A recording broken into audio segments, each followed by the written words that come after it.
The India Today Education Conclave has been organized to deliberate over the changing face of education in India in a post-pandemic world. Educationists, decision makers, and think tanks have come together essentially over the next few hours, and we're going to be debating, discussing, exchanging ideas largely on what needs to be done to bridge the pandemic-induced learning gap and explore also newer opportunities, which is why we're all here this morning. May I request Raj Chengappa, Group Editorial Director Publishing of India Today Group, to deliver the introductory remarks. I'd also request Mr. Pradhan to please come up and join us here on the stage.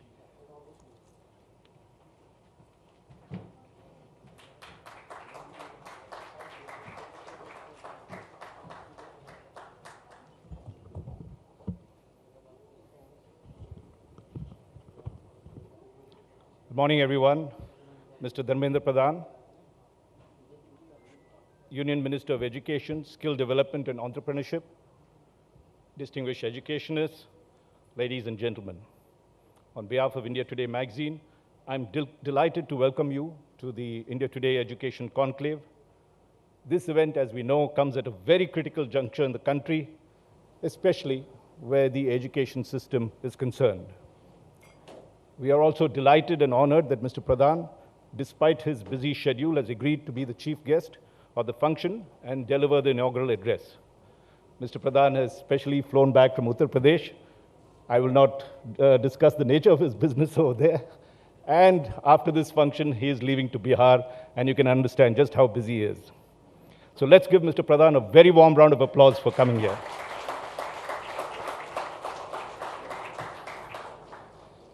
At 53 years of age, and you can see how young he looks, Mr. Pradhan is one of the most dynamic ministers of the Modi government, till he became the Union Education and Skill Development Minister in July last year.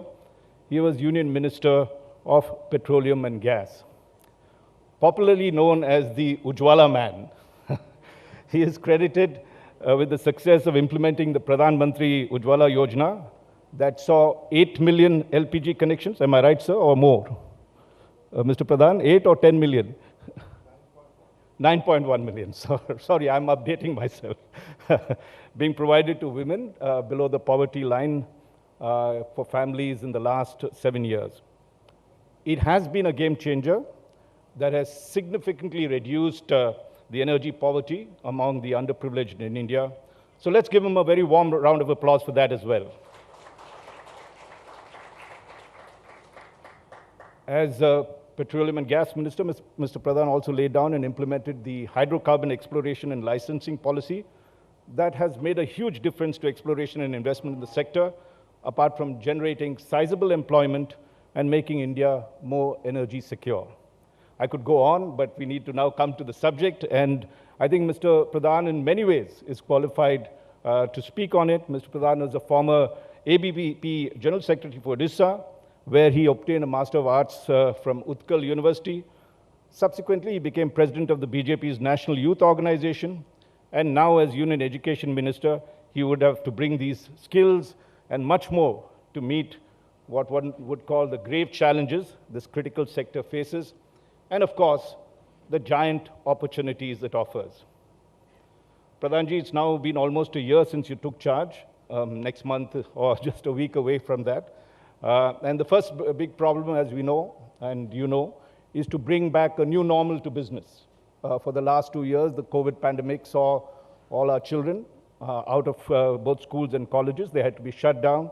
And now we hope that this year, the kind of disruptions that happened will soon be a thing of the past. We know the virus is still around.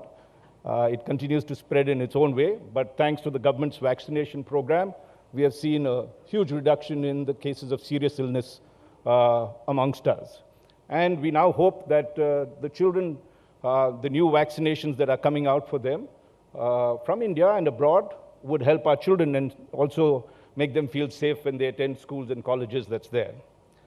The plus side of all this, that was the negative side of us losing out on our children's education, is that there's been a huge boom and innovative solutions that have come about in the process of learning, particularly in the fact that physical classrooms had moved to computer screens and mobiles.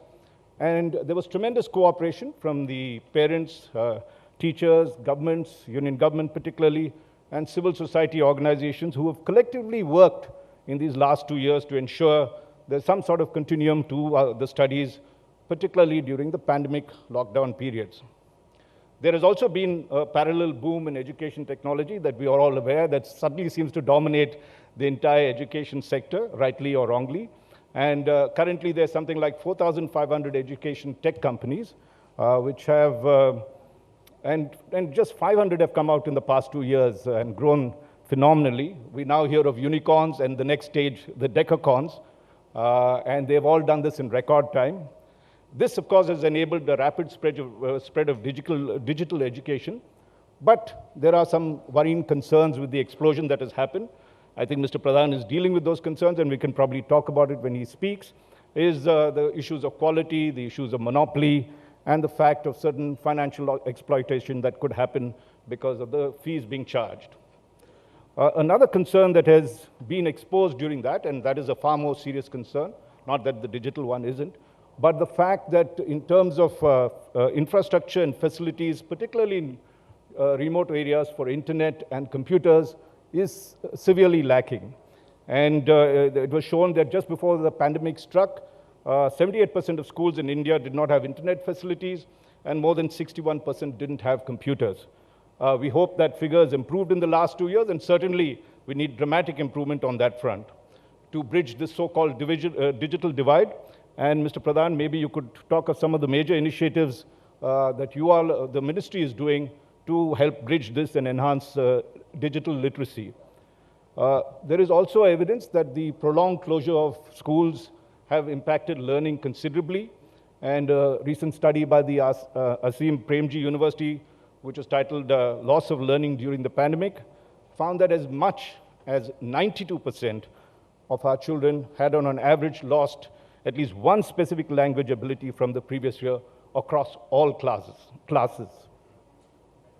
This learning gap and the danger of this is that it might trigger disinterest in the children, leading to an increase in instances of dropouts, and this needs to be tackled.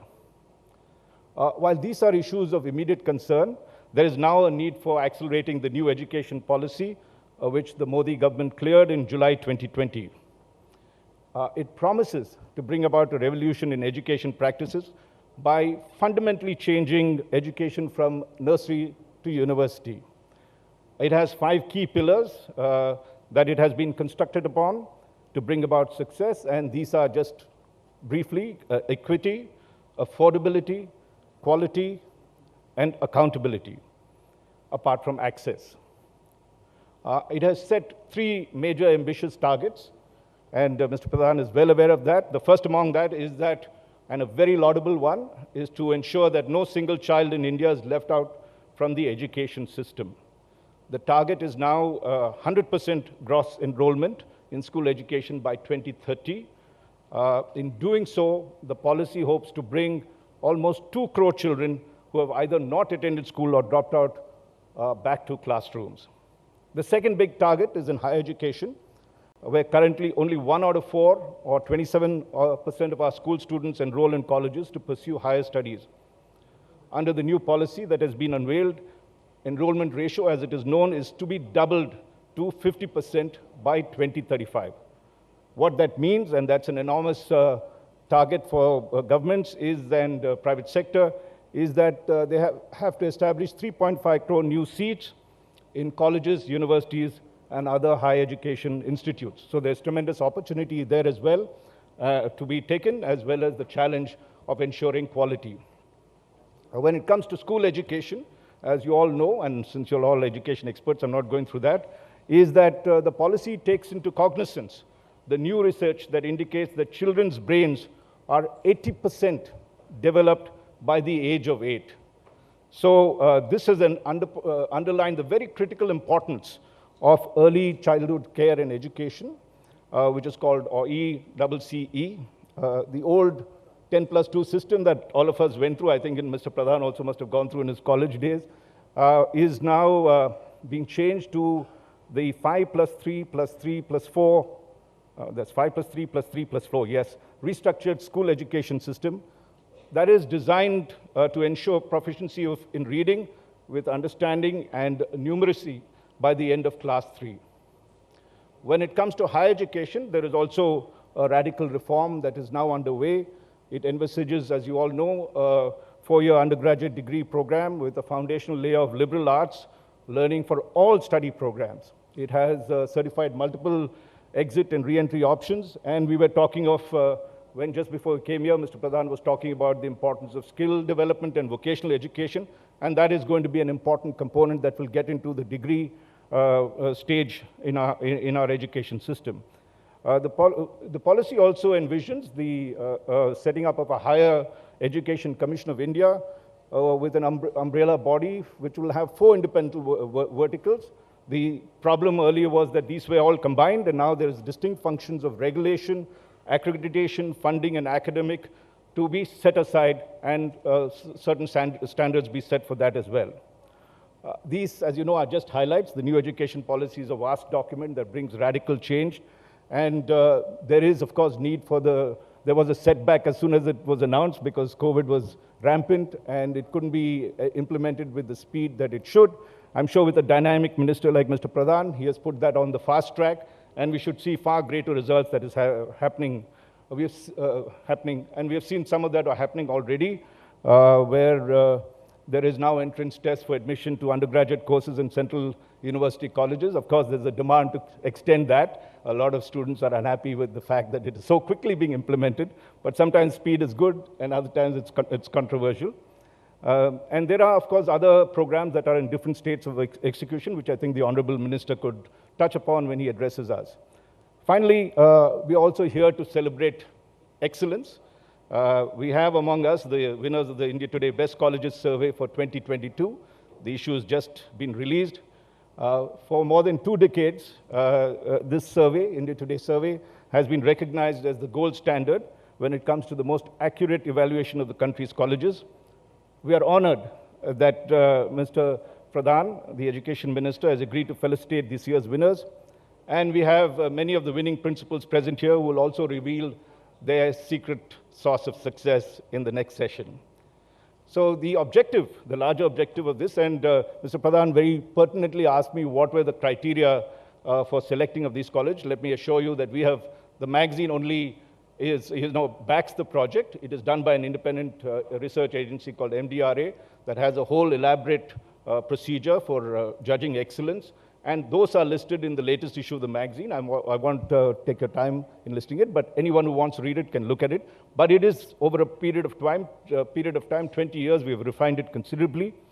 But beyond that, as I said, the objective of this India Today Education Conclave is to bring together eminent educationists, policy makers, thinkers, and all stakeholders in this vast quest for excellence in education, which is very, very important for our youth and therefore our country.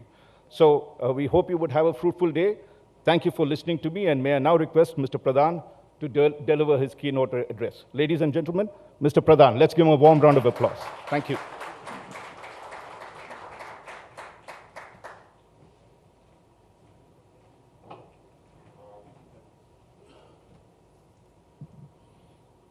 Good morning, friends. My dear elder brother, Sri Raj Shangapaji, editor India Today Group, distinguished academicians, policy maker, friends from media houses. I am delighted to be part of this prestigious event organized by India Today magazine. Since my early years of my, I can say from my student days, we all are reading India Today, and ranking up college, always eagerly waited annual feature of India Today. I am happy to part of this prestigious award giving ceremony today. Friends, any kind of ranking, especially in education field, is always a welcome step, because in education, continuous evaluation, assessment, and appreciation and recognition, these are the natural future of education evaluation. And as a civil society body, as a media house, India Today took responsibility to evaluate the best colleges of our country and publishing it continuously. This is a compliment to our education ecosystem. Government of India since last 2016 has developed a new instrument, NIRF. Some international agencies are also doing these surveys, doing this assessment. But looking into India's requirement and India's multidimensional reality, any kind of Indian agency's evaluation is always a good practice. And I am happy some of the prestigious colleges of our country, today they will be recognized, they will be endorsed for their academic excellence, and congratulations to all of them. Friends, with the next 5 to 6 minutes, I would like to elaborate 2-3 things. After 34 years, there is a national education policy.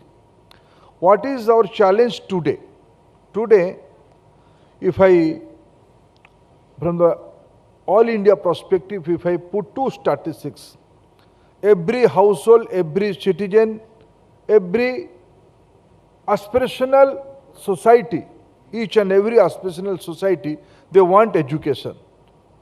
None of the household is, somebody may compromise on certain things, but nobody wants to compromise on education. But what is the challenge today in front of us?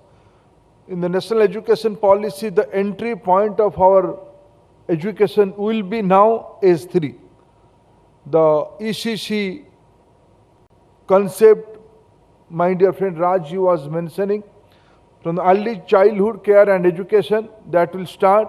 That means the play school will start in the government school. Anganwadi and urban play school will be formalized in the government schools. If we count from age 3 to usually 23, because 3 to 12, this is the 15-year journey.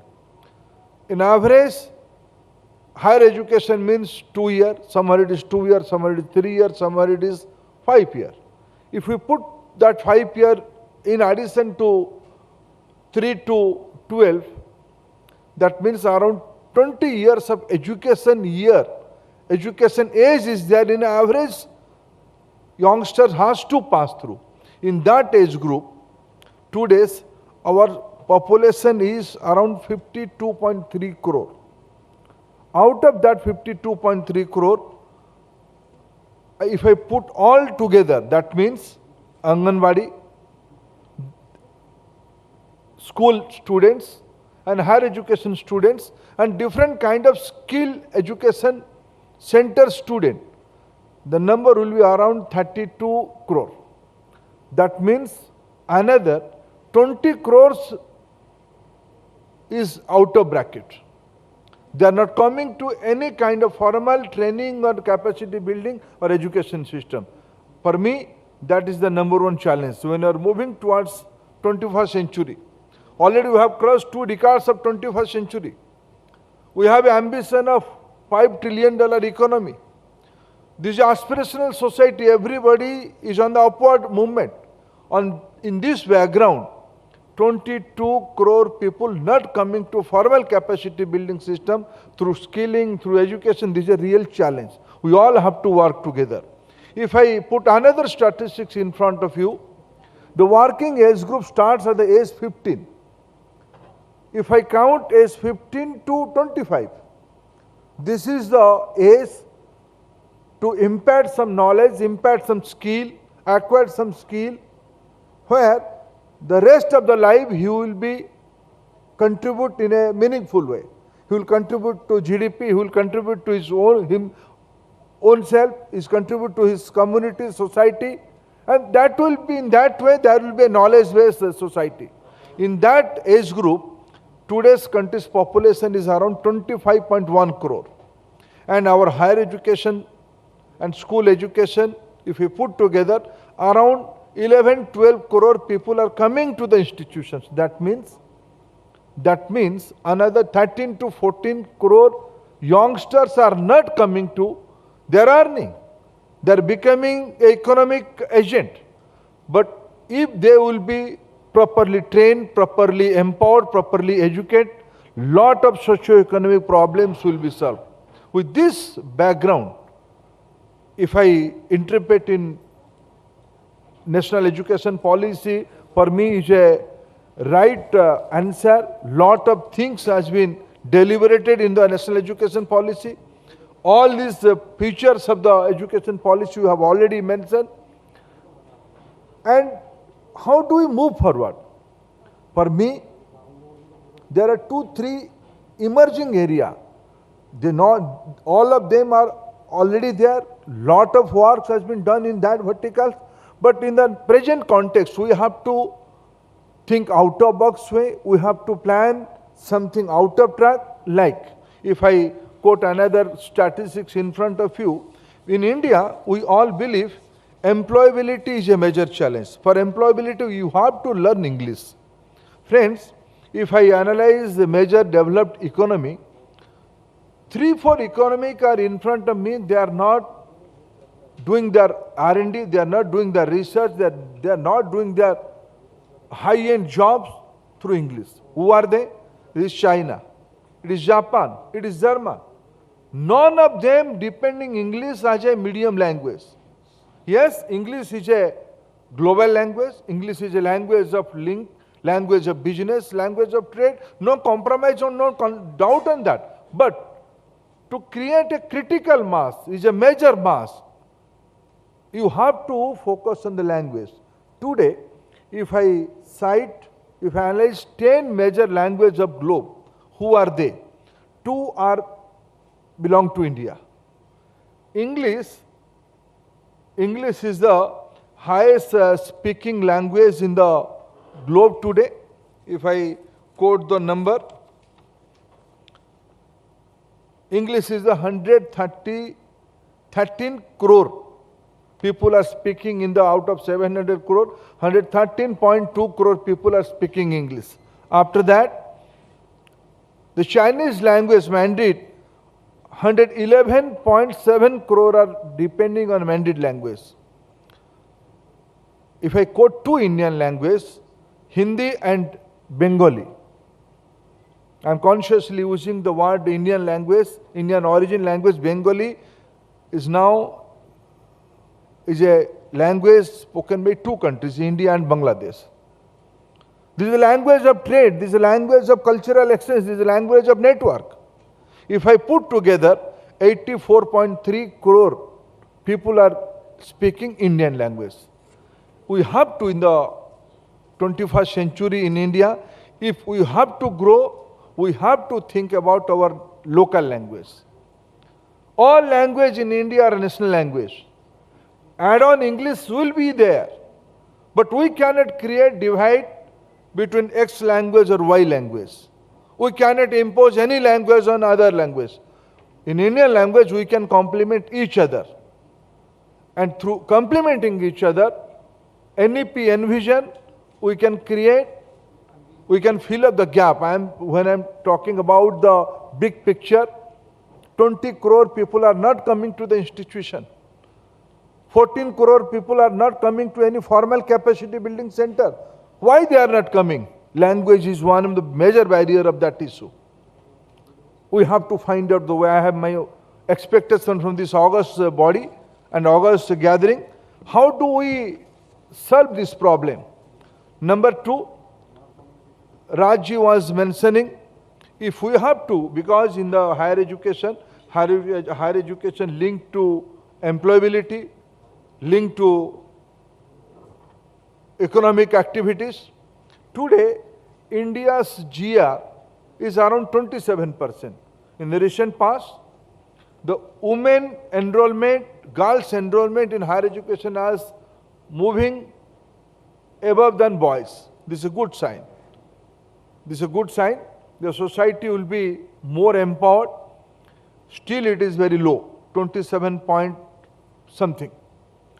We have to achieve 50% GR gross enrollment ratio in the higher education vertical by 2035. How do you do that? Can you do that through opening new institutions or new seats? Adding more institutions, adding more capex? How do we organize resource for higher education, good training, good skill centers for a big mass? I think today in the 21st century, we have an opportunity through technology. This financial year, Honorable Finance Minister has announced for a digital university in the pan-India level. EduTech are doing well in our country. They are most welcome. More EduTech should come up, but there must be a balance between. But in India, our belief, knowledge cannot be traded. It should not be traded. It is done. Vidya दान सबसे बड़ा पुण्य काम ऐसे हमने माना है. That's for EduTech are more. They're most welcome. And Raji know my mind. When I'm welcoming EduTech, I have an expectation from our young entrepreneur. They must give back to society. They should develop a model. Google is doing business, Facebook is doing business, but affordability is a major point of their growth. Our EduTech should create instrument, create mechanism where the affordability should be a major issue. Our digital university instrument and EduTech. EduTech by entrepreneur, EduTech by academician, they can be roped in, they can be networked. In that way, in the next decade, we can have a exponential jump in our GR. Another announcement in this budget, we have committed, there will be 200 new TV channels for school education. Already you have 34 TV channels for all the education verticals. Now they will be taken care by Higher Education Department. Higher Education Department will having 60 TV channels. School Education Department will have 200 TV channels. That means putting together 260 TV channels. Government of India will spend on all these projects. We'll have MOU with state governments, provincial governments. Content will be jointly developed, and Government of India and Prime Minister's vision is to give zero fee based knowledge, quality knowledge to the last mile.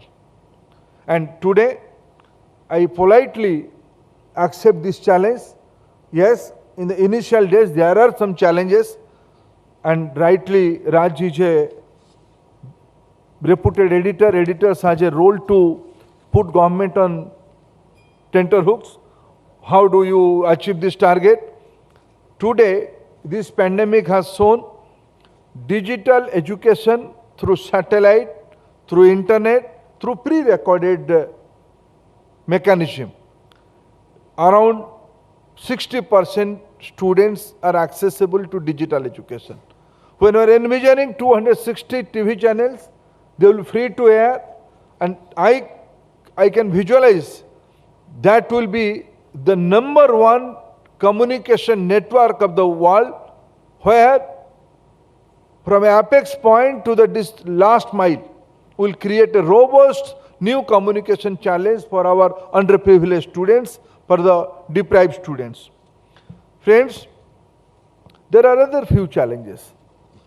How do we impart skills? Because in the new normals are coming up, today employability is a challenge.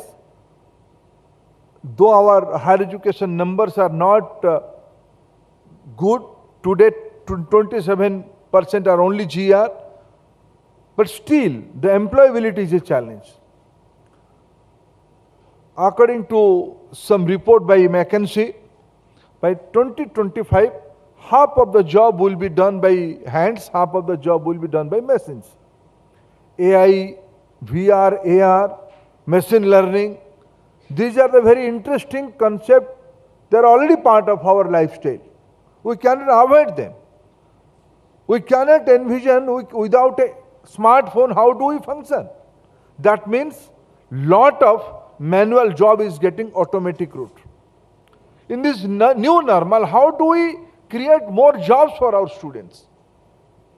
How do we create more economic opportunity for youngsters? Friends, skill and this Industrial Revolution 4.0 era, half of the population has to be unskilled first. They have to be reskilled. They have to be upskilled. And majority of them has to be primarily skilled. Skill and vocational were not inspiring, not aspirational at one point of time. I congratulate the sponsor body Atlas Skill Tech University. Not only them, lot of private university, lot of government institutions, lot of higher learning points have realized this issue, because the era of management training is over today. Now all the corporates, all the employer is expecting, when the student will come to my job, when I will hire him or her, she must be properly trained.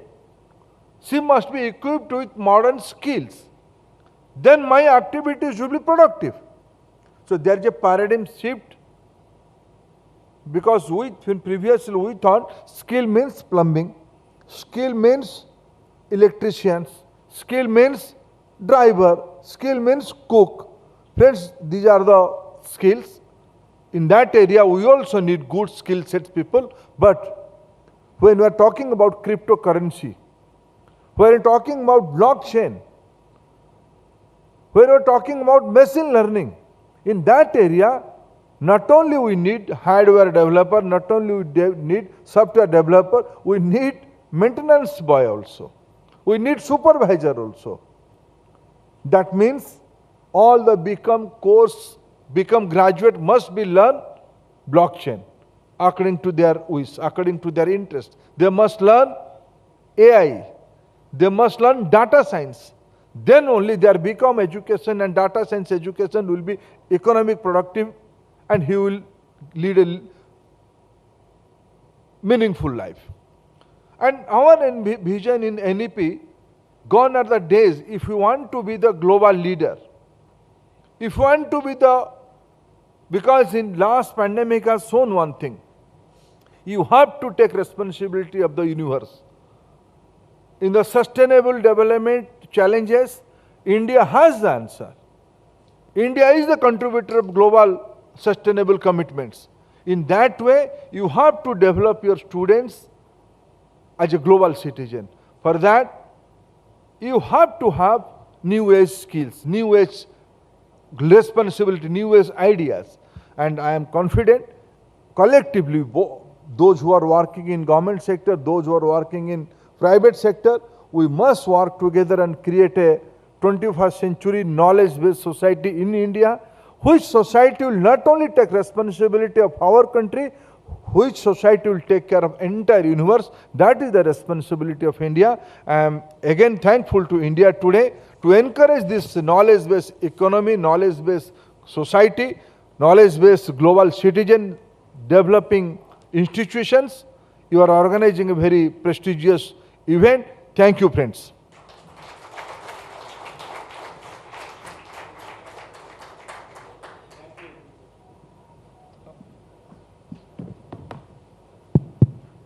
Thank you very much. Can you hear me?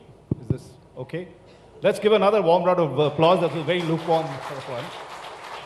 And importantly, I think the minister, and we now know it's in the right hands. This ministry has stressed on education and employability. That's very critical in terms of it, and also in terms of skill development.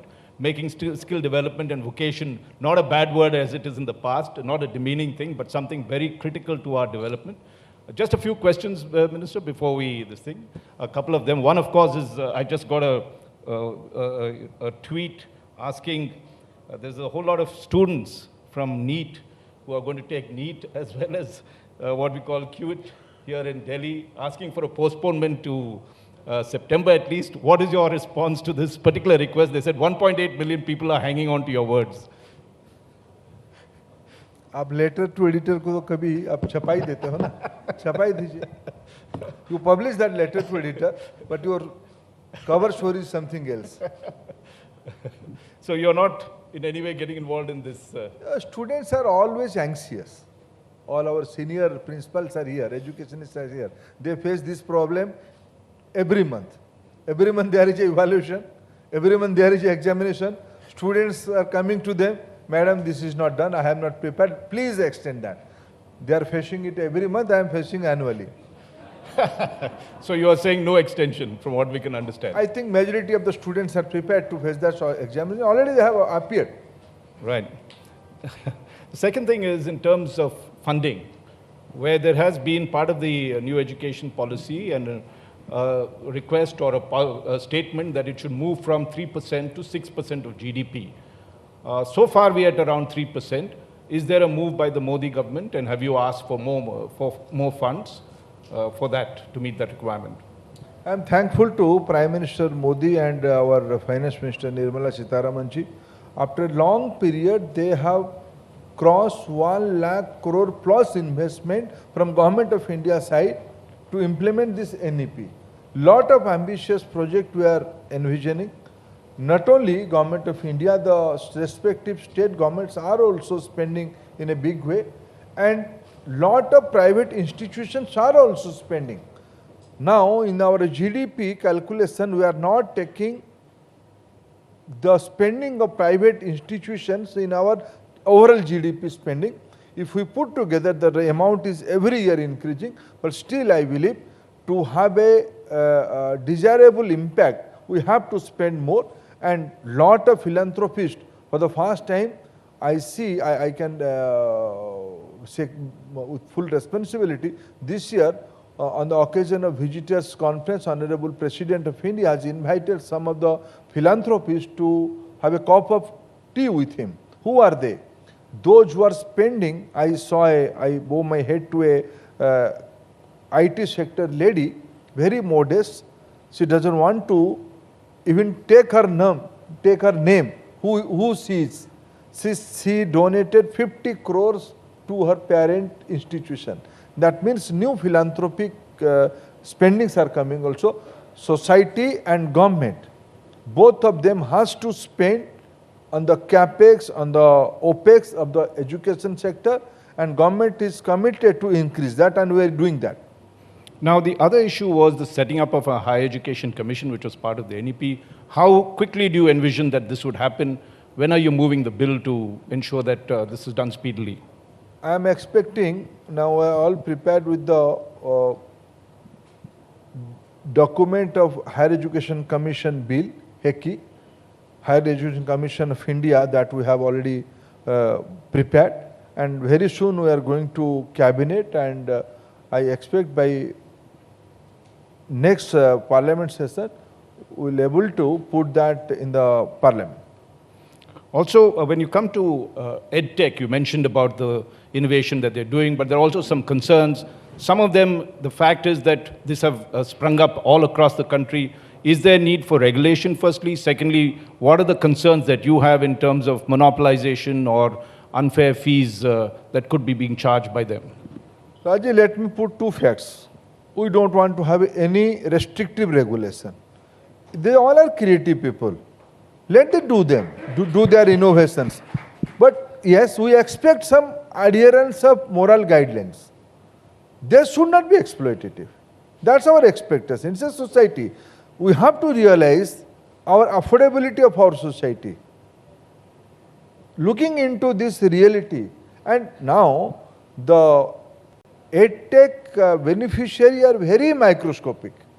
And I strongly believe those who can pay from their own pocket about their children's education, they should pay.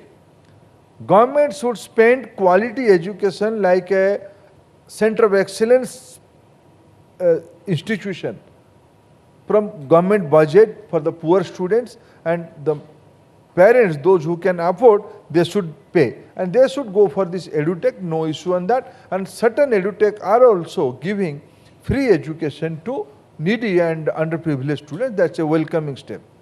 Now, finally, in terms of the Agnipath scheme, the government talks of imparting skills. Is the Skill Development Ministry outsourcing some of that work that you all are doing to the Agnipath scheme? How do you view it? What is the kind of support could you give this particular scheme?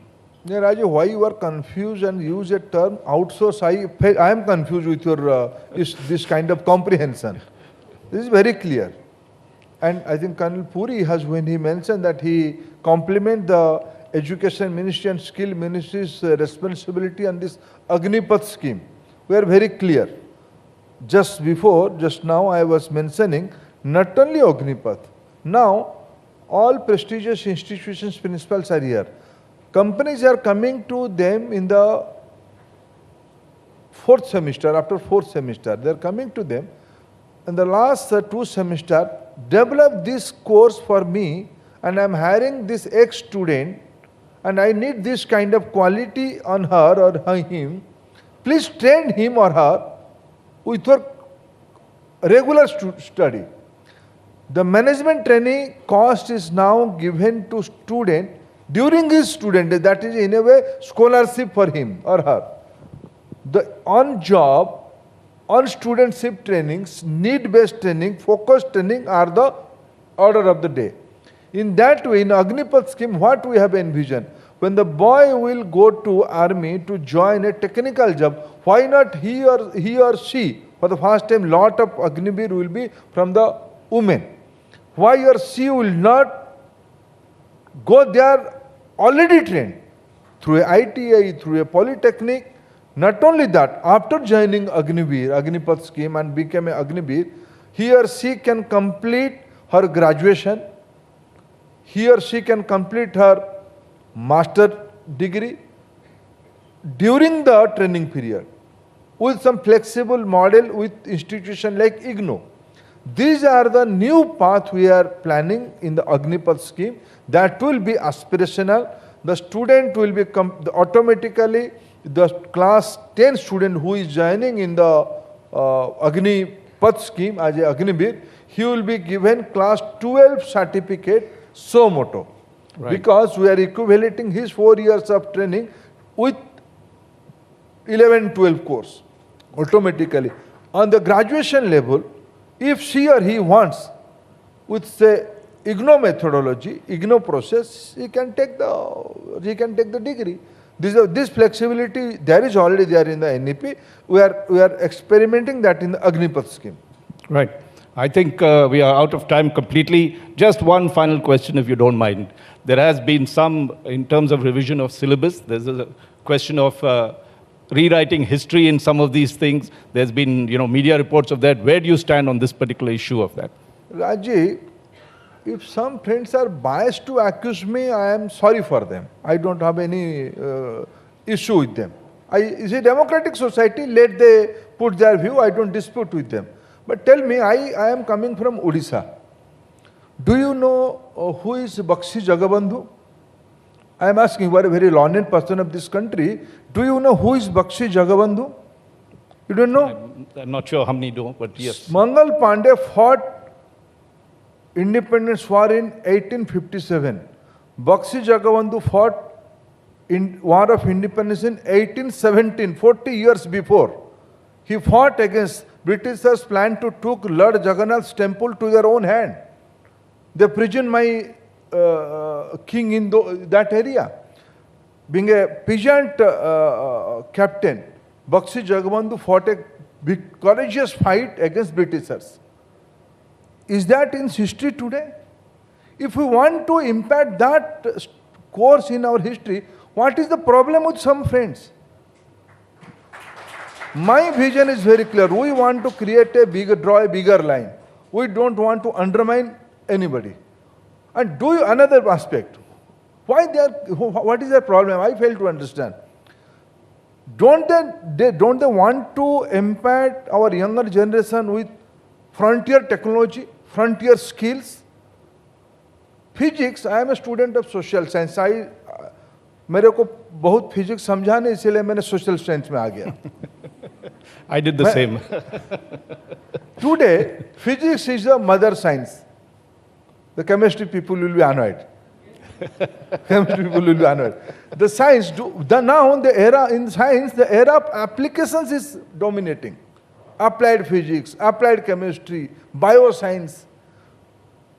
Do you think we should not give training and we should not change our course in tune with the global need? Course curriculum upgradation is a regular affair of all institutions, whether it is a university, it's a college or a state board. If some people have their own problem, in a democratic society, I respect them and I learn from them also. But we are determined to create a scientific and modern society who has a global viewpoint. Our children must have a global viewpoint and with a rooted approach. We should be proud of our root. We should be proud of our pan-Indian history. We should not compromise on that.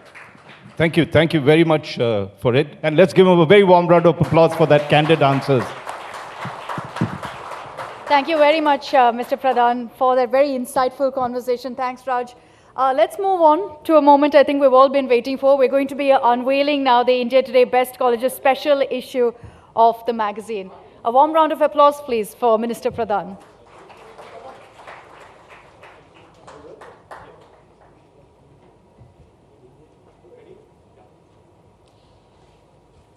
Put your hands together for the 26th edition of the India Today Group's annual ranking of colleges. I know that it's one of the most anticipated editions of the India Today magazine. It gives us great pleasure that Mr. Dharmendra Pradhan is here to unveil this edition of the India Today Best Colleges survey.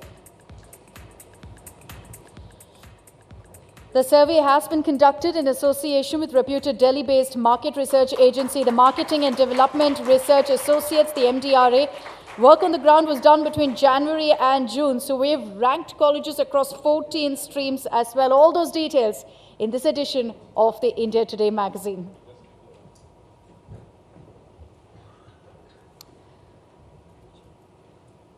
Let's now hand out the awards for India's best colleges. Let's begin with the arts stream. The college that's earned top rank is Hindu College. I request Professor Anju Srivastava to please come up on the stage and receive the honors. Big round of applause, please, for Hindu College, winning the first rank in the arts stream.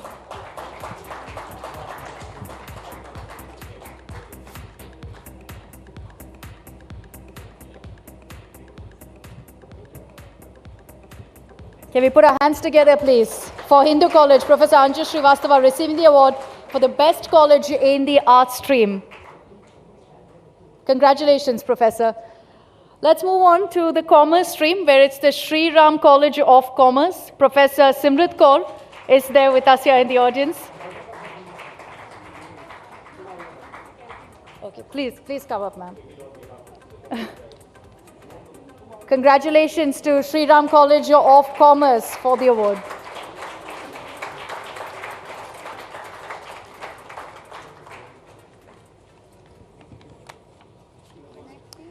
All right, I'm going to have to call Professor Anju Srivastava back up on the stage because the Hindu College has been adjudged the best college in the science stream as well.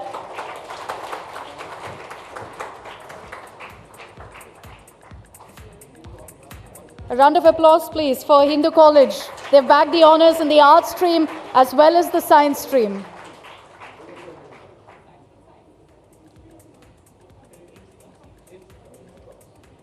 Congratulations again to Hindu College. Let's move on to the medical stream. No surprises here. It's the All India Institute of Medical Sciences, AIIMS New Delhi. That's the top ranked in the country. Dr. Neena Khanna, Dean of Academics, AIIMS Delhi, is joining us here on the stage.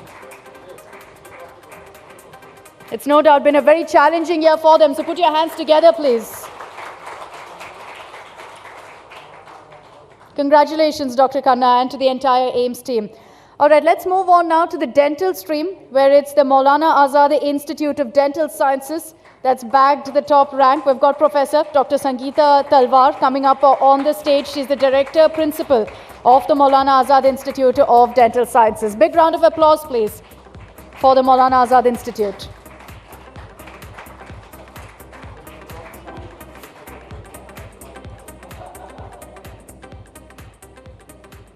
Congratulations, Dr. Talwar. Engineering stream, I'm sure, it's pretty much been a record that the Indian Institute of Technology, Delhi has held in this stream. Professor Ashok Ganguly, Deputy Director, Strategy and Planning, is joining us here on the stage to receive the award.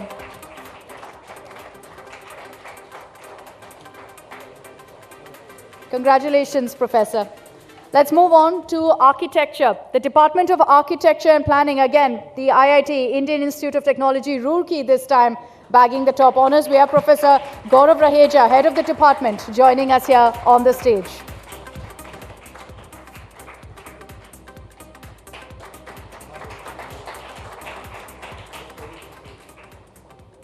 Congratulations, Professor Raheja.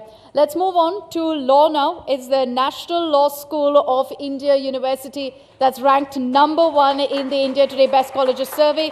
Dr. Sarsu Esther Thomas, Professor of Law in the university, is making her way up to the stage. Put your hands together, please. Congratulations to National Law School of India University. Congratulations, Dr. Thomas. Let's move on now to mass communications. It's the Indian Institute of Mass Communication that's bagged the top honors. Unfortunately, Professor Sanjay Dwivedi wasn't able to join us at the last moment, but congratulations to the IIMC as well. I want to quickly also take this now to hotel management, where it's the Institute of Hotel Management, Catering and Nutrition, Pusa, that's bagged the top honors. Requesting Kamalkant Pant, Principal of IHM Pusa, to join us here on the stage.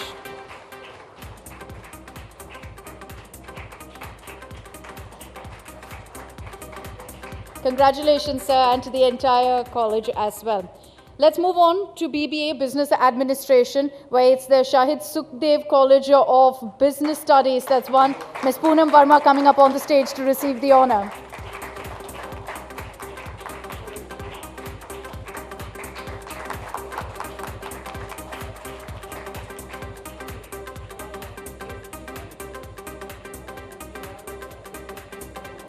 Congratulations, ma'am. Let's move on to the next category. This is Computer Applications and BCA.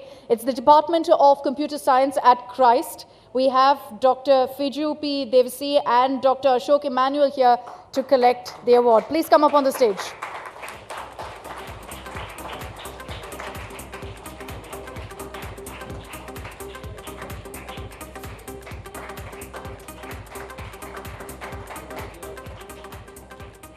So as I mentioned, we've covered 14 streams. So next is fashion design, where no guesses really that you need to take here, because it's NIFT New Delhi that's bagged the top honors, the National Institute of Fashion Technology. Manisha Kino coming up on the stage. Congratulations.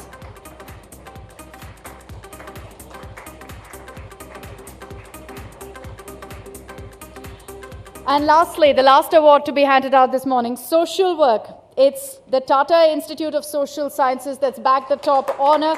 Dr. Bipin Joju of the institute joining us here on the stage.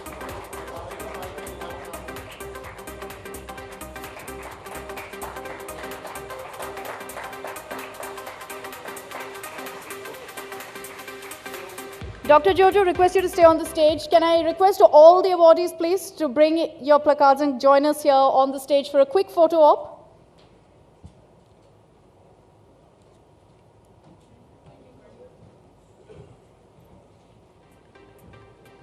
A big round of applause, please, for all of our winners in this annual Best Colleges survey. This is the best of the best that you see right up here on the stage. We've covered in all 14 streams, and these are the proud recipients of this year's Best Colleges Award.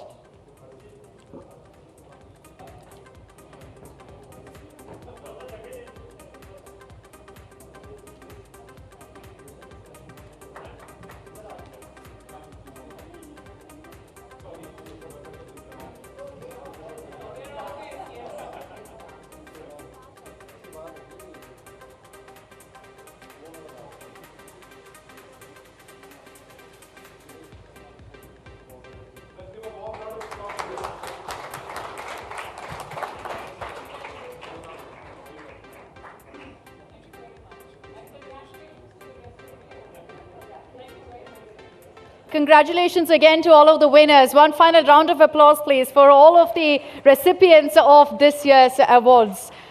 And also with that, I'd like to also extend our heartfelt gratitude and thanks to Minister Dharmendra Pradhan for taking the time out and joining us here at the India Today Education Conclave. Can we have a round of applause, please, for Minister Dharmendra Pradhan?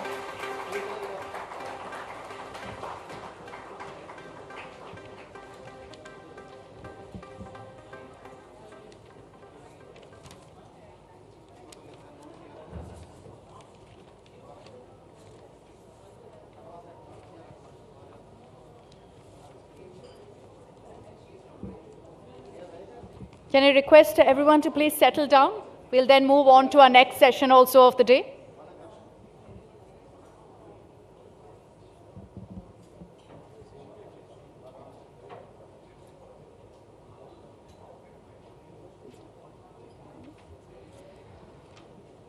So our first session is going to be a very interesting one. It's the keynote address by Dr. Indu Shani on the National Education Policy and Industry 4.0.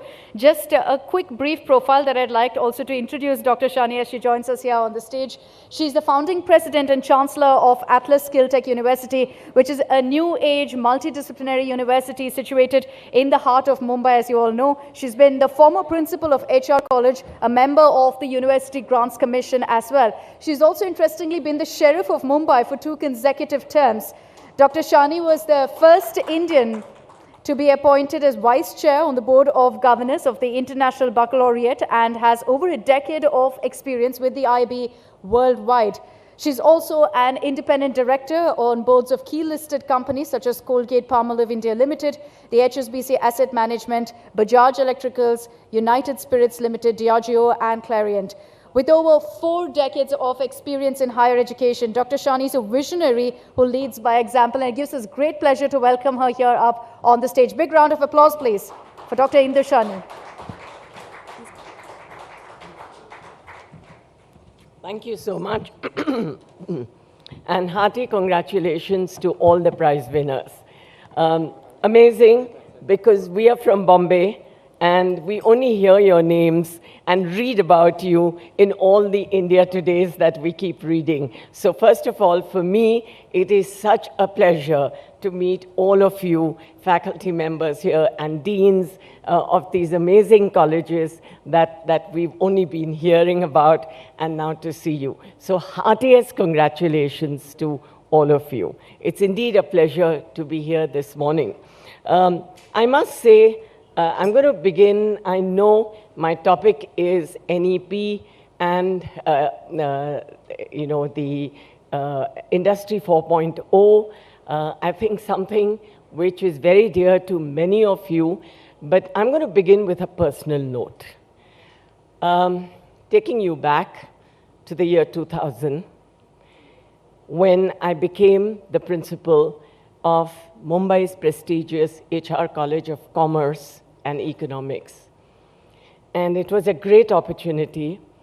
And, you know, to think that there I was in the middle of all the campus, in middle of all the corporates in the city of Mumbai, a commerce college, a prestigious college, and I'm going to become the principal of the college. And then I receive on that day, in that morning, when I'm about to sit on my chair, beautiful flowers. And these flowers come from the leading industrialist. And they are in front of me, and I can't tell you how thrilled I was to be accepted by industry to this prestigious position. But in those flowers was a crushed note. And I pick out that crushed note, and that crushed note says, it was from a wanted column of the Times of India, which said, wanted for the job of a porter, minimum qualification BCom. And the industrialist had written in his handwriting, are you going to be producing porters? Year 2000, millennial year, and that's when it hit me.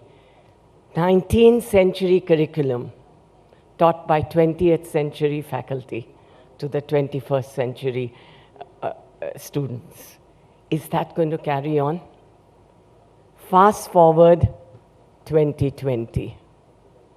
And things changed dramatically, something that we were waiting for all this time. What happens? It's a perfect storm. Why? Because pandemic hit the world. Pandemic was just not an economic crisis or a social crisis or a health crisis. It was a major crisis for education as we all know it and as we all experienced it. But I feel it was a perfect storm for us. Why? Because education would never have embraced technology the way we did when we were hit by the pandemic. I would say the schools were and colleges were hardest hit, but it was interesting to see that technology supported all the students through education with use of AI, advanced analytics, personalized online, on-demand student support, and in varying digital formats, and even today, online education continues to do that. But at the same time, industry was also changing. Industry 4.0 was also changing. It was becoming digital transformation, becoming now the norm, machine learning, climate change, waste management, digital security, healthcare analytics, everything, and creating the jobs of the future. How often were we told, are you preparing the students for the jobs of the future? Did we really know our Industry 4.0? And do we know it even today with the pace of change going in so quickly? But I think it was very important that while both were changing, a dramatic revolution was taking place. And where was this dramatic revolution taking place? The Gen Z. This is where the change was coming. I think, were we aware of what our students wanted to learn? Are we universities even today aware of what our students want to learn? And I think I experienced this the most during the pandemic.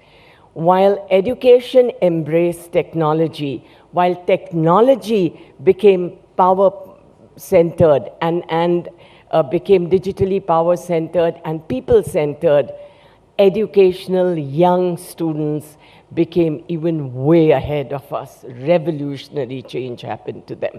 Let me just give you very quick 4 examples. Here is young Shaurya, a business student, passionate about healthcare, and he wants to do 3D printing of prosthetics, right?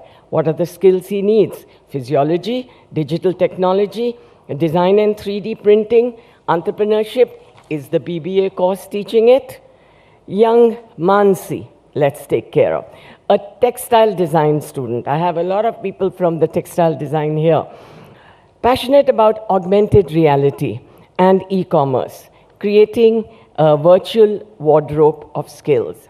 What skills does she need? Fashion design, consumer behavior, coding and programming, digital marketing. Young Nilay, passionate about financial inclusion. What skills does he need? Behavioral science, UI, UX, fintech, data science. The other day, somebody comes to me from a leading media and communication agency and says, can you give me a student and I will give the job now on if he can be a mood analyst. And I said, a mood analyst? That's it. What kind of skills does he need? Let's look at young Janvi, passionate about rural education, and she wants to reduce dropouts. She's a psychology student. She's a liberal arts student. And she needs now artificial intelligence. She has to develop curriculum. She has to do cloud computing, and she has to do machine learning. Right.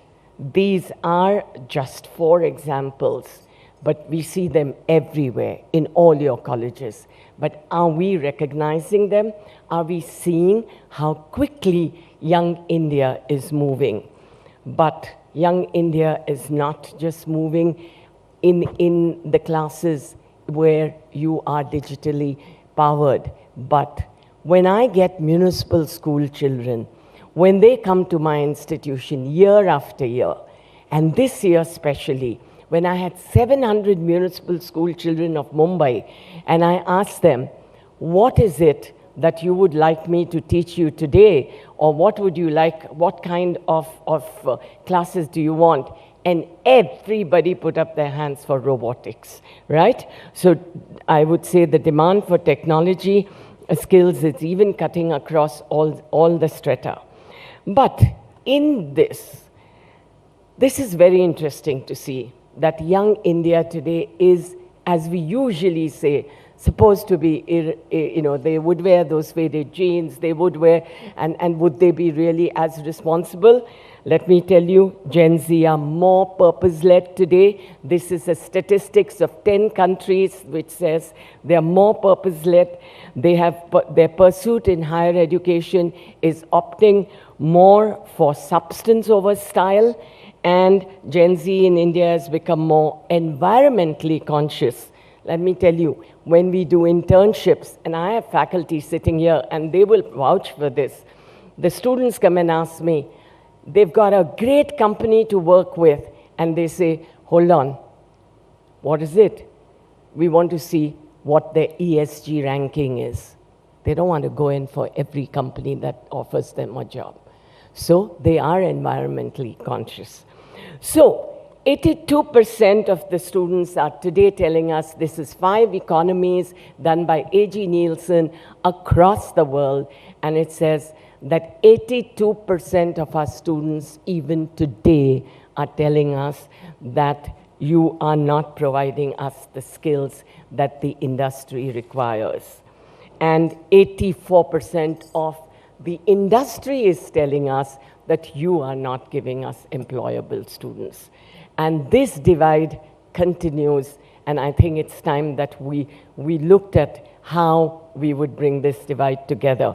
And what I am very happy to say over here is that while the students are demanding this, I'm glad the regulators, I'm glad that the entire government has listened to us for once, and 34 years later, never mind, what is 34 years? At least the change has come. The new education policy, the national education policy. And I definitely feel that that is a ray of hope for us today. And I think I would urge all the educators here that please look at the national education policy, right to the UGC. I've been 5 years on the UGC, and I never knew the UGC would listen to us till now when I see every letter is being answered. Please write to them. Talk to them, tell them what your problems are. We recently had a problem. If I'm starting a design school, if I'm starting a digital technology school, where is the talent going to come from? Let me get experts from industry, and they permitted that. And I think it's time that we speak and understand that the national education policy is today going to bring in that superpower change that we all are expecting, and I'm keeping my fingers crossed. So we can see that Gen Z is asking us for the future of learning to be non-traditional courses, career-based programs, self-education, lifelong learning, tech-driven experiences, social media engagement, mental health services, diversity and inclusion, and emotional intelligence. This is what the young people are demanding. Now, let me just tell you one particular example here. Here is, have a careful look at this board. We are very fortunate that we, during the pandemic, as I told you, it was a perfect storm personally for us too, because we ran the design school and we ran schools of management and film and entrepreneurship and many of these skill-based schools. And the government of India recognized us, and the state government of Maharashtra created us as India's first skill tech university, state-private university. And I'm happy to say that we have a very stellar board here led by Mr. Deepak Parekh, and who has always been very encouraging. And if you look at some of the other members on this board, you have some of the absolute stalwarts, and you also have Young India here, as you can see, Anand Goenka, Ariman Billa, all of them representing Gen Next. One question we asked them, just one question. The first question that we asked them when we met them for the board, and why did they first of all agree to be on our board? Because we were different. We were actually addressing the needs of Industry 4.0. And so we said, tell us, what is the one thing that you want out of our education system? Just one thing. Difficult, right? Because we are here for years training and learning. And interesting to see the crowd. Impact. Impact, digital literacy, critical thinking, entrepreneurial mindset, empathy. I think all of them as being the strongest skills today that we have to bring in. I'm happy to say that life skills have been introduced in the national education policy. I'm happy to say that the national education policy today has focused on interdisciplinary, multidisciplinary, and transdisciplinary education. We're happy to say not only are students within the classroom, not only are students at workplace, learning at the workplace, but we also have teachers within industry where they are learning at every stage. And I think this particular close combination is very important for India to move ahead. So, it is the NEP 2020, which, as we can all see, has brought in those skills that were demanded by Industry 4.0. It is developing at the same time access to all. It is developing at the same time potential and giving a equitable society. And we are happy to say that today we are able to reach out to even those that we could not reach out to in the earlier days. Next. So, what is a skill tech university? A good question. Very often we are asked this. And we said, how did we think of this? Yes, we felt we wanted to bring in and merge, A, the skills that were required for Industry 4.0, but the skills that were required for the future. And so, the three aspects of the Skill Tech University are delivery of new age multidisciplinary skills. We have so many schools across. I would want to make one appeal here. Why can't Hindu College and us work together in creating skills that we work across each other, your strengths, our strengths, and they become skills that students can pick up as part of their curriculum and as electives? Why do we have to only work with international universities? Universities within India should work together and put things together to be able to do that. Why are we not able to say that? If we've said, they've always said that it should be make in India, study, skill in India, digital India. Why not study in India when we have the best of talent available in our own country? And the best of young students available hungry young students available in our own country. And I would say, I'd be so happy to have, and now that you can do things online, I'd be happy to have any of your universities work with us. If I've got Professor Shamit Srivastav sitting here, who can do a brilliant job of product design, why can't I have somebody from one of the other schools get their students involved in doing this, while my student gets on the best of liberal arts that you would be able to do? It's time we break the silos. It's time we get together, we work together. We're working very closely with schools. We are bringing in schools for boot camps. We are showing them the schools how interdisciplinary education can work, but it's time that we work at our own college levels. And with this, I would say, of course, using emerging technologies and making it definitely very, very industry related, because that's what the jobs of the future are. So this is the connect between the industry and the national education policy. And I would finally say that no matter what and how strong is our conviction about the education we are giving, I think you have to wait to listen to the conviction of the young people. Let me just give you one last example before I go. A young lady from Kashmir brings her young child to me. 15-year-old Dhruv Lakra was sent to my college to study commerce. Is bacche ko bacha lo. She comes from Kashmir.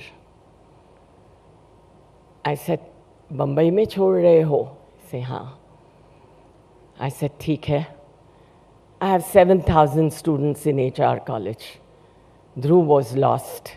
5 years of undergraduate, 2 years junior college, 3 years of undergraduate. What was his ambition?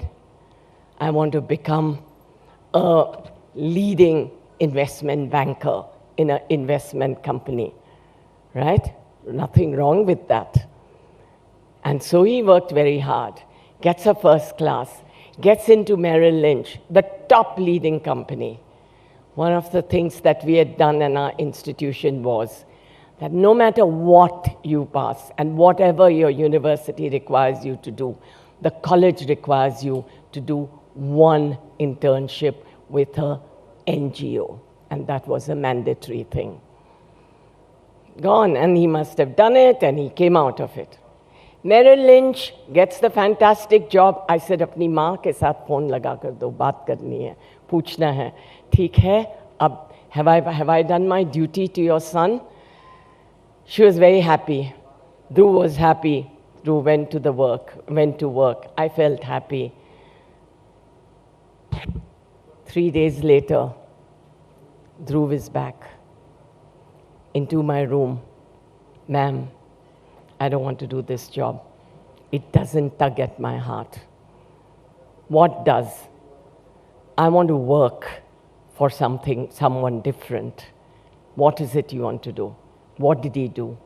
Dhruv Lakra started India's first courier company, which employs only the deaf. Ladies and gentlemen, I just want to end by saying that let universities listen to these young people. Let us fulfill all their ambitions and all their aspirations. And I think you all are doing a wonderful job of it, but let's work together. We have a long road ahead, a lot to be done, and the world is changing very fast. We need a lot to be done. Let's work together. And as our Dr. Sarvapalli Radhakrishnan said, India's future will continue to be made in her classrooms. Does it matter if they are digital? Thank you.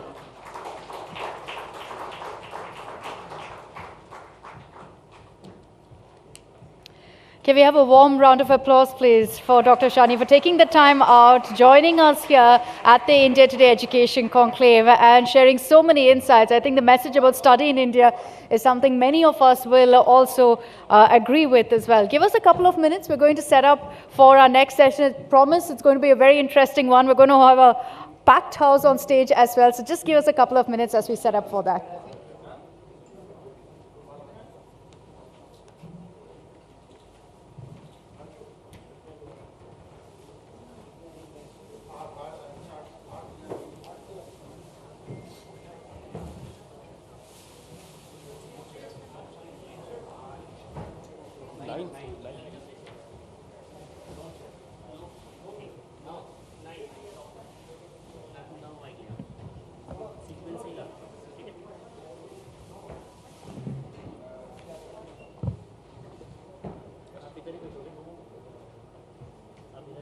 नहीं यहीं पे हूँ podium पे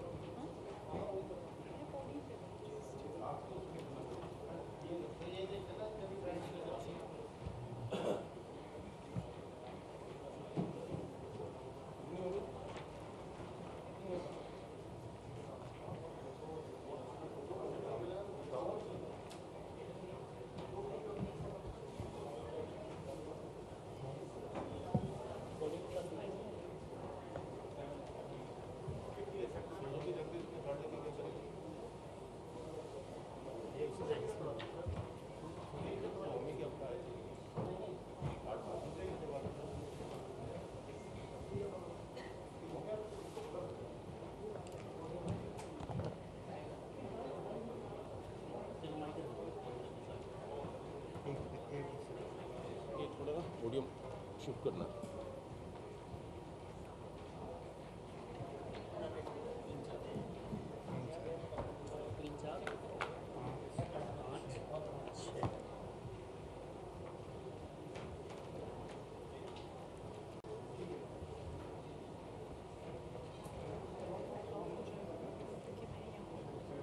ये तो हटा देंगे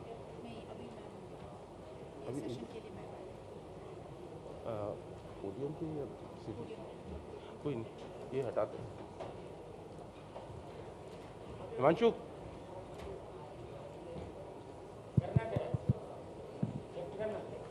सारे करना सर हटाना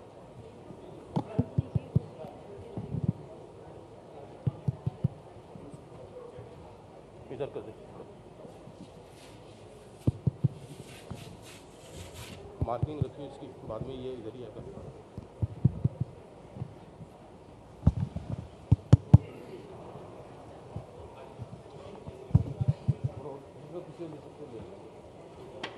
और उधर पकड़िए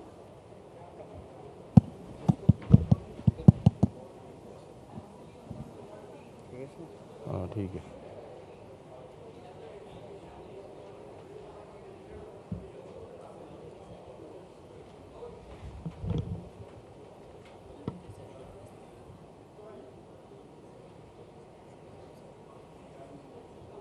थोड़ा और इधर ले ले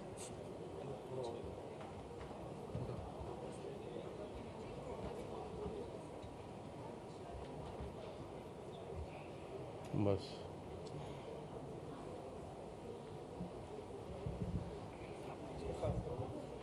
और नीचे साफ कर दे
So we can start our next session now, and I promise you it's something you can only see at an India Today event and at the India Today Education Conclave. We have a very interesting principals roundtable next, and I'd like to introduce all of our panelists. We've got a full house, as you can see here, joining me on the stage. We have Professor Anju Srivastava, principal of the Hindu College. The Hindu College has won 2 awards already, so it's great that we can have her here because the theme of this discussion is the winning mantra, what makes a best college. So wonderful to have Professor Srivastava here. Wherever you want, ma'am, you can take whichever seat you'd like. Also with us, Professor Ashok Ganguly, Deputy Director, Strategy and Planning of IIT Delhi, Poonam Verma, Principal of Shahid Sukhdev College of Business Studies, Mr. Kamalkant Pant, Principal of IHM Pusa, Dr. Sarasu Esther Thomas, the National Law School of India University. We have Dr. Bipin Jojo, Professor and Dean of School of Social Work, Tata Institute of Social Sciences of Mumbai. Professor Gaurav Raheja, Head of the Department of Architecture and Planning of IIT Roorkee. Dr. Viju P. Devasi, Director of Christ Delhi NCR. And finally, Ms. Manisha Kinu, Campus Director of NIFT Delhi. A round of applause, please. Like I said, you'll never see this anywhere else but at the India Today Education Conclave, where right alongside me are all principals. I feel a tad nervous, but can we begin? Is everyone set in? I'd like to begin with Professor Srivastava. The Hindu College has won 2 awards, so congratulations to you. What does it take, but for college to be deemed the best, to be the best of the best? Because I was reading up, there are 42,000 educational institutions in this country. And for a college to come #1 in an art stream, in a science stream, I think that you have to woo both parents as well as aspirants. So how do you kind of find that middle ground?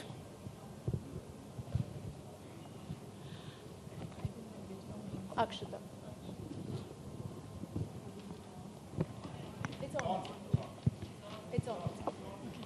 Thank you, Akshita. No, it is not. Yeah, thank you, Akshita. As my opening remark would be, firstly, that I would like to thank, I'm very grateful to the India Today group for bestowing this honor on our college for both arts and science stream. It's a matter of great pride for the college, the students, the staff, and the teachers who have worked very hard, through these, especially the last 2 years, and have, come to this. It's a lot of encouragement. The science stream and the art stream, though we say that we are good in commerce too, has been the flagship departments of our college.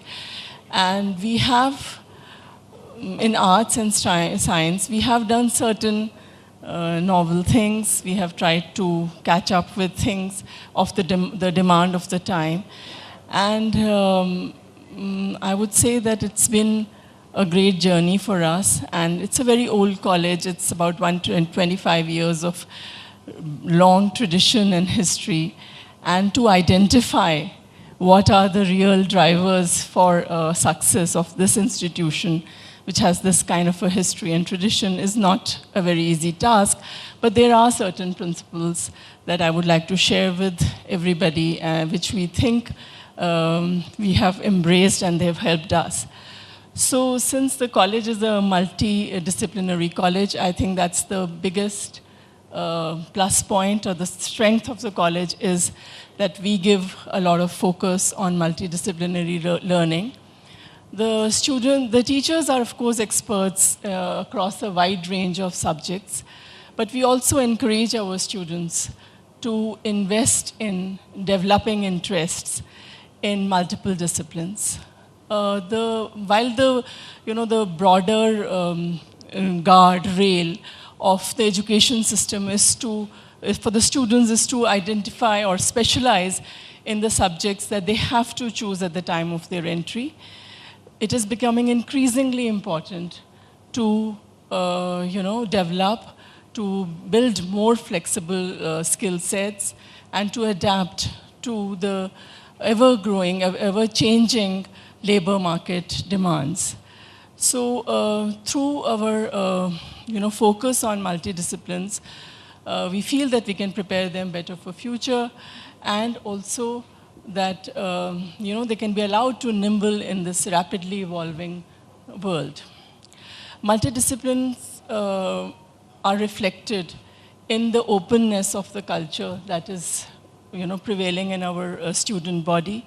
For instance, they get to embrace at the college the opportunities and the freedom that they get, and they are able to create it into a lively sort of environment with the help of several societies, several groups that they design, they develop for their own development outside the classroom also.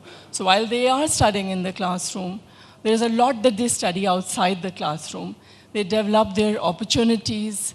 They are able to, then make the most of this college experience outside the classroom in the form of innovations, entrepreneurship, projects that they take up, especially, we do a need analysis with the students, wherein we are able to figure out as to what is it that they want, if we are, giving them some add-ons, some value-added courses, etc.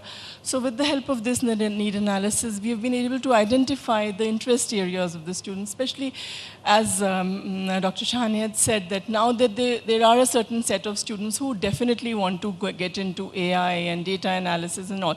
So last 2 years, we've been able to, since we could not meet them physically, so we did this kind of analysis and found that there are students who could, who are interested in sustainability.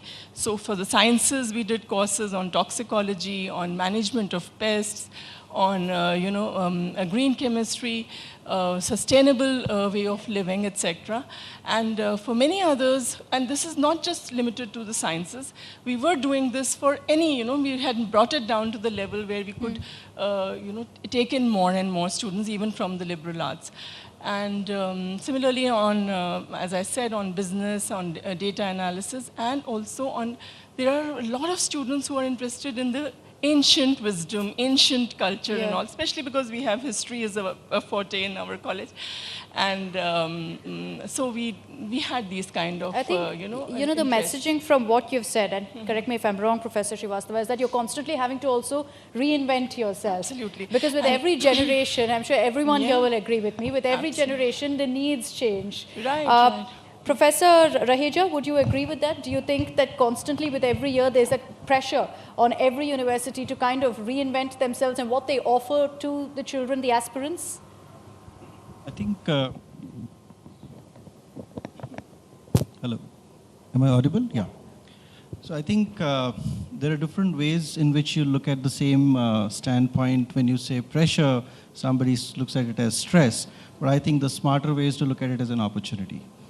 And I would say to turn this into an opportunity, what we've been able to do at IIT Roorkee is one simple thing: make it 24/7, 365 days. So we work all days, there is no holiday, you can work all the time, you can connect all the time. That doesn't sound fun, Professor. Sorry? That doesn't sound fun. It doesn't sound fun, but it gives you what I'm saying. Within the opportunity is a word called flexibility. Yeah. Because it's not about learning only in the classrooms. It's about peer learning. It's about managing learning in a certain way, which I think is the need for the hour. Ms. Manisha, in NIFT, at least the reputation that it has among everyone, especially youngsters, is that it's a very fun place to be. It's a lot of fun to be in also. But do you think that there's also a misconception when it comes to the fashion course? I definitely think so. Obviously, we are a fun campus. We want our students to have fun, but it is backed by solid academic rigor. And we follow that. We train them from their first year, and not just in academics, but also how they can work with the industry. They have industry attachment right from the beginning, from their first year. So from the first year onwards, they know what is required when they work in the industry, what is the need of the industry. So we work on that. Plus, we want to make them socially conscious too. So we have a craft cluster initiative. All our students go and work with master craftsmen, learn from their craft, and also give in terms of new design outputs. So our students have solid backing of academic rigor, attachment with industry, work at the social sector sphere, and obviously we want our students to have a lot of fun. It's been 10 years since I passed out of college. So, Dr. Devasi, I think that from 10 years ago to now, I think there's been a huge transformation in the sense that it's become a lot more competitive also for kids out there, not just to enter into university, but post that. There's a lot of responsibility that all of you who are on the stage with me also shoulder in ensuring that, when the ward passes out of your university, he or she is ready for whatever challenge comes their way. How do you ensure and foster that excellence, that thought in their mind that we can deal with that? Thank you. Thank you very much. We want to first thank India Today Group for inviting us today to receive this award. It has been last 10 plus years that, Christ is always, bagging some prizes, at least, in BCA or formerly BBA we too have. Yeah, now I'm jealous of a bit, positive jealousy. Can't that, get them all. Yeah. So what we do is, well, a lot of challenges, obviously, in the last 10 years. So what we do is, in terms of student academics, we try to, connect them with the industry. So on every Saturday, the sessions are, in most of the courses, are being offered by the industrialists. And especially for this BCA program, we have a sort of, a crash course semester where almost all of our students in the final semester, they spend with the industry. So that makes a lot of difference. So also our business school program, most of the programs, we have, this type of industry academia partnership and internship built into the program. It's a mandatory internship that we ask them to do. So also we prepare them for life. So most of our students also take courses from other schools. So ours is also a multidisciplinary school. So our management students take courses from, psychology, from data science. Our psychology students learn chemistry and programs like that. So at least 2 courses are mandatorily, to be taken by every undergraduate student. And, with NEP, a lot of emphasis on skill development as well as a value-based education. So what we focus now for the past few years is, learning from the peers, especially the values being taught by the peers. And so peer education is a very strong component at Christ University. Peers themselves get trained in certain value systems like, self-care, values of, those sort, and then they train their peers. They go to the classes and train. So instead of, we academicians just, telling them or training them, we find it's student to peers student. more effective. Yeah. And I think many would agree in the audience that somehow when it's education within the peers, it makes a difference. It's something that they inculcate as well. Absolutely. But something that you mentioned also about change and about evolving also. I'd like to bring in also Ms. Poonam Verma on that. When you talk about change, in the pandemic perhaps, we've all undergone the most amount of change and the education system has also been dented because of that. So how did colleges and universities really deal with the pandemic and the changes that you had to bring, using technology also? Yeah, thank you very much. Shahid Sukhdev College of Business Studies, we are literally just about 3.5 decades old. Not as old as 125 years, Hindu College. Of course, in this centenary year of University of Delhi, we do take the pride, that many of the University of Delhi colleges have been ranked 1. So there is something in the DNA of University of Delhi. So thank you. And I'm sure many of the alumni of Delhi University it's are lovely. sitting here. It's lovely to see this bonhomie, because I always thought it was a lot of competitiveness. It's nice to see everyone getting along. It's so warm.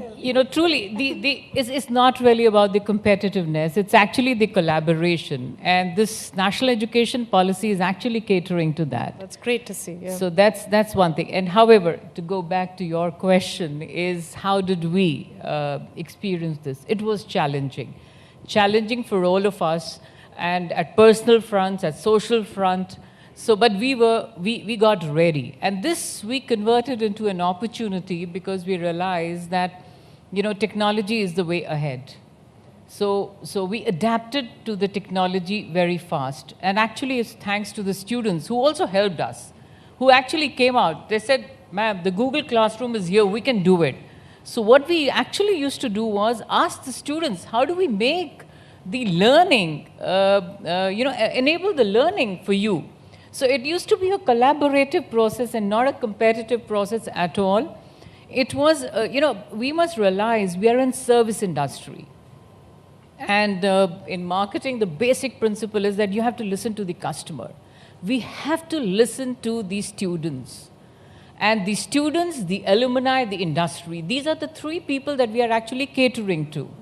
So, our ears are always open, we are evolving, we come out with, being a University of Delhi, or for that matter, an educational institution, part of a government setup. We would have a lot of regulations, and I'm glad to hear our minister mentioning that no more restrictive regulations, which is very good.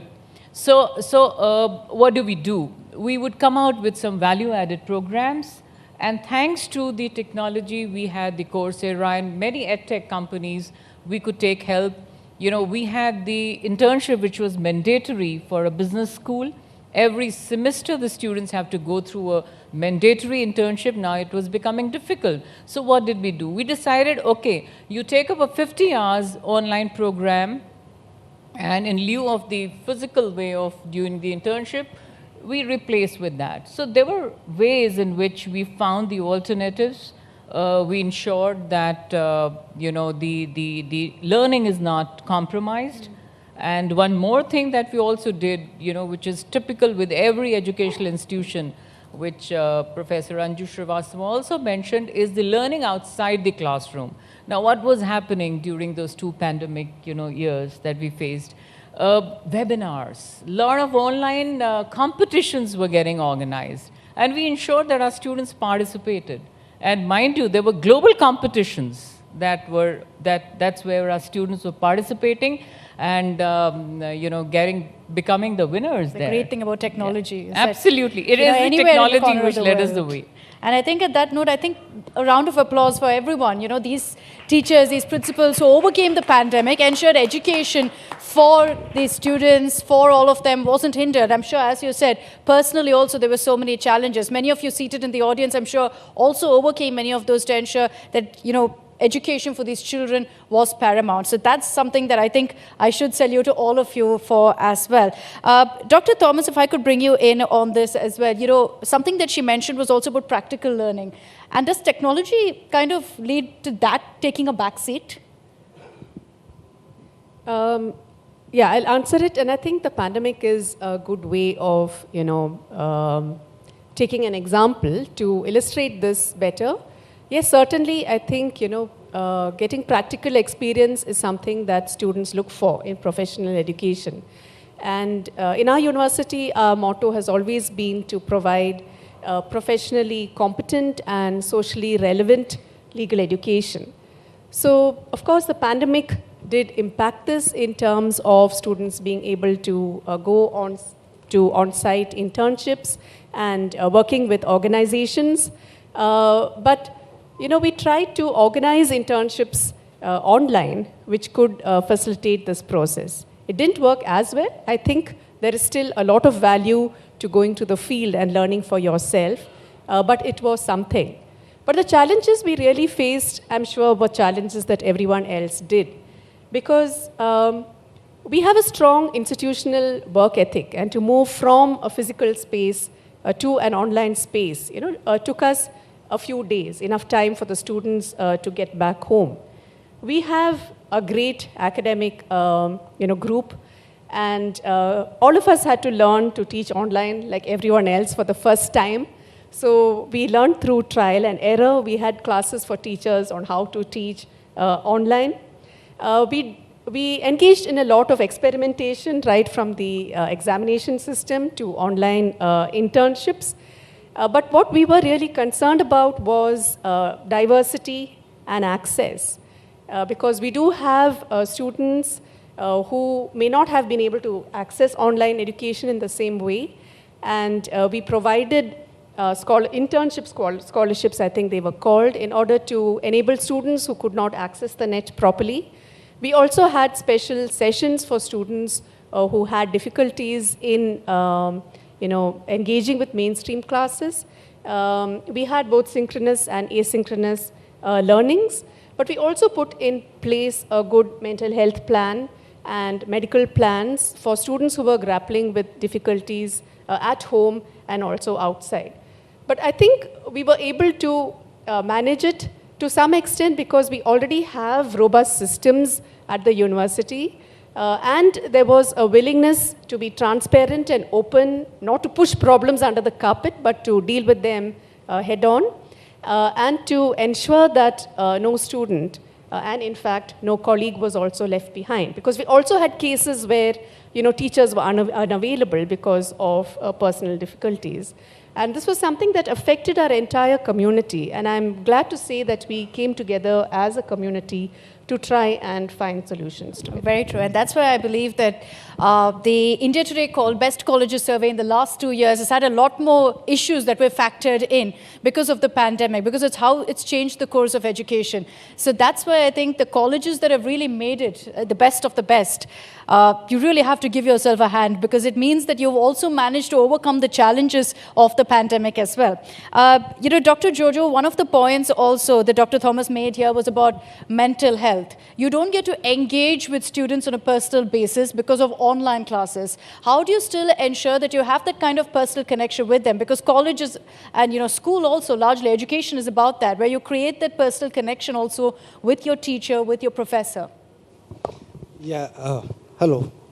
Yeah, as we all know, we all of us went through this kind of psychosocial challenge in our individual life as well as in our students' life.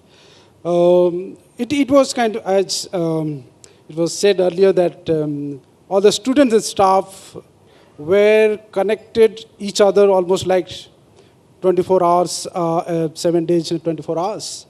And we had the counseling service in place. At the same time, all the teachers were acting as the counselors for all our students. Anytime the students could reach, whether WhatsApp, telephone, email, any one of my students could reach me on email. They were able to reach out to the respective teachers. So that open access was there for the students to reach out to anyone whenever they had any kind of psychosocial issues and the problems. At the same time, I think many of my colleagues have said here, the peer learning, I think, is one of the hallmark of our education systems. That I think that was in place. Despite that students were not physically in the campus, they were able to connect each other. They were able to have their own informal network to reach out, to share about their problems. And if not the students himself or herself, somebody else will reach out to the support system that he or she is facing problems. And so support systems will be in place. We have the students cutting across diversities, whether it is gender, whether it is caste, class, different regions. We had one of the major challenges was the digital divide. Not only the education, but I think in our university systems also we had very, very difficult challenge of digital divide. And so we had initiated the process to create the system where we could provide laptops to the students, reach out either through courier or deliver the laptops to the needy students, provide data pack support. And also, as some of us know, as industrial relation or what we call field-based education or fieldwork, we were able to manage at least about 178 organizations in the last academic year. Despite having online internship and all these students will know, unless we go to the people and interact with the people, I think we don't feel the sense of fieldwork or working with people. So we were able to create opportunity with the students wherever they were located throughout the country. And they could reach out to the organizations in their own locality, and they were associated. And so we could place students with 178 organizations in the last academic year during this time. So that anxiety the students had that, no, unless we go for the field work, I think our studies cannot be complete. So that sense, that anxiety what students could have, we were able to create opportunity. So it was, I think, crisis is an opportunity, and we took advantage of that. And we were constantly innovative and creative in dealing with the situation and I delivering think that the program. showed. I think Indian educational institutes really did remarkably in dealing with the pandemic and the many, many challenges that come with it. I also want to bring in Professor Ashok Ganguly on this. Professor Ganguly, let's move away from the pandemic. I want to bring up a point that Dr. Shani also had mentioned, study in India. Even today, you know, when students move out of school, the first thing they think about is which foreign university can I apply in? Where can I get in? And then it's considered to be a great matter of pride within the family if someone is studying in the United States, now in Canada, Australia, etc. What will it take for us to change the mindset here in India, that, you know, our institutes are as good as those abroad? Very pertinent question. I think the mindset first needs to be changed by the parents. So it's more the parents than the students. There is, of course, you cannot deny that a Cambridge University is a Cambridge University. There is no point in denying that MIT is MIT. What we need to learn, what does it take for an institution of 400 years to stay at the top? It is one thing to go on top, but it's another thing to sustain the excellence. And we need to understand that excellence comes due to a few factors. One is great faculty. Another is great students. These are two things. No matter how much infrastructure you put into huge buildings or air-conditioned rooms or great computers, ultimately you need outstanding thinking people and outstanding students. How do you get those outstanding students from our hinterland?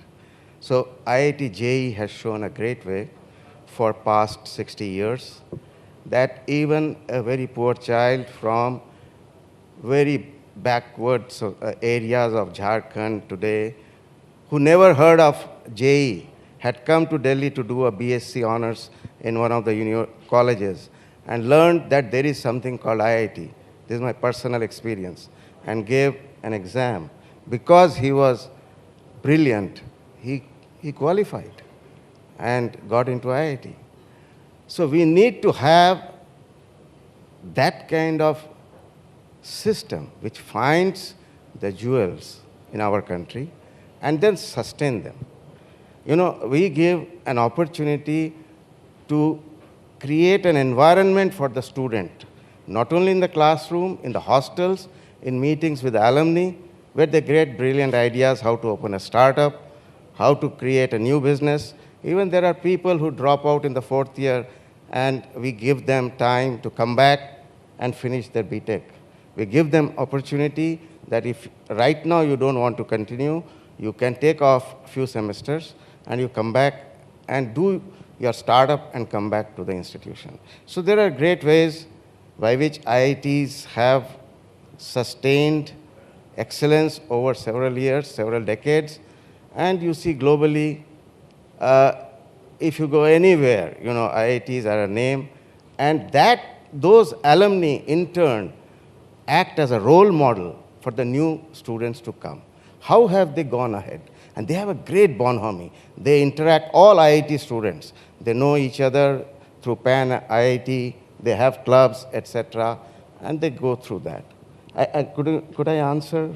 Yes, Did I answer very your much, question? very Okay. much, sir. So I think to add to that, I have to agree. IIT is like a cult. You know, once you've been in IIT, everyone knows each other then as well. Mr. Pant, you know, from everything that everyone has said, I think that how you define excellence in an education is about your faculty, it's about the students that are there, the kind of technology that you have as well. But also, you know, something that's always been brought up as criticism against Indian institutions is that we're not keeping up with the times. They say that, you know, the thinking is backward and all of that. Do you think that's changed now?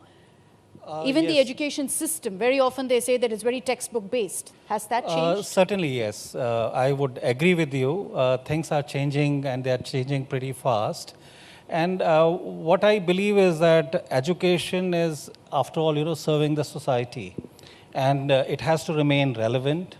And many a times, you know, you are like a strategic follower to the demands of the society. At other times, you know, you are a change initiator, for the society. And now, like I come from an institution, I think, which is very different. I can only pick one institution which would fit the bill, glamorous and out of the ordinary. Out of the usual. Yes, an unusual kind of an institution.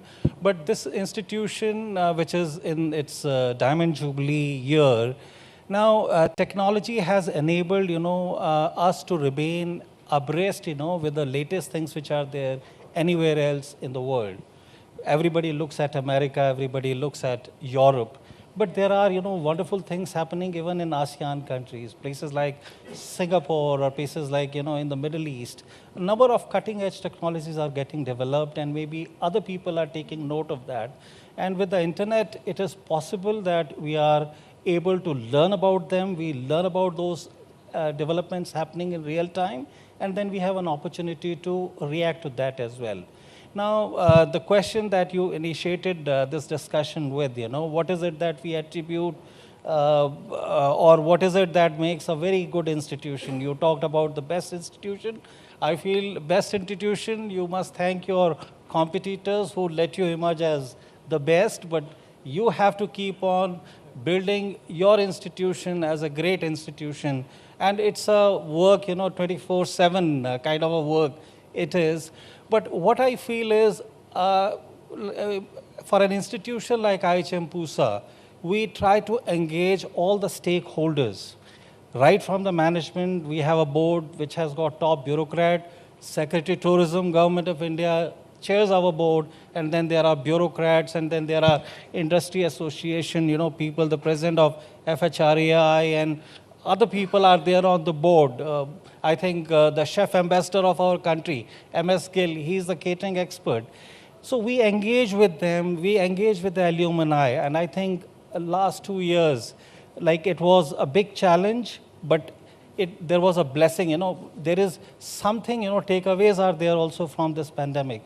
We could not have been in a position to connect with our alumni the way we did in last 2 years. Madam Verma was telling me that her cousin graduated 40 years back. I said, what is his name? Because I know many people who graduated from my institution before I was born.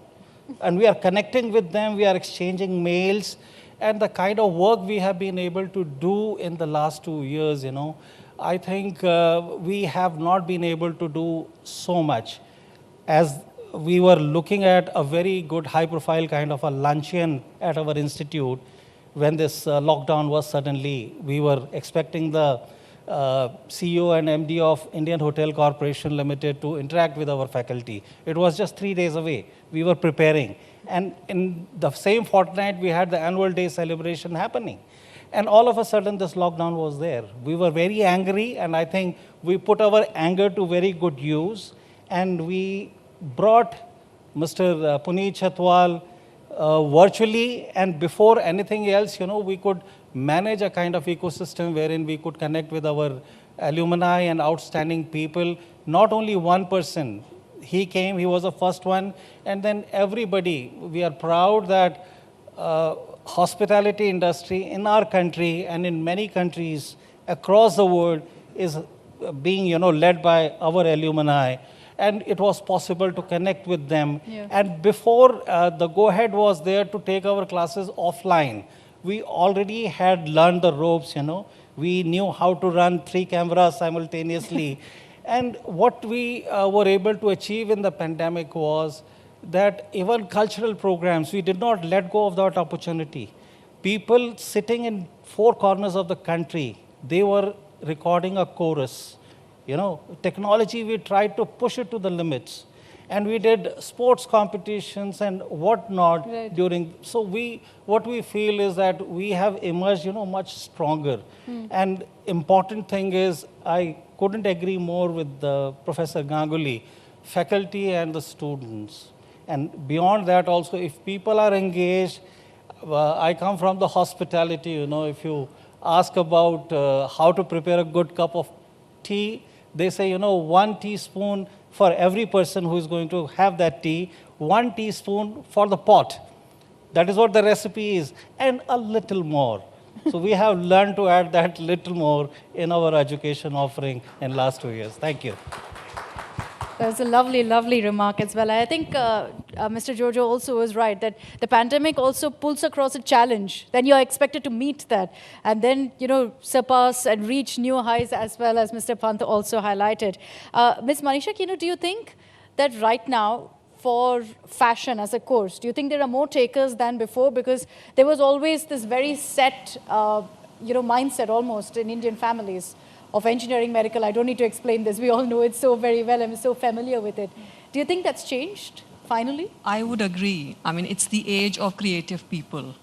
Everything else can be done by machine. Creative people, it's the age of creative people. And in fact, our profile has also changed, our student profile. So we are getting students from parts of the country which we were not getting 5 years, 10 years back. Because parents are now more open to more unconventional, if I may say so, fields, and our students are everywhere. If you see the retail space, not just as creative people, but as head of organizations and companies, so our students are everywhere. They're doing really well, and that kind of gives an impetus that people now want to come and join NIFT. And there's a lot of creativity, and sometimes it gets suppressed when you're forced to choose a field that is not to your liking. And thankfully, they come here to NIFT and they flower and they kind of reach new heights.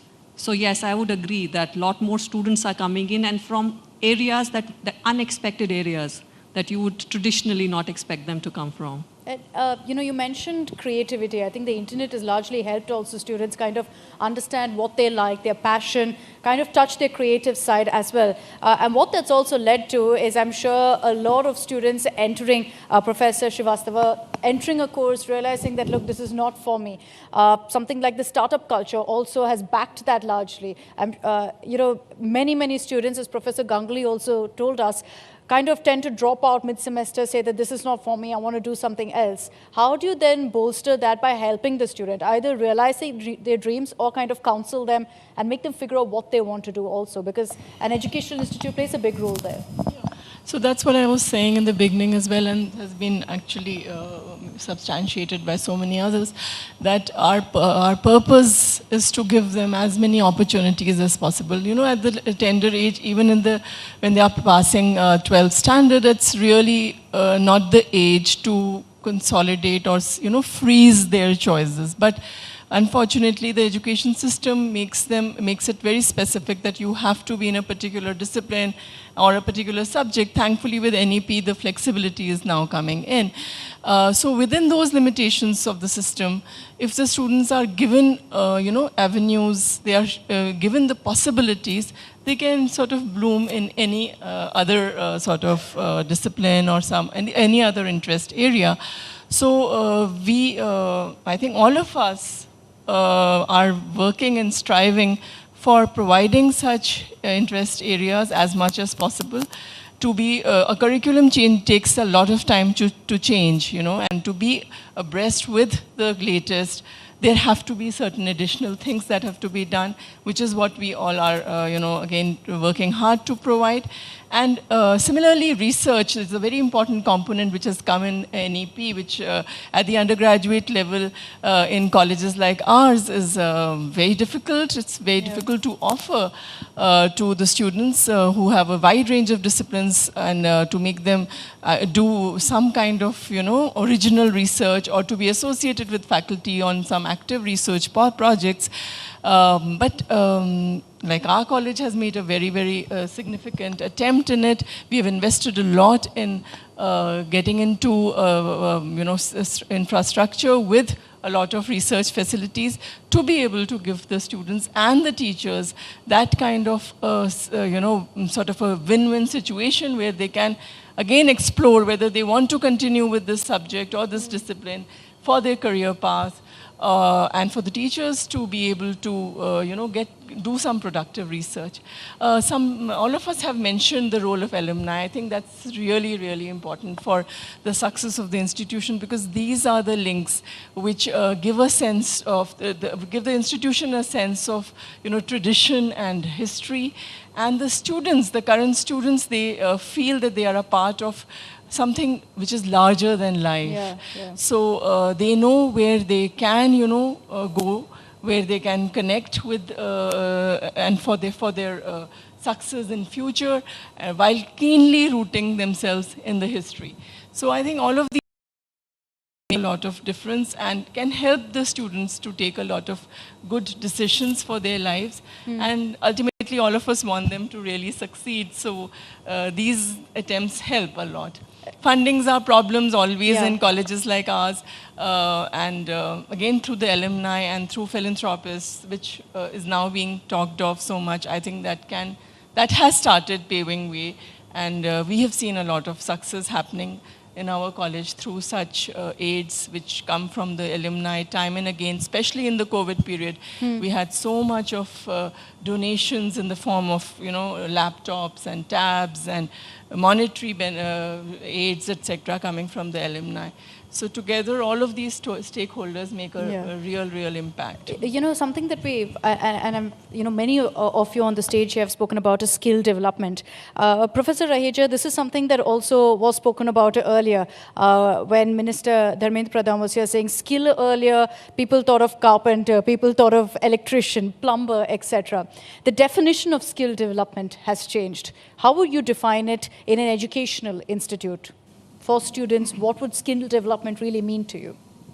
I think the first definition I would say is let's not try to define it, because let's make the whole idea with 3 O's.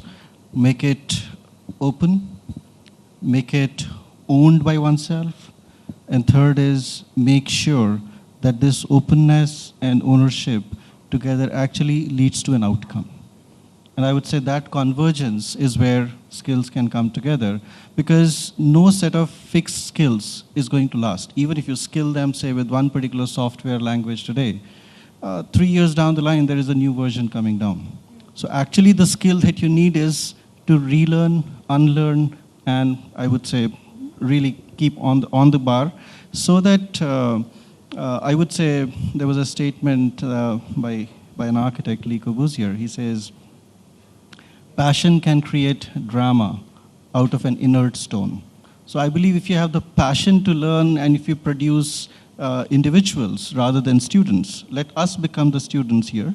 And we also need to relearn and unlearn. So I would say that's the way forward, to reskill, unskill, and kind of move forward. Thank you.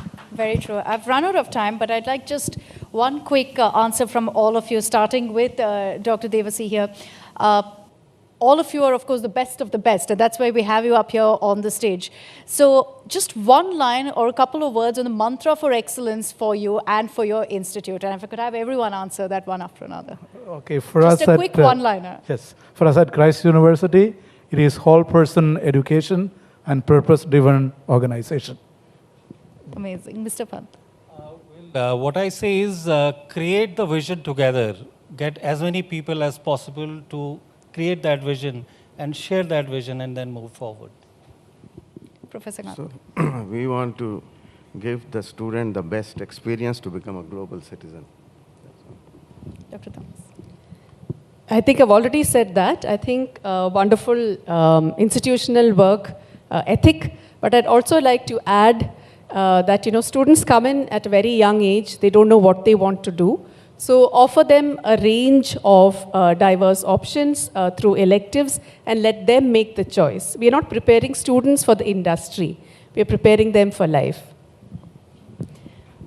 Yeah, for me, I would say that we instill a sense of ownership in the students. Whatever they do that passionately rather than just running behind their passions. Yeah, so I think it is the culture that prevails, which we would like to promote, that enables openness, enables exchange of ideas, innovations, and from our side, a commitment to have that fulfilled. Dr. Jude. For us, it is to be people-centered, contextually innovative, and continuously create space for opportunities. Professor Aija. I think just one phrase, push the boundaries so that boundaries don't cease to exist, such that the Indian Institutes of Technology, I think the country now needs is institutes of innovative thinking, which also changes the whole boundary landscapes to a global level rather than just Indian. Very true. And finally, Ms. Manisha Kim. I would say inclusivity. That's what we follow in the campus. And I would also say creativity without restrictions. We want our students to blossom and flourish. We don't want to restrict there. We just want to chisel it and fine-tune it. So that would be my Niftalis. This has been a lovely session. This is the first time I've seated with so many professors, wasn't taking notes. But thank you very much for joining us for this session. A big round of applause, please, for all of our principals for taking the time out and joining us here. A lot to learn from all of you. Congratulations again for winning here the best colleges of India. And thanks to India Today. So India Today is India Today, but for future. Thank you very much. Thank you.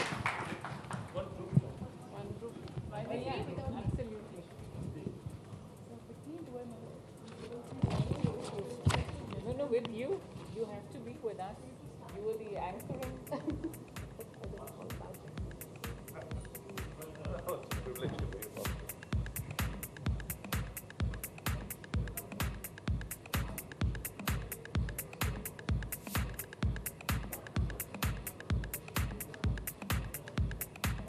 Thank you so much. Thank you.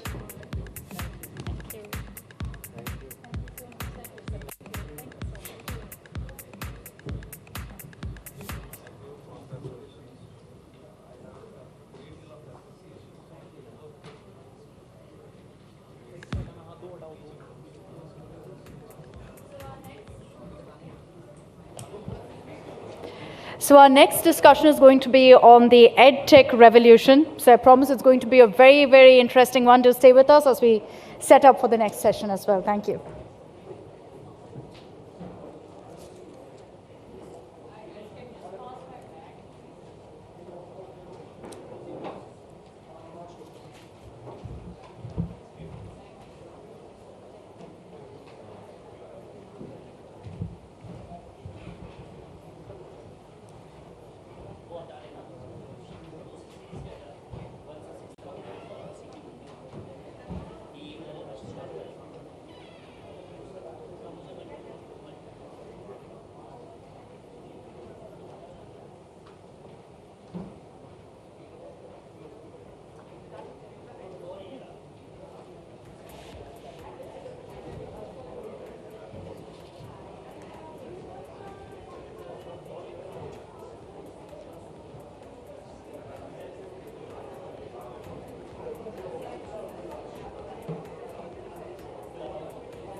We're all set for the next session, so I request everyone to please settle down.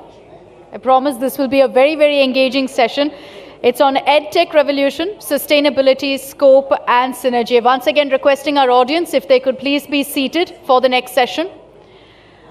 I'd like to call up on the stage Shreyasi Singh, founder and CEO of Harappa, Piyush Nangru, co-founder and CEO of Sunstone, Hari Krishnan Nair, co-founder, Great Learning, Dr. Nilima Chopra, Lead Early Childhood Care and Development, HCL Foundation. And to moderate this session, I'd like to invite her on the stage, Executive Editor of India Today, MG Arun. The session is beginning. Request everyone, ladies and gentlemen, to please settle down.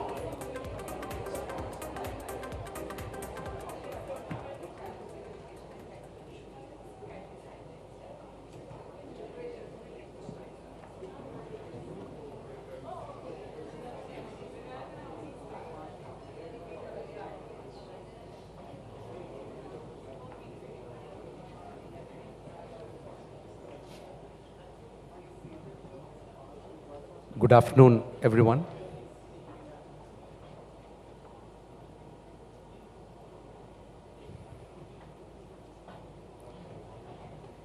In the past few years, India has witnessed a revolution of sorts in online education. A KPMG and Google study done before the COVID-19 outbreak estimated that the online education market in India was set to grow to close to $2 billion with 9.6 million users by 2021. With the coronavirus-induced lockdown, we seem to have achieved that target in 2020 itself, besides heading for exponential expansion. The online education market in India is expected to grow by 2.28 billion during 2021-2025. So that's a compounded annual growth rate of almost 20%. But challenges remain. The post-pandemic period has seen edtech firms grappling with the new realities of students getting back to school.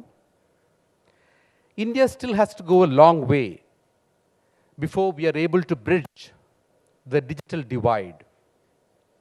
We still need to find out ways and means to deliver affordable education to a large part of the population. To talk about these issues and more, today we have an eminent panel of experts with us. We have Shreyasi Singh, who is founder and CEO of Harappa. We have Piyush Nangru, who is co-founder and COO of Sunstone. We have Hari Krishnan Nair, co-founder, Great Learning, and Dr. Nilima Chopra, lead Early Childhood Care and Development, HCL Foundation. I think the first question I would love to take it to the panelists is about the sector itself, because after the post-pandemic period, we have seen a kind of realization where as things get back to normal, is the edtech sector going through a squeeze? Is it a temporary phenomenon, or is it something that is going to hurt the sector for long? What is the kind of feeling that you're getting? Maybe I'll start with Shreyasi.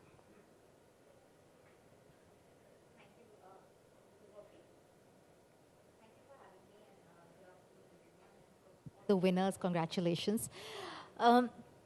This is a tough question to get started with, to speak on behalf of an industry that has been in the news for too much and for too many things, very good as well as a lot of maybe unfairly negative things as well. But just to get started, I think for this audience, and my understanding is that most of them are higher educationists and working in that. I feel,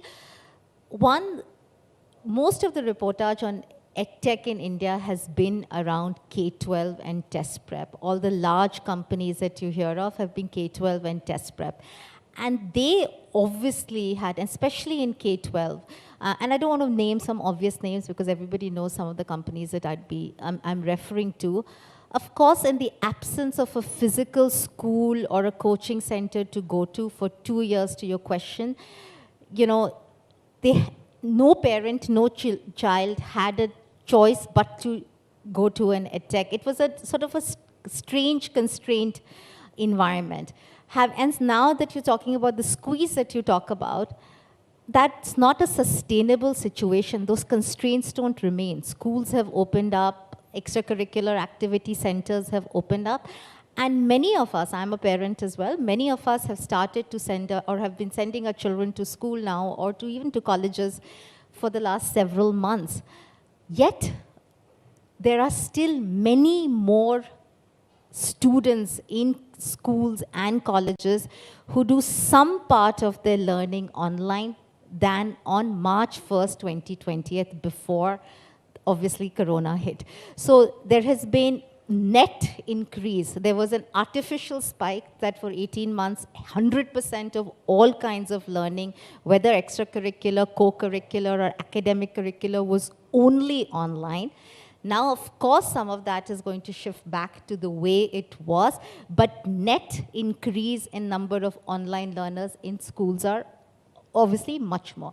Now for Piyush, Hari and I, all three of us work in edtech firms or online learning firms that work with adults, or in Piyush's case, maybe with students, and he'll talk about it, but for Hari and me, we work with professionals. 90% of Harappa's learners, and we're an online learning institution that focuses on cognitive, social, and behavior skills, are between 28 to 42-year-old. And I think that's a really important segment of online learning that I feel, all of us should talk about more, because I feel the true advantages, flexibility, expanse of courses, curriculum, and at different ages that you need to access curriculum, I think online learning is a great opportunity, and that has only increased many folds since before the pandemic. Piyush, what has been your experience in this? Thank you. I would like to say that the way pandemic sort of forced us to experience online learning, it also opened our horizons as to what it can achieve and what it cannot. So a lot of the things where we would not trust online learning early on before even trying it have now become routine, which is why a lot of, and even talking for the K-12 segment, a lot of the tuitions are now getting substituted as well. And my second point here would be that it depends a lot on the learner segment. While one can argue that in K-12 it was a substitute, whereas if we talk about professional learners, the ones who are doing their jobs, for them it was altogether a new segment which took off really, really well. And even the edtech companies were forced to innovate faster to cope up with the growth, and a lot more experiential learning came into focus, whether it be use of content which is more engaging, whether it be gamification, and that led to a higher adoption, and net where we have settled is definitely far higher and far more accelerated than it would have been otherwise. Right. Hari, in fact, your field of operation is focusing on professionals, giving training to professionals. So how has this, this phenomenon impacted you? Is the scope still alive for, your kind of course? Sure. First of all, good afternoon, everyone, and thanks for the invite, Arun. I think as we already spoken about, this question has to be answered differently for different segments. When it comes to professionals, for them, online learning continues to be the go-to option, because if you are working in a job, right, it is not possible for you to always go back to a physical institution and learn. So upskilling industry where, great learning is a part of, and so are many of others. We have definitely seen an upswing, a greater adoption because of pandemic. It got accelerated, and I don't think, at least for that segment, we are seeing any any reduction in demand. That continues to be the case, because for that audience, online is the way to learn. I think what has happened in pandemic is that more and more professionals have realized that through online you can actually access quality education, which earlier was not, or at least they did not believe so. Now, because of online or because of pandemic, they got an opportunity to experience high quality online learning, and that is what's actually driving the adoption up. Okay. So we have, thank you for that. We have an interesting perspective that will come from Dr. Nilima Chopra here, because she works in the field of education, the social sphere, being part of the HCL Foundation. So if you could throw some light on how technology can be leveraged or is being leveraged to reach education out to the underprivileged.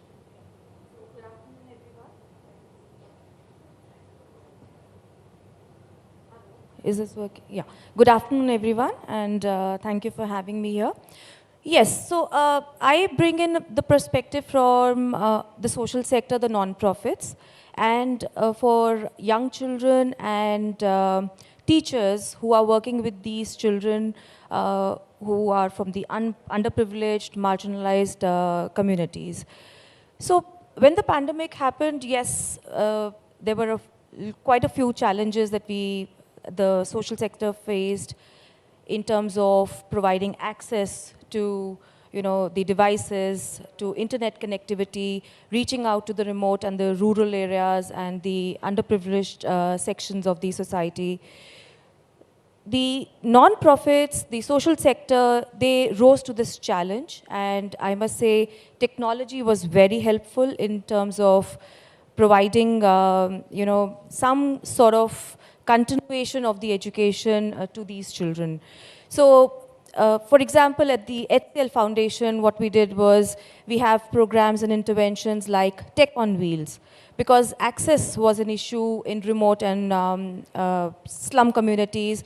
So there's this van which takes the laptops, the devices, internet connectivity, and we reach out to children maybe through Gurukul centers, who under the flyovers, in the in certain mango orchards. So we reached out, and technology was really helpful in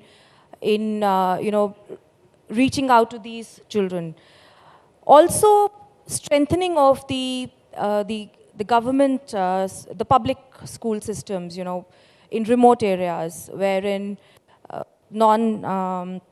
non-profits, they volunteered, they rose up to the occasion and provided, strengthened the ICT infrastructure, also trained the teachers on how to conduct online sessions and classes, maybe through preloaded e-learning tablets which were distributed, or through creating certain videos and distributing them in the community, and with the help of facilitators, analyzing these videos of good teaching practices and taking them forward. So yes, a lot of effort and interventions were made by the social sector in reaching out to the children during the pandemic phase.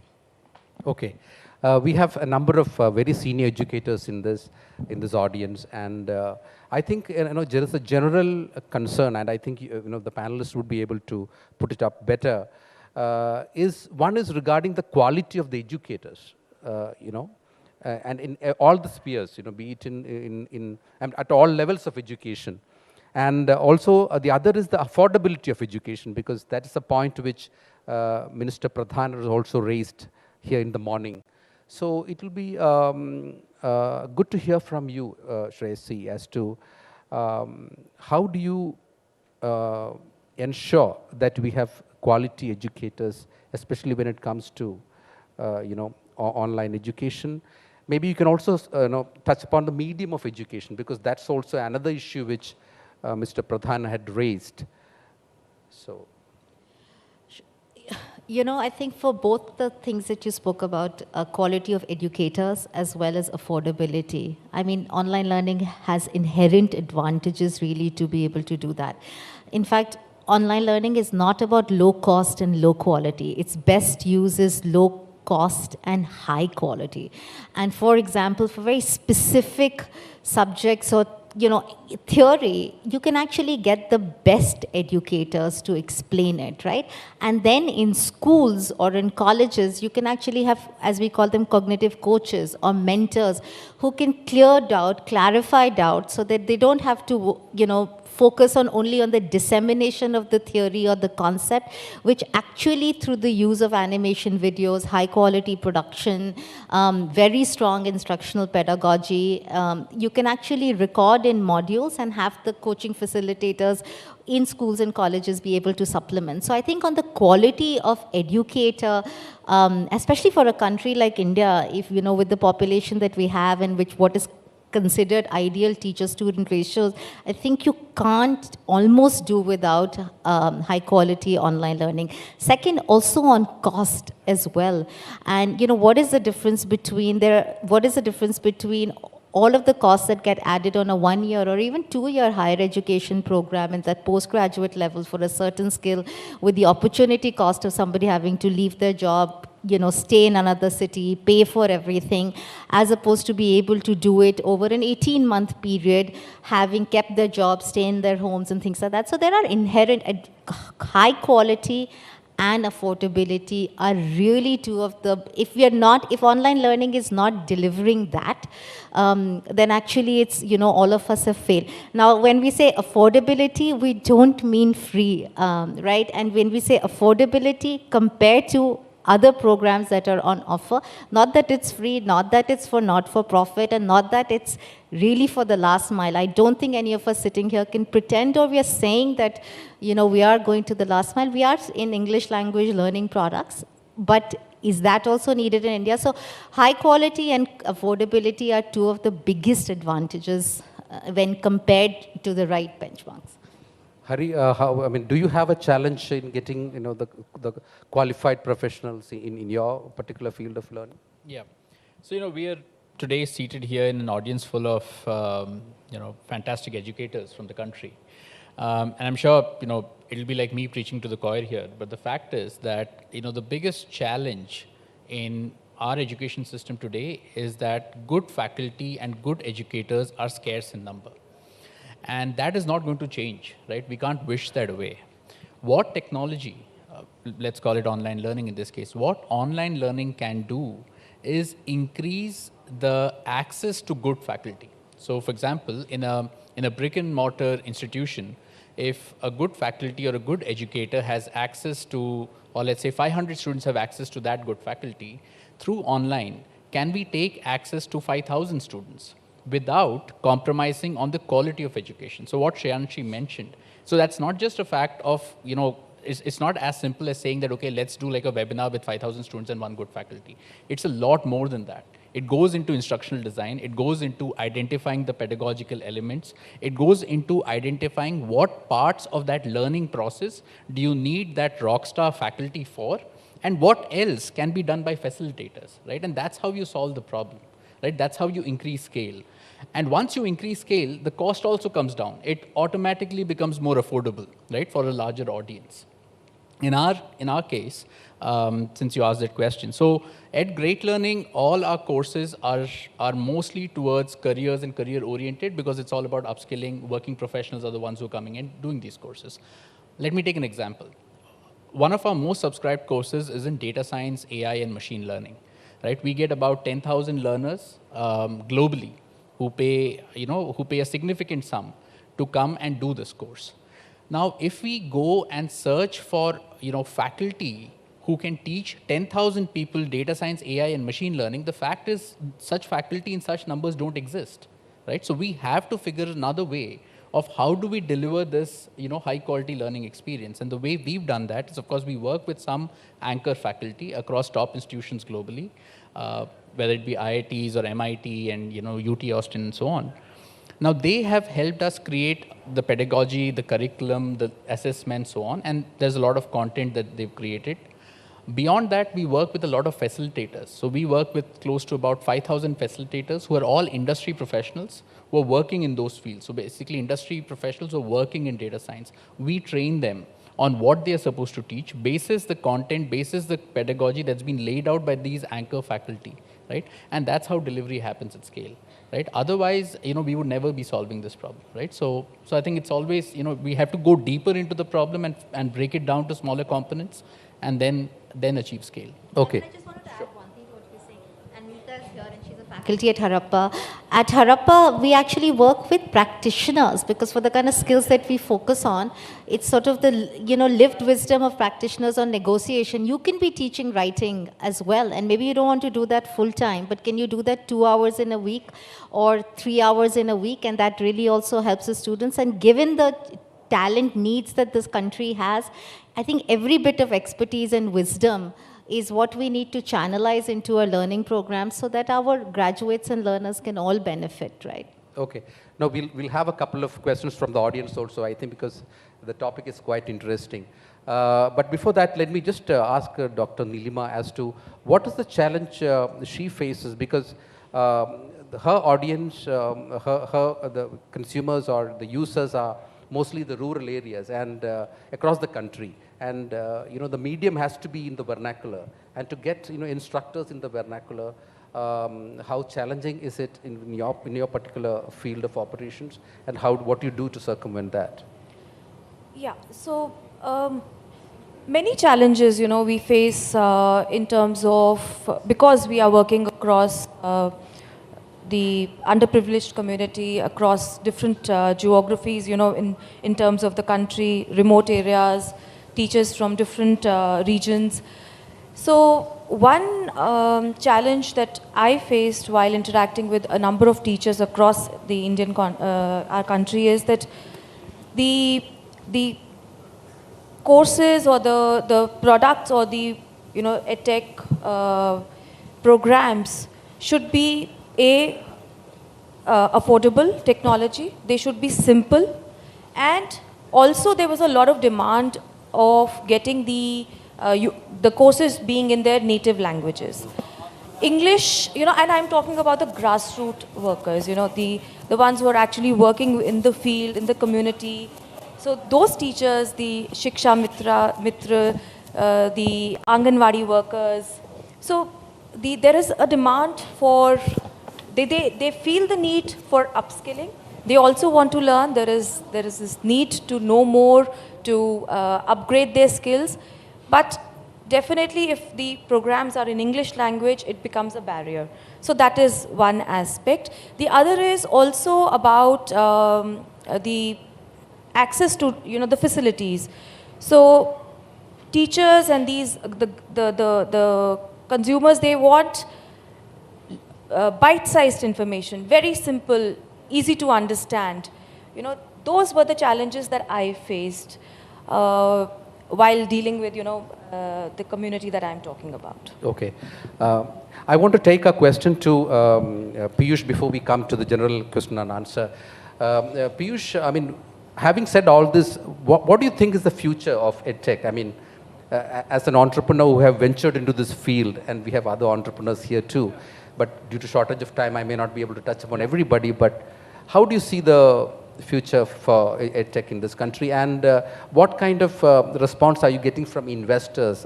Is the investment still hot in this sector? Right, so two very diverse questions actually. Okay, I'll take the first one first.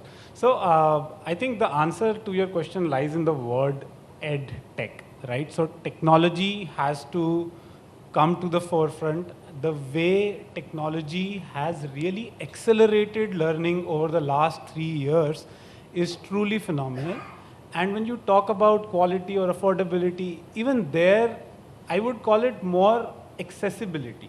If technology can make quality and affordable education accessible to all, can we all have content which is mobile friendly? If we can do that, even today a lot of our content is only and only desktop or laptop friendly, which is a big barrier. If we can do that, or as Dr. Nilima was talking about, bite-sized content, some nudges. These are instructional design innovations which can really make sure that the quality education is accessible to all and consumable in a format which can reach the masses of the country and not just stay within the top cities. On your second question, I think good, sound businesses are businesses which always find their way. and it's always, whenever you have winters like these coming on, they're always very seasonal, and the COVID had set certain expectations and certain inflations around certain business growth. It's only reality which is setting in, and investors are valuing good businesses, and they will find their way. Okay, hopefully the deep winter will get over very soon. So can we have a couple of questions? Dr. Bharadwaj? Yeah, would you like to? Then we'll come to you, sir.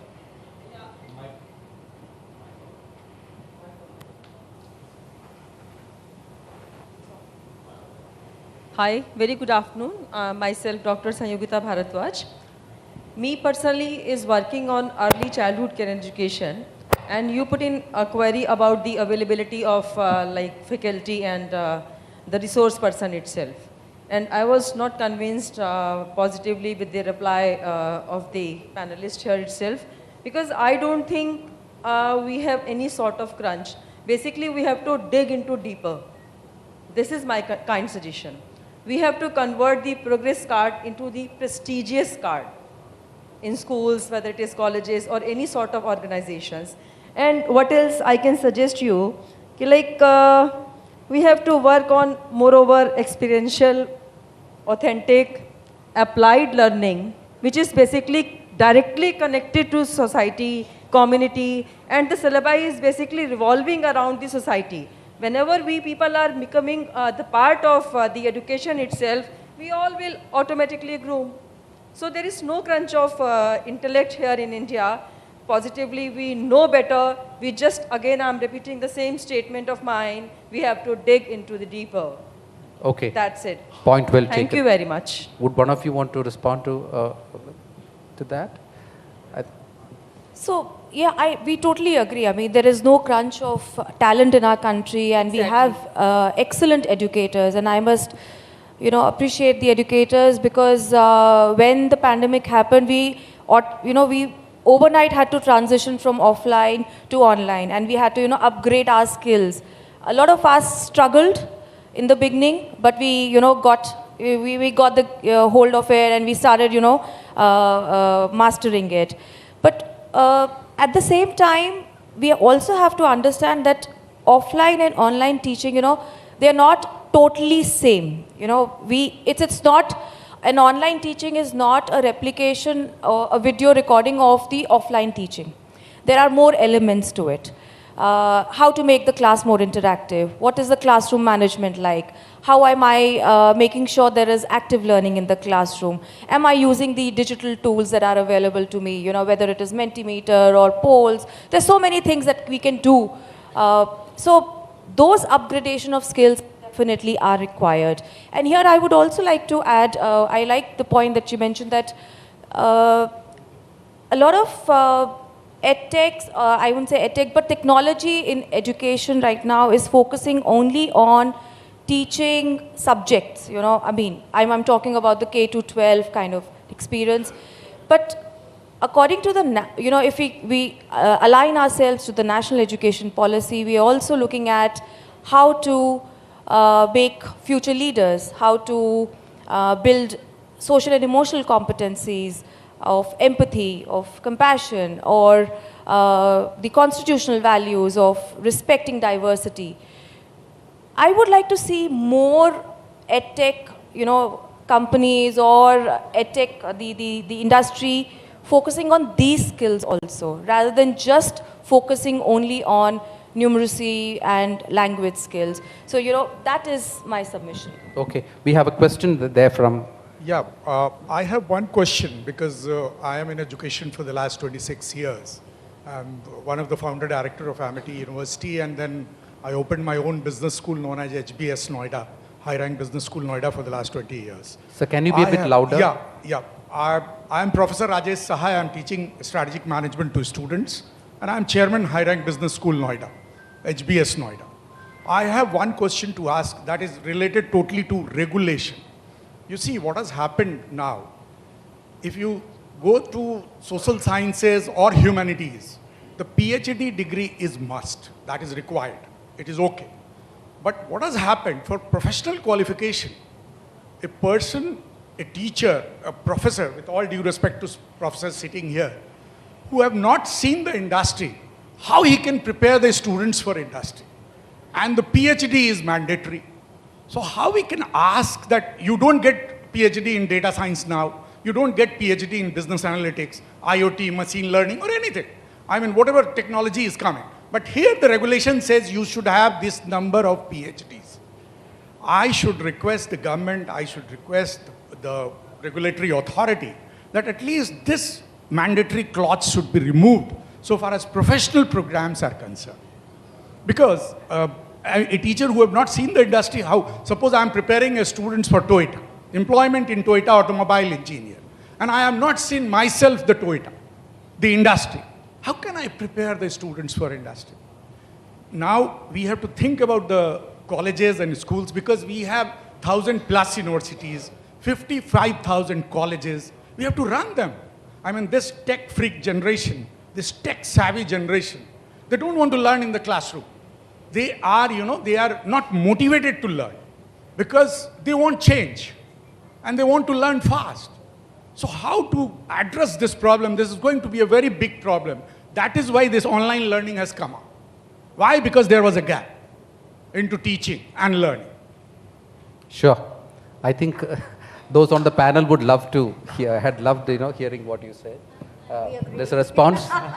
Yeah, maybe a quick response and we'll split No, for. completely agree with you. While I can't comment on behalf of the government or regulators, but of late, if you really see, there have been some landmark policy changes being brought in by the regulators, and one of them very specifically targeted around allowing more and more industry faculty. I think that ratio was very skewed earlier, and now it's some bit increased. So that is really a step in that direction. Plus, also completely echo your thoughts. That is where a lot of private universities and campuses are acknowledging the efforts of various edtech companies and ensuring that the students get that value and plug in those offerings into their campuses.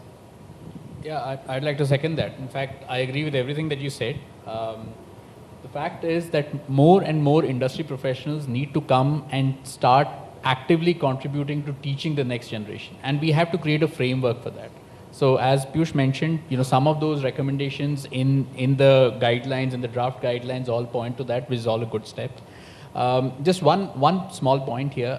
I think, when we talk about courses and learning paths, there are, at least this is my personal belief, I think there are certain aspects of that learning journey that are best taught by academicians, especially which are foundation building. And there are certain parts that are best taught by industry practitioners, which are obviously more oriented towards applications in the industry. Going to the same example that you quoted, sir, like data science, right? So when we talk of data science, it starts with statistics, right? Basic business statistics and mathematics, right? In our experience of doing data science courses for like 10 years now, what we've always realized is that academicians are best suited to teach that because you have to take a learner from 0 to 1, and that basic foundational grounding has to be extremely strong. But on the other end of the spectrum, in that same course is applied machine learning. Now, to teach applied machine learning, you yourself should have applied machine learning in the industry, right? Which is not an academic subject, it's an industry-oriented subject. Right. Right, and that's the mix. Yeah. Shreyashree, final word from you and we'll wind up. No, I mean, no point in repeating whatever you absolutely agree, and you're right that that is the gap that we can fill.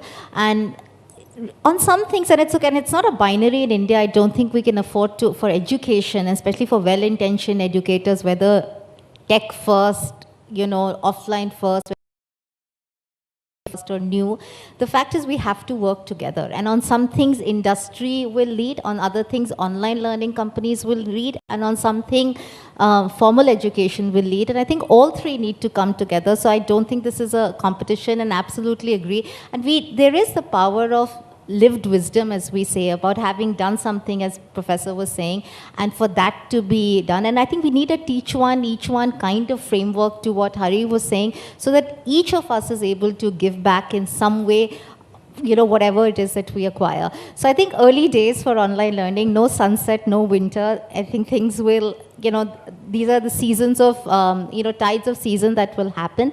But I think online learning is in a much better place and has a much more promising future that it did. We're not perfect, and I think we know that. And, I think all of us commit to do better, and we're also educators at heart. And I think I want to assure everyone of that.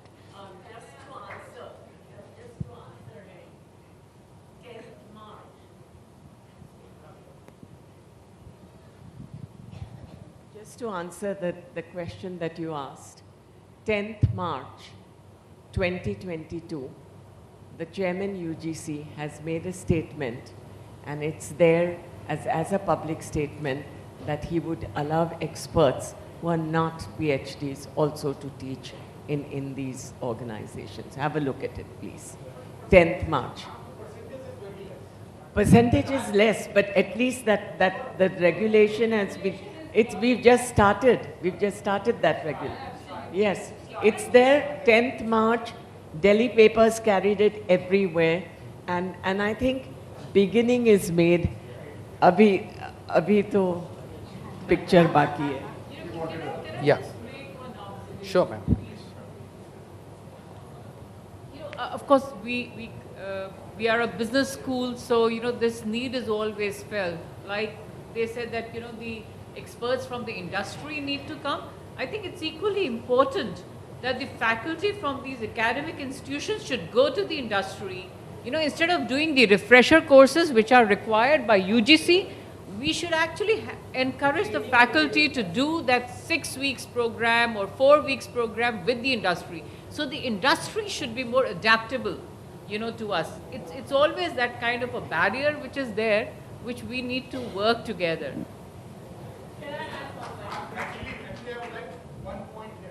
Earlier, what was happening, we were preparing all the students for only government jobs. And now there is no more government jobs. So a lot of students are jobless. So degrees should have some value. It should not be a piece of paper.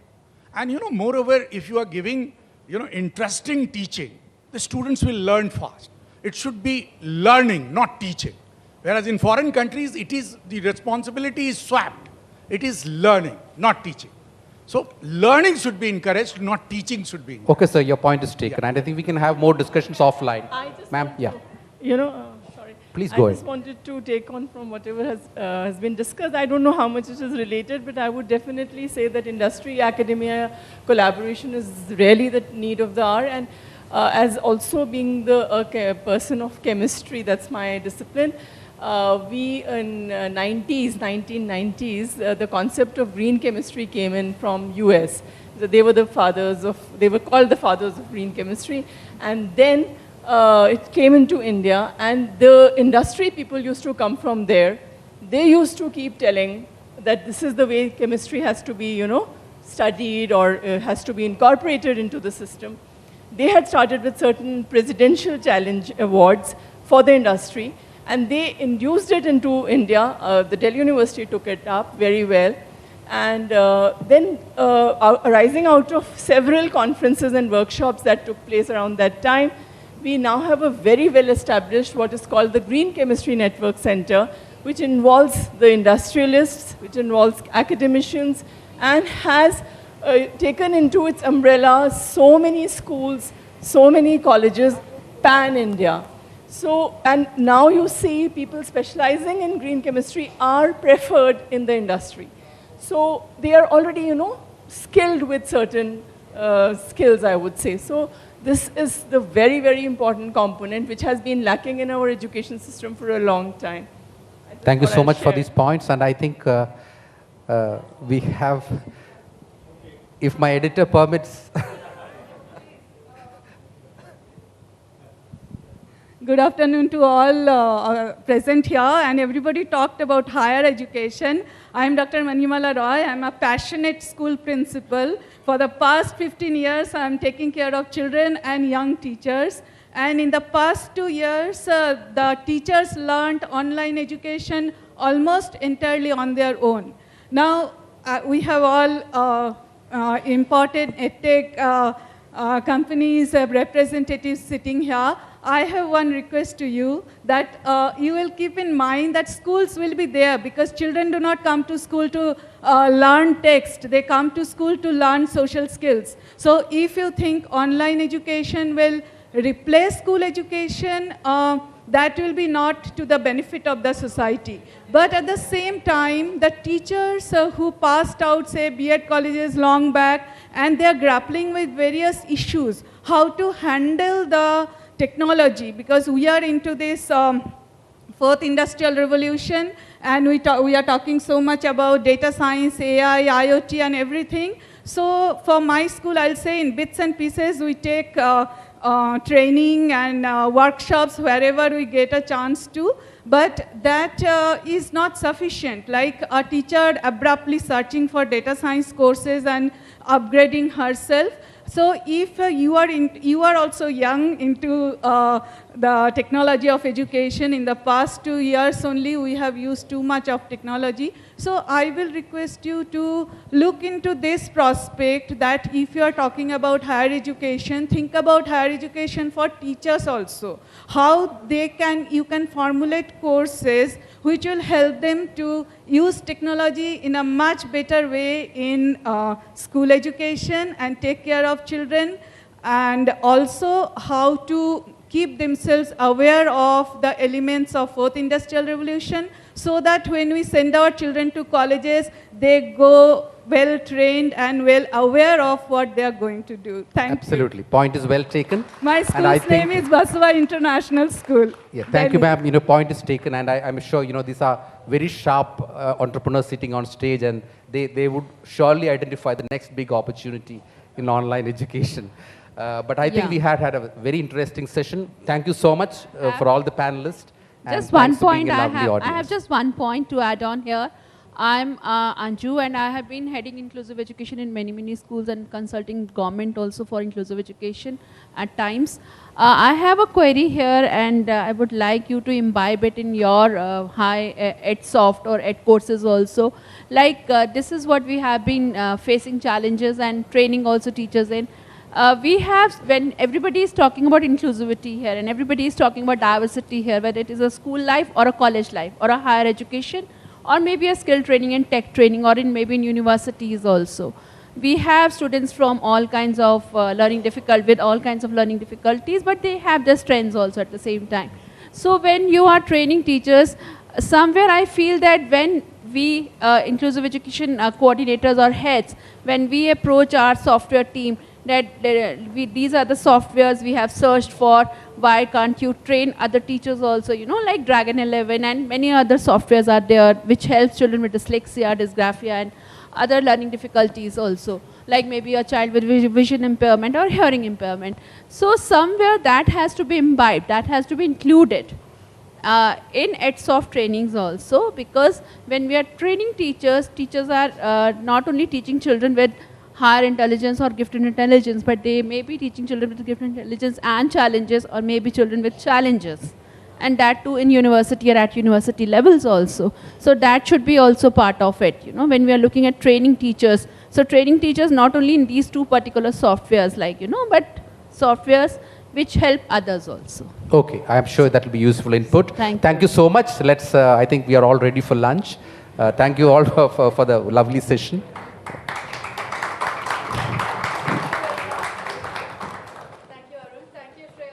Shari Krishnan and Dr. Nilima. We're breaking for lunch, yes, finally, for about 30 minutes. So we'll see you back because we have two very interesting sessions lined up right after.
Guessing this.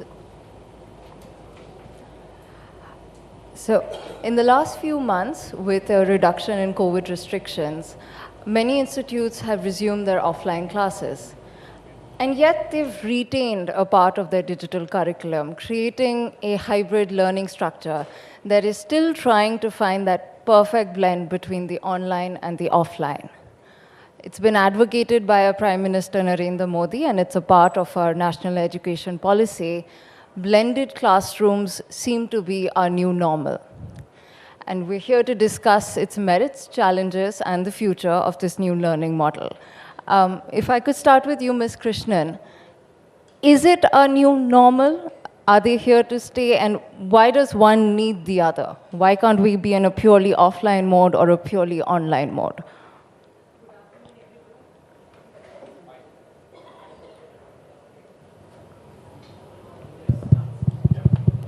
Hi, good afternoon, everybody, and thank you for starting off this conversation. It's a difficult conversation, but a very important one, and I'm happy that we are having a conversation around this topic, because every day in school we talk about this. So to answer your question of why can't we only go back to offline, and why can't we go back to online like we did during the lockdown 2 years, I think the country as diverse as India, with the kind of learners that we have and the challenges and needs that children have, we cannot have one solution which fits everybody. No, so we have to be open as educators in this room to the idea that no one answer will be a solution to a problem that we are facing. And it is a challenge. To be able to educate our children is a huge responsibility along with the challenge.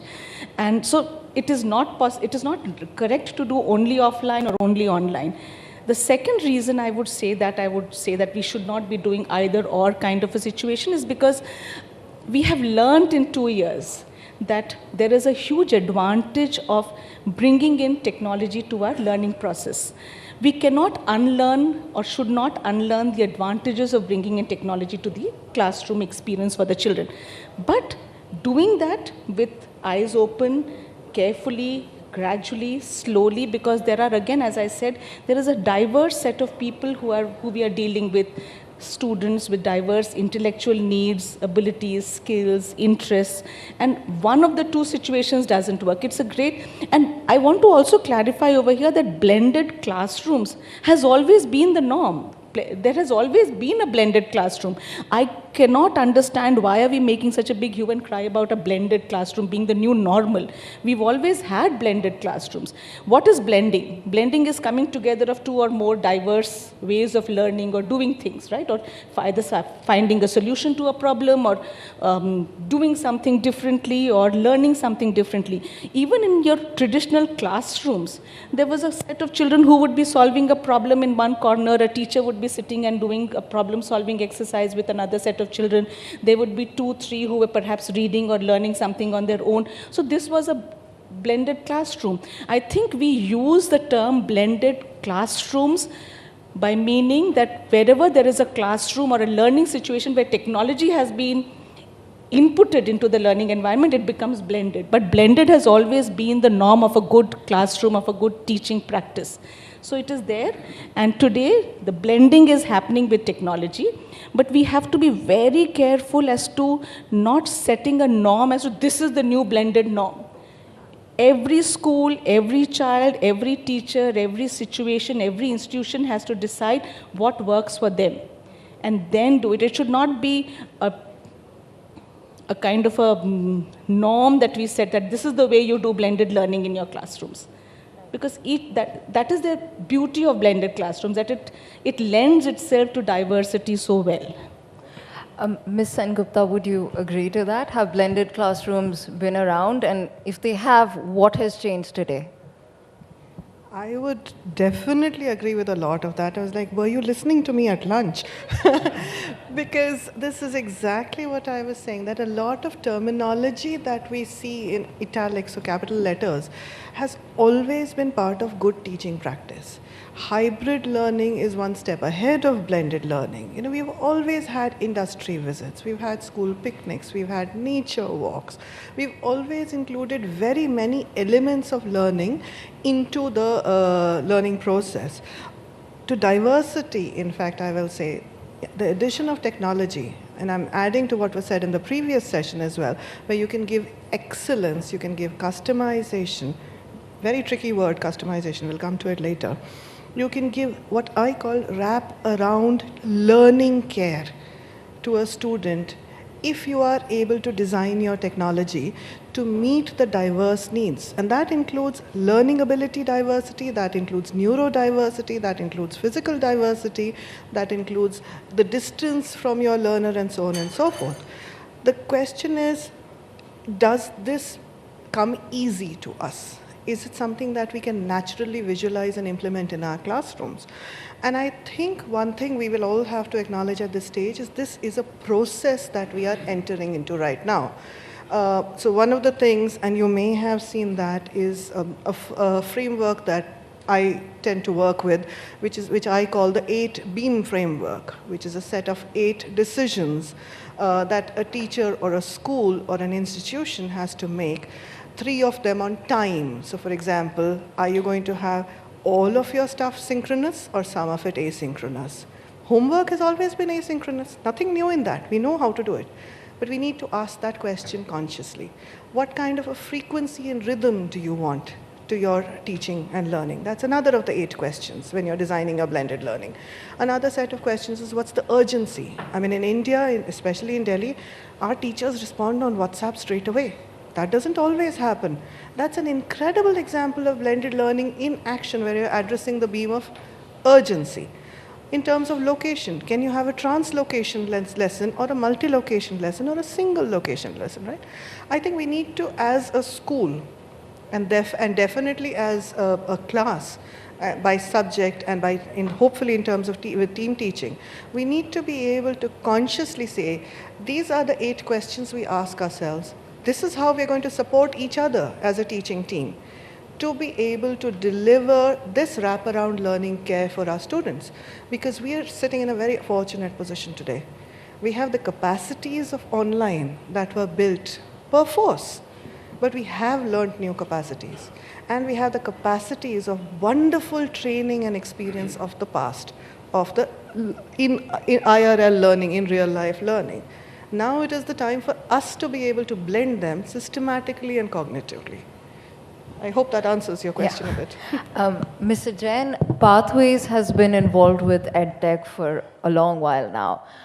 What has been your experience with it, and what are some of the features which are essential for the success of a blended classroom? Thank you. Well, it's always very hard to be on a panel which is just before lunch or just after the lunch. But I must say that, I'm amazed to see the attentiveness of the audience here. So thank you very much for listening to all of us. Coming to technology and blended classroom and Pathways, whatever our learnings have been, I would like to first, start by saying that not now, but a little while earlier, there was always a misnomer about technology. There is a difference between IT learning and IT-enabled learning. IT education is different, and how you leverage technology for doing learning inside a classroom is very, very different. Pathways has always had focus on the latter, and that's how when we started our first campus in 2003, I think there were some case studies done on that we were the first campus in the world which had radio connectivity both internally and externally in a school campus. Back then, when the Wi-Fi devices didn't used to come.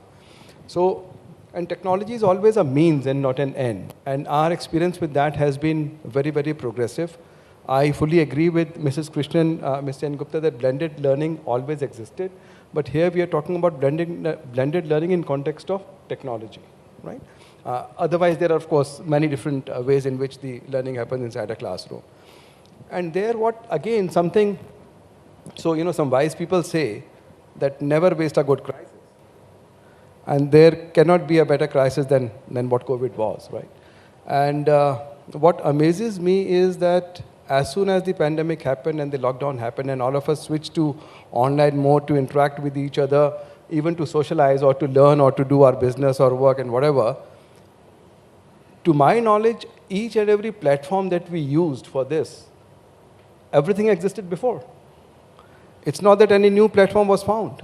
It's just that there's a human, we are averse to experimenting new things, right? But it taught us. What it did, which is good for education, is globally there's a research and there's a survey that resistance to use of technology in educational institutions doesn't come from students, it comes from adults, globally. And what COVID has overcome is that the fear of using technology in the adults has gone. And when that has happened, how do we leverage it more? As Mrs. Krishnan very rightly said, we have such a diverse set of learners all over India, and every child has a right to learn, right? And there, I think there are enormous ways in which we can use technology.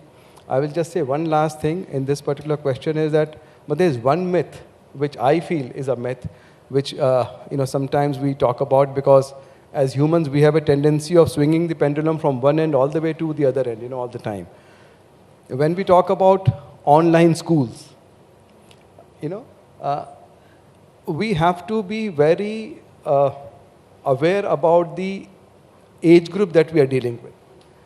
Education is different at different age groups. At the age of K to 12, we are in the process of nurturing human beings, right? And we are not creating robots. We just don't have to fill information inside them. They learn as much inside a classroom as they learn outside the classroom by falling down on a playfield or lending a helping hand to a friend or getting into a quarrel with somebody, right? All that is also important for them to grow up. So I don't think online schooling is a solution or future. Having said that, once the normal thing which now is expected is happening, switching totally to offline will also be wasting a crisis because end of the day, we have to prepare this generation now to get accustomed to a virtual work environment.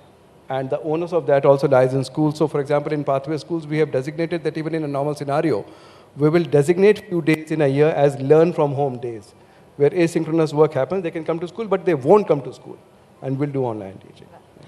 Mr. Chatterjee, in a country like India with its economic, cultural, and geographical diversity as well, how do we equip our teachers to adapt to this new normal? And what are the sort of stumbling blocks for teachers in blended learning? Well, thanks for asking this question. I think my view would be slightly different from the eminent practitioners here. So, but thankfully, as an organization, we have always believed in working with teachers. If I have to answer your question, anything which is blended, hybrid, or which, if technology is that blend, one needs to see that time on task. That's one thing which, if technology can reduce. If things, when a teacher struggles or faces in terms of setting up something or teaching something which is repetitive in nature, can that be taken care of technology? That is one area you will find faster adoption by teachers, right? The most important part is engagement in the classroom. Now, if you have the best of devices, the infrastructure, if your content is passive, and if it does not give the agency of teaching to the teacher, then again, the engagement quotient will be very, very low, and the ultimate outcome will not be met. So end of the day, that will drop out, that adoption will drop out. So when you design, you'll have to design for that, and if you design well, teachers will adopt. The third thing which comes to my mind during COVID and all that has been accelerated, of course, teachers has been pushed to use technology and they have done a fabulous job in that. But there is a disconnect when you talk about after school learning. And due to survival, due to advertisement, due to various kind of things we were trying out, there were so many apps and EdTech and this coming into the picture, and children have used for some time, then it dropped off, you know, you never know. But what we always realize that whatever the child is doing after school, if it is evaluated by the teachers and then recommended to the child, and if whatever she is doing after school, if it comes back to the teachers and the school in the forms of analytics and insights, then the teacher can take intelligent teaching decisions, which eventually a slightly futuristic thing would be, which will help Ms. Krishnan to take decisions, which is called adaptive sectioning.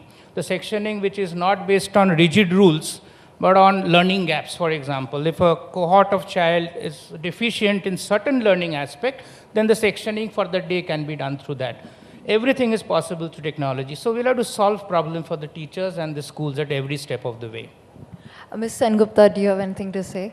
I mean, what has been the experience of teachers? Oh, sorry, Ms. Krishnan. Sorry. What has been the experience of teachers at Vasant Valley? Before I go to answer your question, I would like to make a very important point over here is that we are from the school sector, and when we talk about the previous panel were people from the industry who were talking about technology in education. But in the school sector, especially in the early years program, you have to have more of face-to-face, in-person teaching, because at that time, you are teaching basic skills to the children. You cannot teach a child gross motor skills online. You cannot teach a child how to hold a pencil or how to turn your hand to write a certain alphabet or a number online. We have done it, we've done it over the last 2 years, but it is not the same. So there are certain things and certain age groups which have to have more in-person, face-to-face learning, the pre-COVID kind of situation. As the children become older, independent learners, more responsible learners, then we can do more of the technology-driven aspect of learning over there. Your question was, how has the teacher's experience been? As I think universally all over the world we've seen, for so many years we've noticed that we all know as teachers that teaching is a very lonely profession. If you compare a teacher's job with that of a surgeon, a teacher is pretty much on her own in the classroom. And if the classroom door is shut, nobody knows what is happening between the teacher and the students. The teacher is responsible over there, so nobody watches what the teacher does in the classroom. COVID changed that. Suddenly the whole world could see what we were doing in our classrooms. Parents were sitting behind the children's screens and watching and hearing every word of what the teacher was saying to the children. So suddenly everyone realized, oh, wow, the teachers do some important work in the school. Suddenly the respect for the teacher community went up in the last 2 years because people started seeing the challenges and the effort and the kind of energy that the teachers put into that teaching that 40-minute or 50-minute slot. So as far as respect for the teaching community has happened, it has, I think, increased many times. The teachers taking to technology, as Mr. Jain said, that the aversion to technology was not from the children, but from the teachers. I think we all need to dip our hats to the teacher community in the world for the way they have used technology in the last 2 years. We had a gap of a weekend only to help move from offline to online learning, and we did it like, we all struggled, but we all taught each other to do it. So people are more open to the idea of using technology, but I want to be a word of caution for all of us over here is that we should not outsource our tech-enabled lessons to people outside. If I am a teacher and I am doing in-person classes, I should be as responsible for my child's learning even outside. So synchronous and asynchronous, both are my responsibility. And that is something that the teachers are, in short, to answer your question, the teachers have been very, very open to the idea. There is a greater desire to learn more about technology so that they can improve the learning practices in the classroom for the children. So much about going to school or a college is also about life skills. As Mr. Jain said, we're not just creating robots. How have blended classrooms impacted the mental health and well-being of students? Ms. Sengupta, could you? I just want to continue what you were saying, I think, which builds with your question. not only have teachers have also expressed dissatisfaction. In fact, the general story we see in the media, in the press, in terms of even students who are interviewed, all the good children who are interviewed while the teacher or the parent is standing there, they've said, yes, it was good, but it wasn't that good. I think I would like to laud teachers. I would like to compliment teachers for saying it wasn't so good, because they had higher standards. And they wanted to meet higher standards in a medium that they did not understand. The recognition of that gap, that self-awareness that we know we can do better, the recognition that of the effort that every teacher put in, whichever way they could, to do better, to reach out to every student, especially the ones who were lagging. Not just in terms of, I spoke of neurodiversity earlier, mental health issues. Teachers actually found it, and this was reported by parents, teachers actually put in the effort to reach every last student. In a classroom situation, firstly the door was closed, nobody knew how much effort teachers put in into that one child who they called out but the child didn't respond because he was having or she was having a bad mental health day. Here, parents were able to appreciate the effort made. It looks like a bunch of stamps on a screen. But every last child was called in at least once. Teachers put in that effort. That was appreciated. In terms of neurodiversity, and I really respect the work from home and school study from home day, because there are so many children who do so much better when they're in their own comfortable environment. Even if it's a bullying ecosystem or whether it's a wonderful school where the children feel victimhood at a certain specific age, it's part of teenage to say, nobody loves me. I mean, that's part of the growing up process. But it is very traumatic in that moment. And if you are able to shelter at home for a little part of your learning and then also have the opportunity to engage, with blending these two as part of your curriculum, you are able to actually meet the social, emotional, mental, and learning needs of so many students. Again, I think this is where we also learned a lot about the mental health of our students. Of course, the lockdown was tough on everybody. The situation exacerbated the mental health situation for many, many students. So that's the whole story as well. But those who already had conditions and found support, I think that's also a wonderful story. And the fact that we found new techniques to be able to bring into our mainstream, I think that's the wonderful story here. Right. Mr. Jain, what feedback would students have given you at Pathways about the new model of learning? You know, if we talk about students and embracing or adapting to digital, you know, we all need to, there's something very unique in today's classrooms, right? In 2022, and probably it will go on for another couple of years, that all the learners in schools are the ones who were born in 21st century. And all the teachers are the ones who were born in 20th century. It's not just a flip of a millennium, you know, it's a huge shift of the digital revolution. So, you know, in terms of the embracing digitally, children did it beautifully. But yet, what impacted, you spoke about mental health, you know, Ms. Sengupta also spoke about that. I'm sure Ms. Krishnan would agree with me that, you know, when the schools resumed after almost 2 years of lockdown, though, you know, in the middle we had few patches when students could come, depending on different age groups, the way these children would conduct themselves socially or in a group with their peers, in a classroom, outside the classroom, it took time for them to recalibrate things to where they had left. Because just imagine, and you know, within our families also, we have different kinds of families. Some families were a little more overprotective. Some families were open of, you know, still meeting and having guests over or going to somebody else's place. So it was a different thing that happened. But yes, there was an impact on the mental, social aspect of children. And that's where I think the schools play their role when these children return back, working with the parents to get them back to the normal. You mentioned parents. That was actually going to be my next question. What can parents learn in order to support their children in this new environment?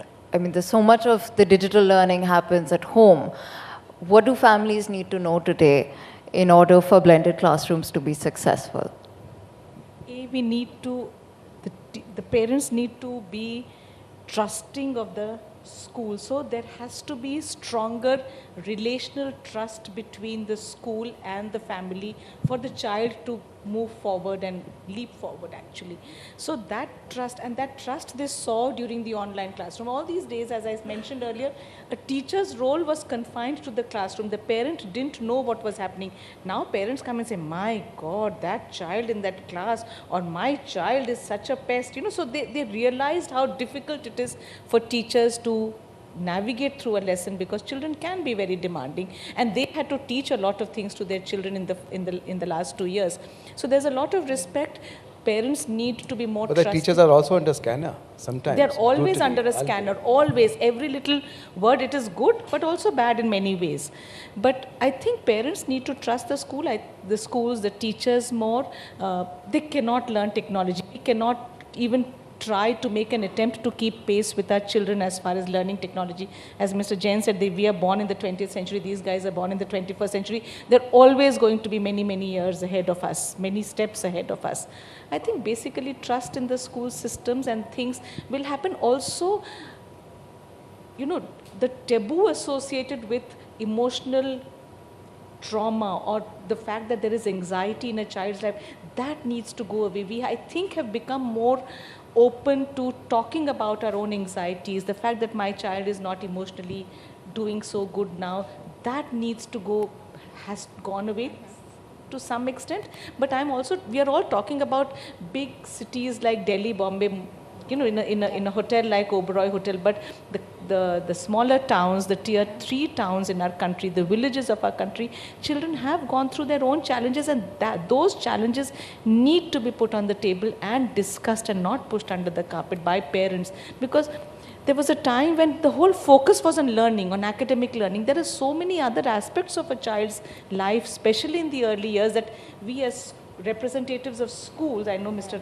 Chatterjee doesn't represent a school, but the rest of us as representatives of school, that is perhaps more important than academic learning.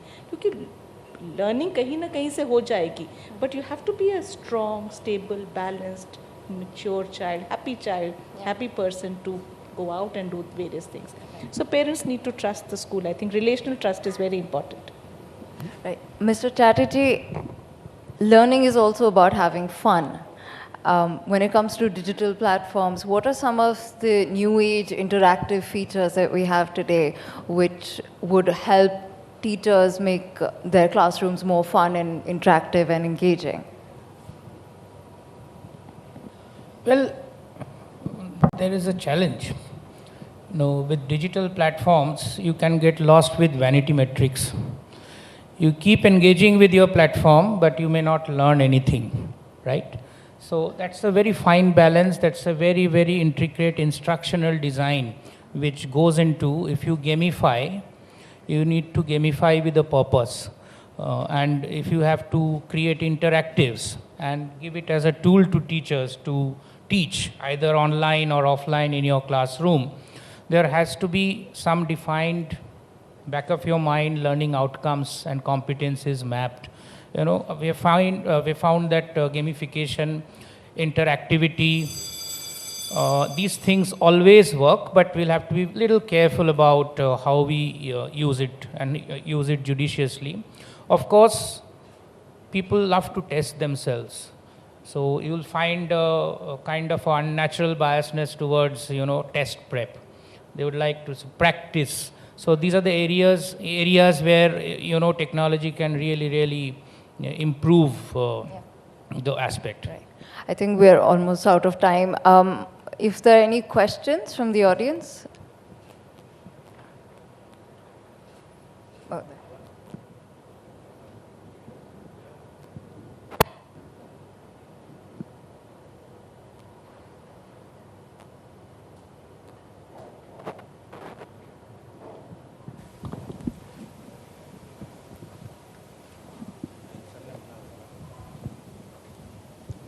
Hello everyone, my name is Sarah and I am a mother of a 6-year-old ASD kid.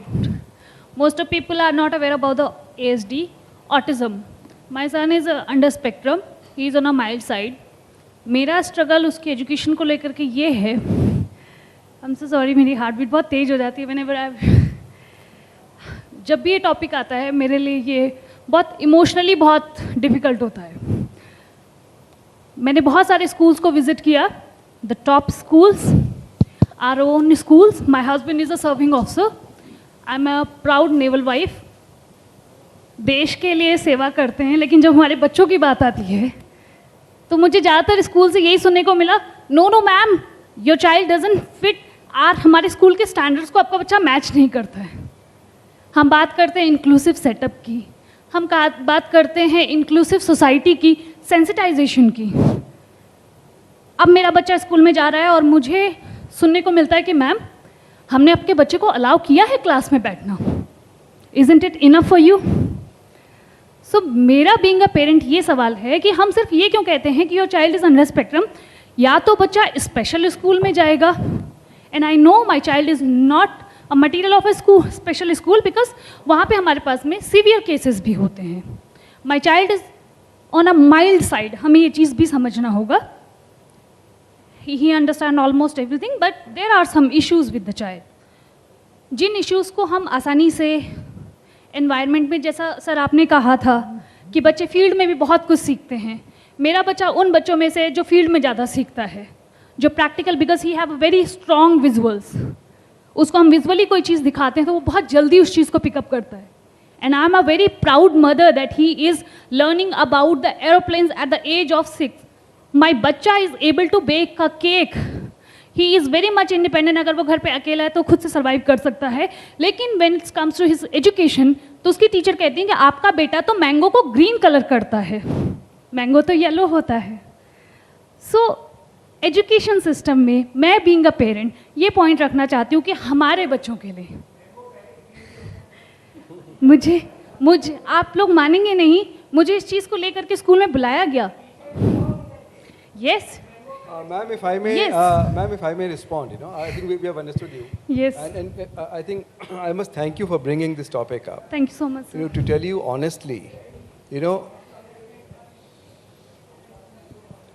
honestly, in this country, unless Amir Khan did that movie, Tare Zameen Par, people, including schools and several educators, weren't even aware about mild learning disorders like dyslexia, dysgraphia, or borderline autism and things like that, right? And so he did a great service to this nation by doing that movie Tare Zameen Par, right? If I talk about our schools, our first school came up in 2003. That was much before the movie came. And from day one, we have a department which has been renamed twice. It started as a special education needs department, where we have special educators, but we know what our limitations are. So up to a particular level, we take students and we blend them, not blend them, blend is a wrong word. They sit in the same classroom and their next peer doesn't know or is not aware. Everybody is normal, everybody is known by the first name. And they're not prepared for NIOS, they're prepared for the mainstream education. That's what we try to do. And if offline, if you ever go, there have been, in the last 20 years, we have got so many success stories of children even having been mainstreamed, taken out of that support. We rebranded special education needs to additional learning support now. And the reason for that is, you don't have to brand a child. The child, आपने जैसे बताया कि वो field में इस तरह की सब तरह की चीज़ें करते, these children have so much other talents in other areas. They just need a different way of learning. Nothing more than that. That's biological. And we've got so many world leaders. Even Abraham Lincoln had, mild learning disability, right? And he became such a big one. Thanks for bringing this topic up. And there are schools which are working. Vasant Valley has a very strong section for that. Yes, some other schools also have sections for that. This was a conversation we were having over lunch because some people asked me about a special education section. And I only want to say that all of us sitting in this room, each and every human being sitting in this room has special needs. Some of them are visible, some of them are not visible, some of them have been labeled by people, some of them have not been labeled by people. But there is not one human being in this room who does not have special needs. And these special needs, and sometimes it is called the disability spread. क्योंकि अब उसको mild autism है, autism spectrum disorder में ASD में आता है, तो उसको वो डिसेबिलिटी स्प्रेड से वो उसकी और कोई भी क्वालिटीज़ उनकी टीचर नहीं देख पा रही है. The point that you are trying to make over here is we need to educate our society. We need huge investment in teacher training, in teacher education. Teacher education is so important. Without empowered teachers, we cannot have a sensitive society, sensitive schools, and a sensitive nation. To make our nation sensitive, we need, other day we hear newspaper articles about somebody with special needs who's not allowed to board an airplane. To make our nation sensitive, we need to begin with huge investment in teacher. And I hope COVID has taught us, all of us, and people outside, that teachers are very powerful in bringing about this change. So please come to become teachers and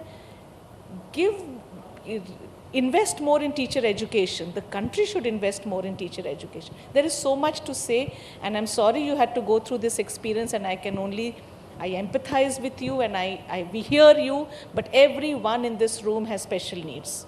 Most of them undiagnosed, unrecognized, unlabeled, but we all have special needs over here. I think there's one more question.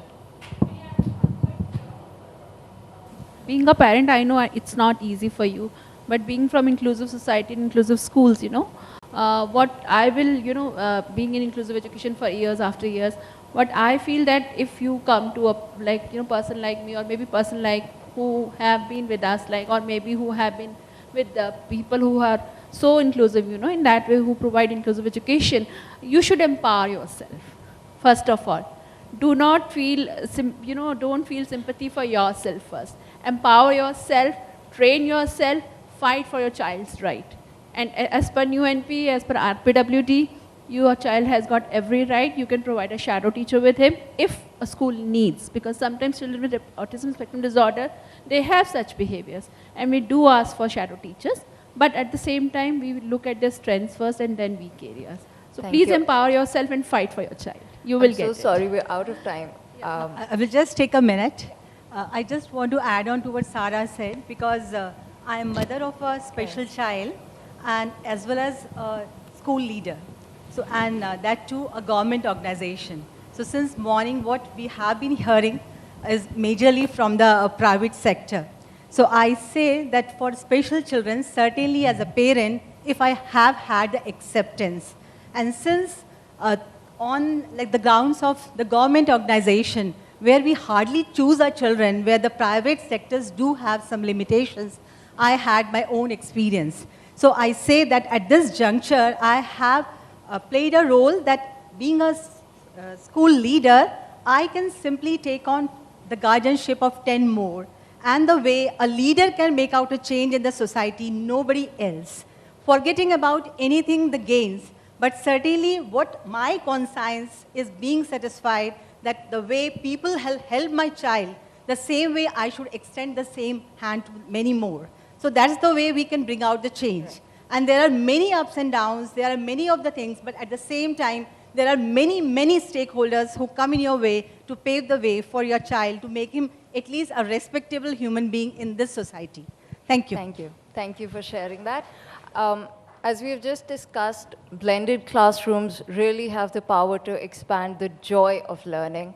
On the one hand, students love the convenience and interactivity of the digital world, and yet getting to know your teachers, standing outside an examination hall, going through crib sheets, or just walking down the hall with a friend is also so essential to the educational experience. Finding, or at least trying to find, that equilibrium between the offline and the online. And that point could be different for different institutes, but it is where the future of our classrooms lie. Thank you all for your time. Thank you. Thank you very much, Sonali. I'd like to thank our panelists as well, Rekha Krishnan, Shauri Chatterjee, Meeta Sengupta, and Prabha Jain. Can we give them a hand, please?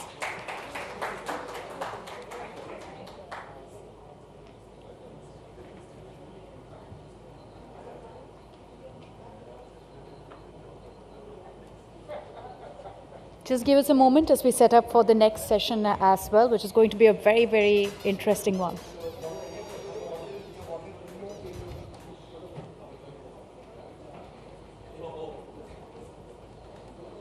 I'd also like to take this moment to bring your attention to these two magazine covers that you see here on the stage. The latest launch from the India Today group. India Today Advantage is the exclusive monthly magazine for the Generation Z. It's essentially a go-to guide for high schoolers. The India Today Advantage already has close to 500 schools on board, with 35,000 students subscribing to it every month. So the India Today Advantage program is not only for students, but also for principals, teachers and schools. We're talking about lots of workshops, quizzes, webinars and training modules in the pipeline. So you can grab a copy of the India Today Advantage as well.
So we're ready for our next session, the importance of hands-on learning. For the same, I'd like to invite on stage Professor Dinesh Singh, Chancellor of K.R. Mangalam University, former Vice Chancellor of the University of Delhi. And to moderate the same, Group Editorial Director, Publishing India Today Group, Raj Chengappa.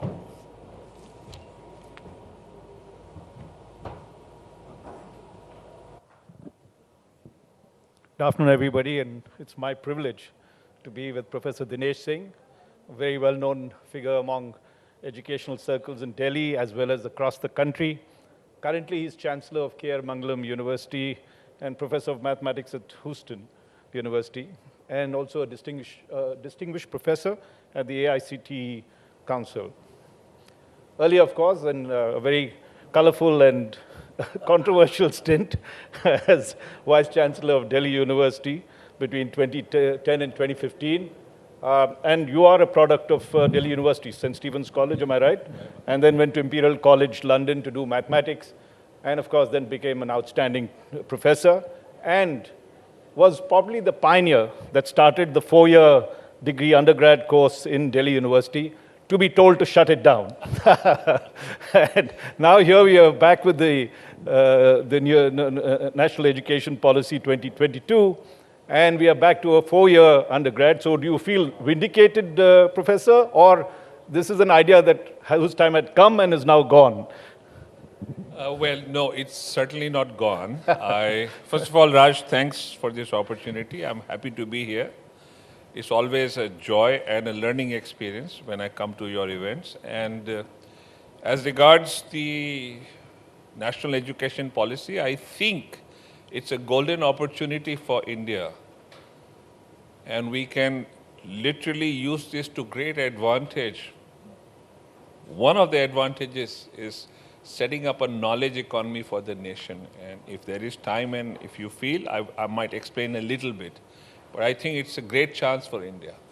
No, so what is the difference that they have brought in the NEP of 2022 and the 4-year undergrad course as to what you had visualized for you?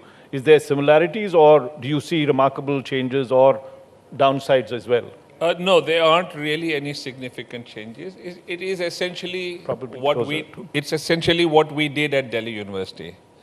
So there may be minor things here or there, but the essential thrust is just that. It's more or less a verbatim copy. And I don't say this myself. Professor Kasturi Rangan has said this publicly on many fora, that these are ideas that we launched at Delhi University. So we've tried it to great advantage, and that's why I speak with a certain degree of conviction that there is a good chance for India to take advantage. Now, for those who haven't really done the 4-year course, because this is the first four-year course that's going to be addressed, to be introduced from this year onwards. What is the change that it really brings about? What is the philosophy behind it? Okay, so because we're all, I think, with three-year degree courses. I was in any case. So in theory, the whole idea behind this is to allow each individual to be able to search within and find his or her true calling in life. That's the purpose. And the challenge is to create pathways that allow individuals a fair amount of leeway, freedom, creativity to discover themselves. How do you do that? Well, so you have to bring in practicality, practical features, but it's best that you understand this in a broader concept. The idea is to use some basic principles of good learning, good education. And my definition, which the philosophy embodies completely and candidly, is simply this of education, that each one of us is born with a drumbeat within. And if you discover this drumbeat and march in harmony with that drumbeat, then you begin to get educated. It's a lifelong process, but this is how you should get started. And how do you find your drumbeat? The thing is to listen to many drumbeats that exist in this world around us.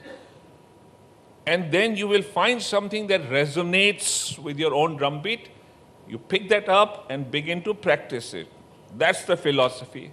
How do you translate it? Well, as little as we could understand, and this was based on a fair amount of experience collectively, the idea is this. In education, to be able to get exposed to drumbeats, you need to build your curriculum around the needs and challenges of the world, of society.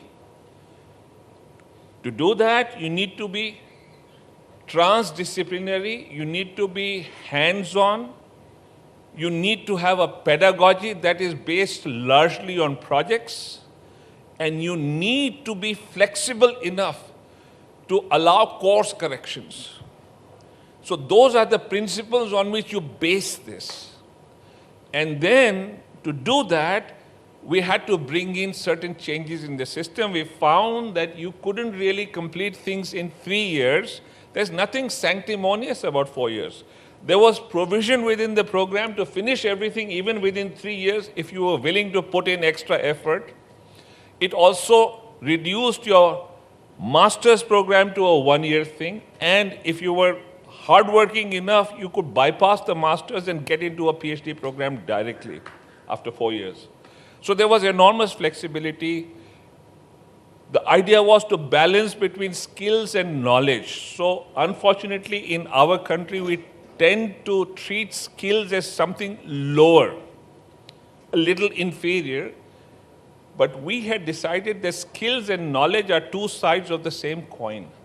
So we gave ample opportunity within each knowledge course to practice through skills connected to the knowledge. And I'll give you one quick illustration. So for instance, there was a program where you could do some mathematics, but you had to have skills of coding, not just in abstraction. So, and work in projects, so group-based projects. You cannot largely work on your own. The teacher transforms to a mentor. So a bunch of students traveled from the university all the way to a remote part of Maharashtra where they had discovered that the village had launched a 24-hour running water supply system. They looked at the whole system, built a mathematical simulation, did coding behind it, used some differential equations. So there's mathematics, there is this skill of creating a model that could be put onto the computer so that it could be replicated in other villages. And that led to a startup, and these are second-year undergraduates. So that is a knowledge part of the economy. That was the purpose. Now, lots of people have to leave for various reasons. So we gave flexibility. You could leave after 2 years, take a diploma, come back within a 10-year period, your seat is assured. You could complete your program for 3 or 4 years. You may want to study mathematics, but after a while you decide that I really wish to be also adept at history. In a transdisciplinary way, you could take a minor in history, and the minor would be strong enough to let you do a master's or research in history if you decided to change your mind. And if you don't want a minor, you could split your courses in such a way, and those courses aren't really blackboard oriented. They are significantly project-based, so that you could then practice. And in education, as Gandhiji said and Rabindranath Tagore said, and as the great ones have expounded from since the times of the Upanishads, what you do with your hands enters your heart. That's why our programs were largely hands-on. There was a healthy blend, and the teacher had to be a mentor, not a blackboard-oriented person. That was the whole thrust. I was just smiling a bit because when I was thinking of using your hands, as you say these days, people are just using the hands on the computer and think they have the experience. So now when it comes to that and looking at the way the pandemic has impacted education across, and by the way, by hands, it's good to read our magazine in person. It's far better than reading the digital edition. But how much of the pandemic and the impact it has had changed the way? Is it a negative thing that has happened, or do you see a revolution that is in the process? So, the pandemic harmed us in many ways, but it also gave us opportunities, Raj. And the opportunities, and some places, some institutions, some individuals have taken advantage of those opportunities. So I know, in fact, just before I came here, I was in a meeting where we were discussing examples of people who took advantage of the pandemic to develop good learning programs using technology. And I'll give you an illustration.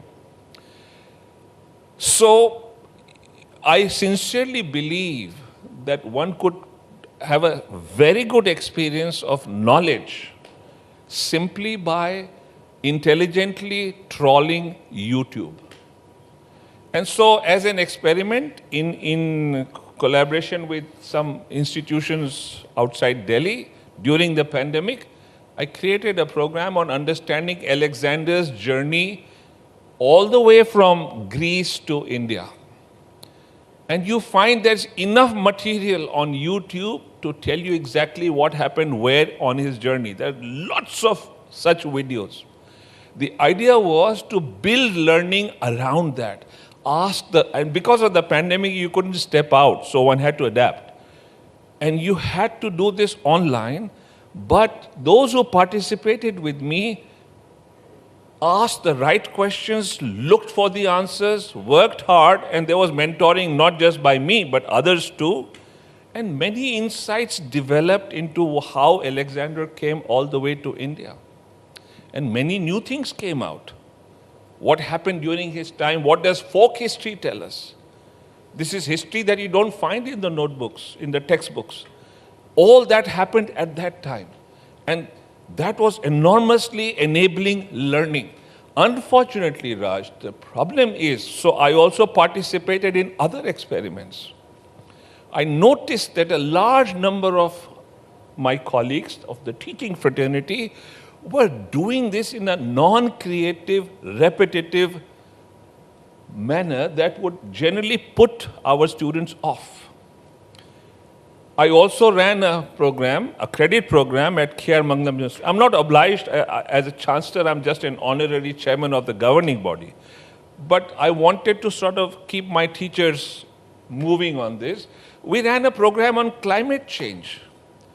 And it was transdisciplinary, and you could take credit from no matter what course you were enrolled in, what degree program. And students came from different disciplines. Again, it was based on resources we were drawing from the net. Very productive, very creative. Yet I find so many school and college teachers telling me, even today I learned before I came here, teachers would put the students off to sleep, students would just switch off the video, keep the audio on, pretend they are there, but they weren't really there, and it was total waste of time, so on and so forth. I also learned that in one institution, the first offline in-person exam that they held, the whole class failed. They had all passed in the online exam they had. All these are things which I believe are wasted opportunities. I don't think many of us grasp the power and the opportunity of technology. Now, coming to that, and I quite agree with you, because I do remember, since you were talking about Alexander, I had gone down to Mohenjo-daro. I had a chance to visit it in person. I was a student of history, and I had gone to interview Zardari. Benazir Bhutto had just died at that time, and he was there at Larkana.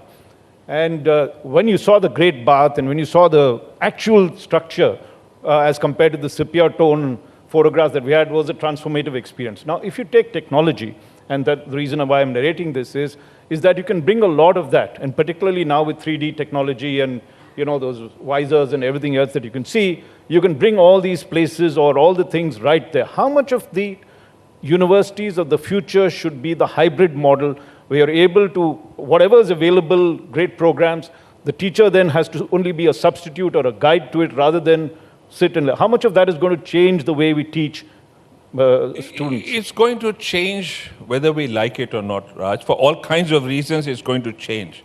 And the sooner we in India learn to adapt and understand this, the better for all of us. And technology can be a very powerful tool. If you permit me, I'll just take 2 minutes to narrate an experience. That's when I first realized the power of technology. Way back in '92, when I was just starting out in my career, I remember Doordarshan contacted me one day. I'd just returned from the US after a long spell. And somehow they reached me and they said they had just imported a satellite broadcasting technology from the US. Yeah, site, Apple. Yeah, and they wanted to test it. And so they asked if I would be willing to deliver 6 live lectures on 6 consecutive days on some aspect of school mathematics. I'd never done this before, had no idea of school maths, but I don't know why, in a fit of madness, I agreed. And I gave 6 lectures on the calculus, and I had such rudimentary technology. In the studio, there were 2 cameras, one facing me, one overhead, large cameras. And I was standing before a table which had reams of chart paper and 3 colored pens. But I took my 12 class, all of India could see me, hear me, etc. 12 classrooms were linked to me live by telephone. So they could interrupt me whenever they wanted. I couldn't see them, they could see me. And the whole country could listen to what they were asking. And students, you know how they are, 12th grade students, they love to trip teachers and try and, torture them a little bit. And I enjoyed that. When I finished and I went away, a month later, Doordarshan sent for me. And I wondered why, but they said, we want to show you something. When I went there, they took me to a large hall. There was no furniture. There were sacks of what they called my fan mail. Literally, letters written from different parts of India by those who had been watching these programs. And there were hundreds, thousands of letters.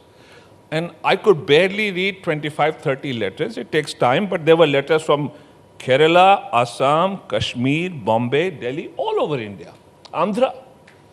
What did they write? They said, 1, why did you stop? We need more such lectures. 2, for the first time, not only did we understand what was going on, we liked it. And 3, I remember this. There was a tuition center guy from Bombay who wrote, sir, I've been teaching this topic for so long, it used to cause me so much pain. You finally wiped away the pain.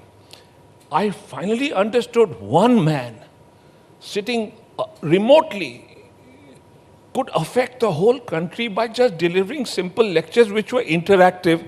Students were allowed to ask. I did my best to draw as many pictures as I could instead of writing text. And it had an impact. And that was so long ago. Somehow India did not learn from that experience. I have been shouting myself hoarse that basic technology can bring about a sea change. But we are so reluctant to adapt to change. Also, one last thing, Raj. About 6 years ago in the United States, they conducted a survey with college teachers on what they thought of distance-based learning using technology. and 90% or more said it's a bad idea, there are major quality issues, so on and so forth. This was a countrywide survey. Then the same cohort, they asked in confidence, tell us the real reason. More than 80% said we are scared we'll lose our jobs. So there's that element also. But I think technology is something we should all bring into our systems. Teachers must learn to be mentors rather than those who are forever writing on the blackboard. That is a big problem. We kill our students' interest with blackboard-based teaching all the time. Some of it is necessary, but not all the time. Now, the other thing, big change that the NEP has brought out, and the fact that particularly starting with the central universities, they're going to have a new entrance test rather than rely on the marks that you're getting in the board exams. For a long time, all of us felt that needed to change, but 99% was an impossibility. I don't know what you got, but I was around 50 or 60. I had a second division. So how do you see that change coming in? Is it putting a lot more pressure on the students? Will that change the way we look? Or are we just looking at, these two in isolation, two silos, university, school, and therefore what you are saying about practical is not happening at the school level or happening in some schools? What do we need to do? Are you happy with the QET? So I've always called it a double-edged sword. My fear is that one day, if you look from outer space, India will appear like one big examination center. We're just killing our students with all kinds of exams all the time. This morning, out curiously, Raj, that you mentioned this, I was just looking at the data. There are lakhs of students who will take NEET.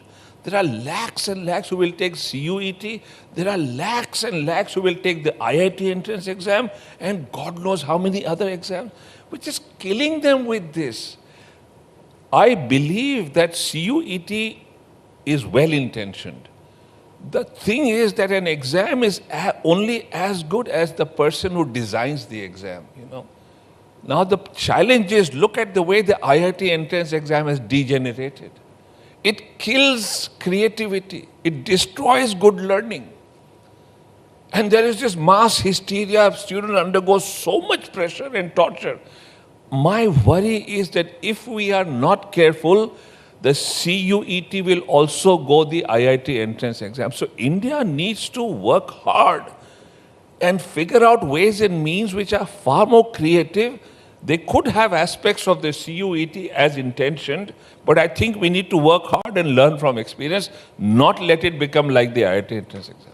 Now, I've just got a couple of questions before I open it up to the audience to ask this thing. One is that we were discussing this morning with the Union Minister of Education, Mr. Dharmendra Pradhan, and the fact that the NEP, which he also mentioned, wants the gross enrollment ratio of secondary students into colleges to move from 27% to 50% by 2032. What that would in effect mean is that you'd have to do something like 35 million seats in various universities and colleges has to be set up during this period. Is there a way to, it sounds like an impossibility, or you'll get very poor quality, you may not have the teachers. How would we try and implement that goal without impacting quality and with the speed that is required to bring India to that level?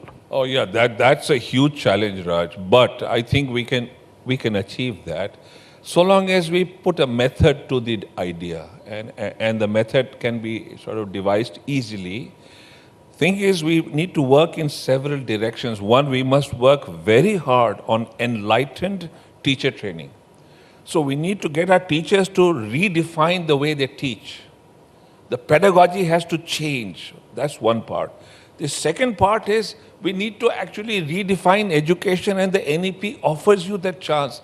Let's start treating the world as a university. Let's start treating the society around us as a university.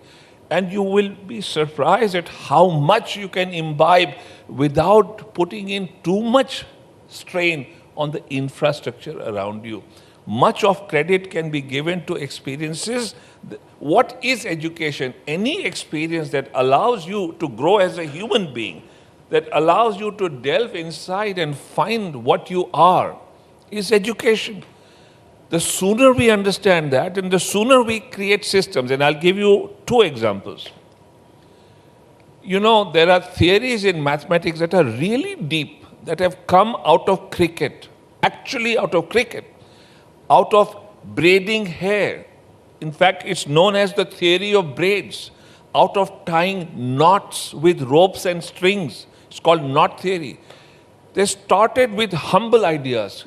Looking at a game of cricket, it has led to one of the deepest theories in the 20th century. Looking at braiding hair, literally ladies' hair, how you braid them, and you get theory of braids. Similarly, knot theory, they are being applied to the study of genetics, to cancer research, to control theory, to missile, to rockets, everywhere. That is why let us treat all experiences as education. If you say sports is not education or not the way we understand education because it is not history or geography or mathematics, that's a mistake. The NEP allows us to do that. So if you allow those kids who are really good at cricket and they want to study something else, give them some credit in that subject because they played cricket.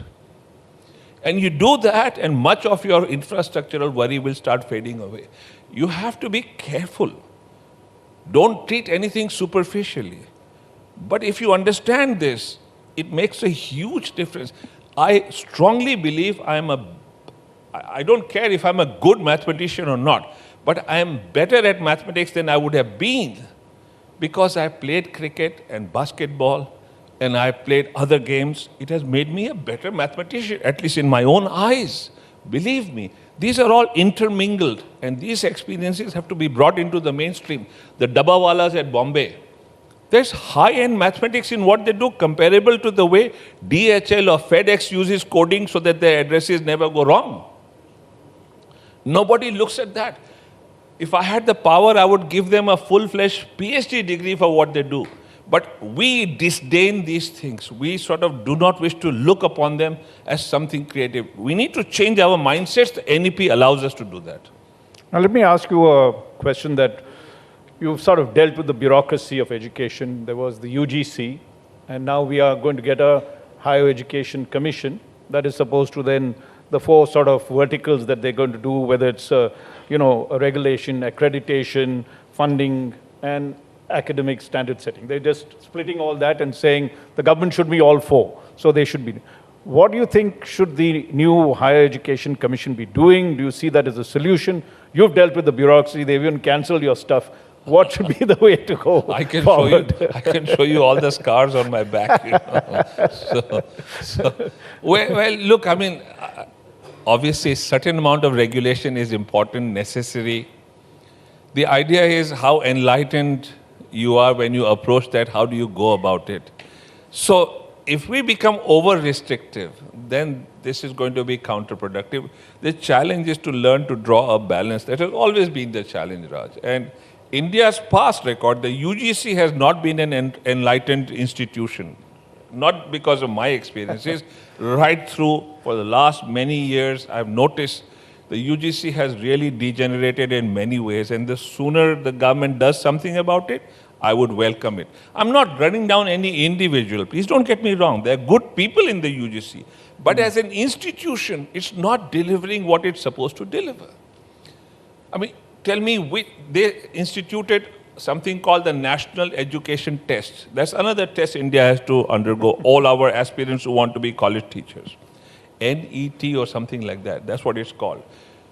Now just imagine that I know this many years ago. This would be sometime in 2011. I got a frantic call from the chairman UGC. I was on my way to my office early morning, about 8. He says, where are you? I said, on my way to work. Come over immediately. I need to talk to you. I can reveal this now. He didn't tell me what it was. I went there. He said, the NET results have just come in. Almost everybody has failed. We need to do something. How do we pass them?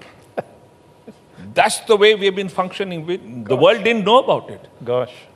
But that's the way it was. And that's how we were preparing our teachers to become teachers.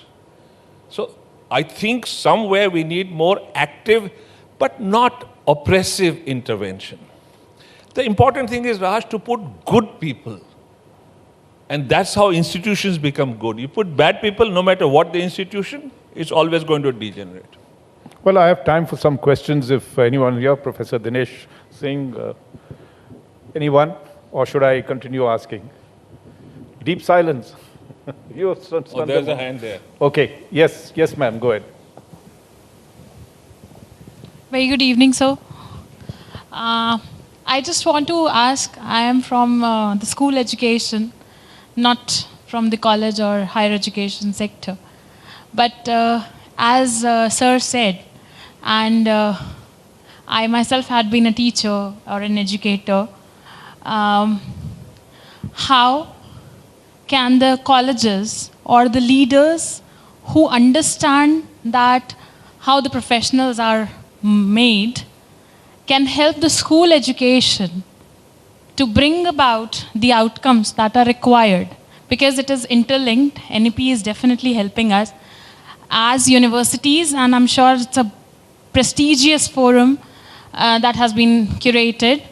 Can we have an idea where all the university leaders or the people or the professors can bring the scaffolding to the teachers or the educators in the schools that can help them bring that very change which is required in the, what we call it, teacher training programs?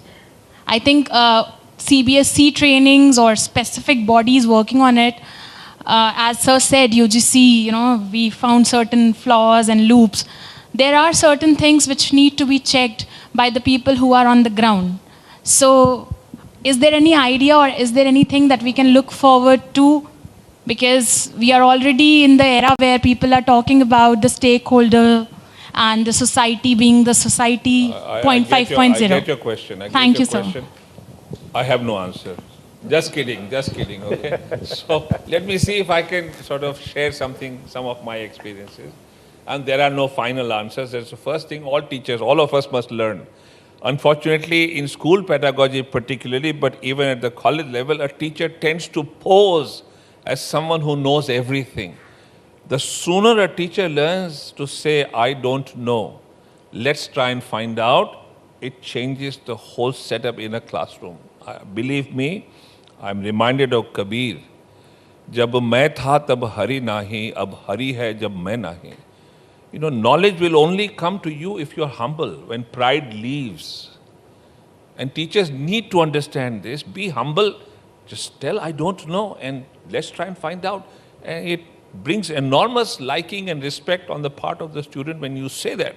And don't say it for the sake of form. Be humble and let's undertake this journey together. But less is more. In school teaching or college teaching, everybody tries to put everything into the curriculum, into the absolute syllabus. That is the last link in a curriculum, the syllabus. Ye bhi padha do, wo bhi padha do, do this, do that. The sooner we stop doing that, look, the great ones in this country from the time of the Upanishads have said this repeatedly. I don't know how to say this. We have blindly made second-hand imitations of the West, whereas they have changed and we have refused. Raj, do I have 2 minutes? Yes. Okay. Yeah. So let me tell you what has been India's tradition. And I talk of history. The Chandogya Upanishad is hundreds of years before the time of the Christ. Hundreds of years. And the Upanishad is very practical. We have this sort of notion of Upanishads being so philosophical. The best philosophy is that which is practiced, practical. So there is this historical episode of, and I'm so fond of this, Raj, that I may well have said this on one of your earlier events. I have no idea, forgive me if I'm repeating, but I will repeat it till the day I die. To the Gurukul of the great Guru, Mahaguru Haridrumat, comes this child of 12, the first lesson. Our systems were homeschooled till you were about 12 years of age. And I have been looking at historical researches of Bengal up until the 18th century. You were homeschooled, and Bengal has a great tradition of intellectual knowledge generation. You were homeschooled till you were about 12, and then you entered systems of learning.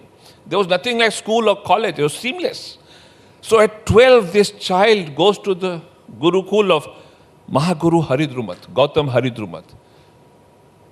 And Haridumat says that, we admit only Brahmins.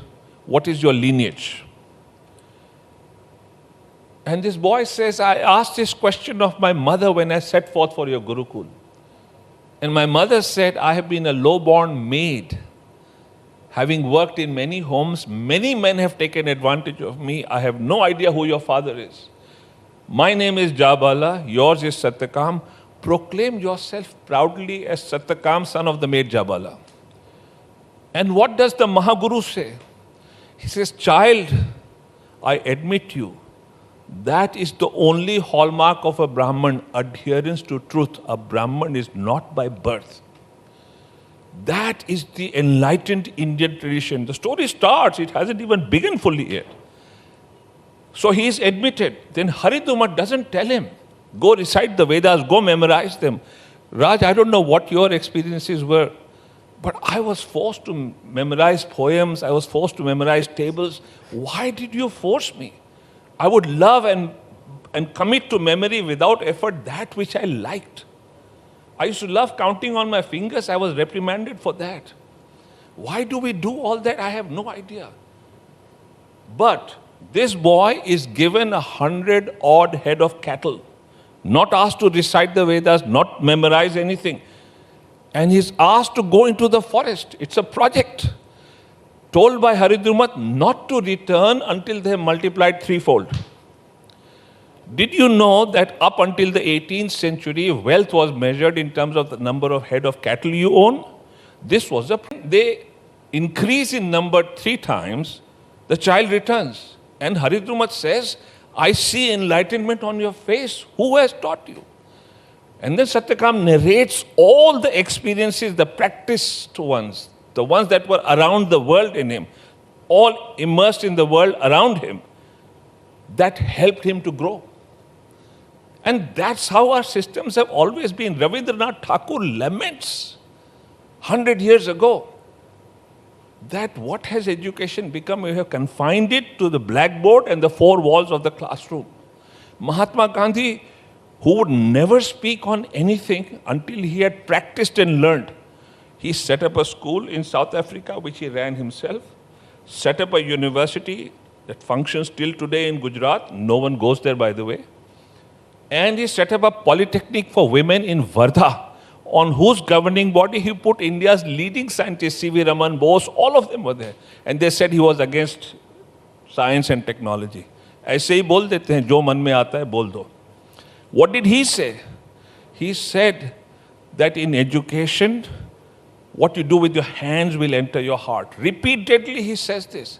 और हमने सब भुला दिया. We have forgotten everything and reduced it to notes, the blackboard, and strange, meaningless examinations.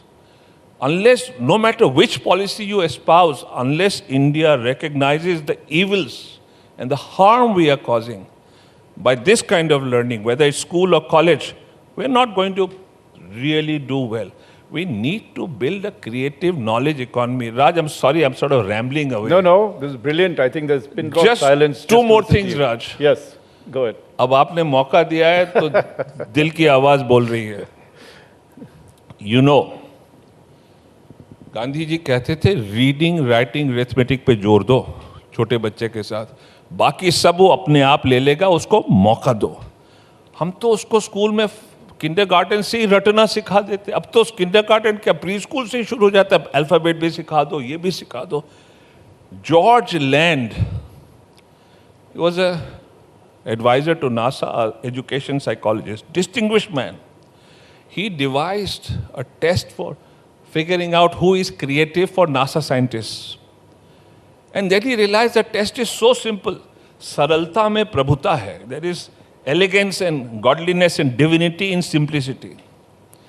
So he thought the test is so simple, he could administer it to young kids. So he gave that test to 16, it's a landmark study, 1,600 preschool kids. And 99% of them were identified as being geniuses. Picasso had said that every child is a born painter, a genius at painting. And I've seen this. I paint as a habit. it just for my own enjoyment. And I have dabbled with this with lots of young kids. They are so spontaneous, their choice of color, etc. And I know Picasso was right. Land identifies almost everyone in 1600 to be a genius. Now he follows these 1600 kids through 25 years. Every few years he gives a test on creativity. The first test after 4 years tells him that the number of creative people has dropped to less than half. And this diminishes over time till finally when they're in their 20s, there is less than 1% of creative people left. That's what education did to them. That's what has been happening in our systems now. They have changed their ways in so many ways. Ideas connected to the world, hands-on, leads to a knowledge economy. Amongst other things, Stanford University, in 2012, they did a study of all the startups that are around the campus of Stanford University. Just around us. There's Alphabet, Google, Nike, Cisco, many. In 2012, the combined economic might around the campus of Stanford was more than $3 trillion. Can you beat that? What Google earns in 3 months, all of India's IT companies don't earn in a year. Look at the figures, they're all public knowledge. Why? Because they run on knowledge-based ideas that India used to do in the past. Our knowledge traditions were so strong, but we have dropped them. Education now has no value. Our economy is not a knowledge economy largely. There are examples, outstanding examples, but very few.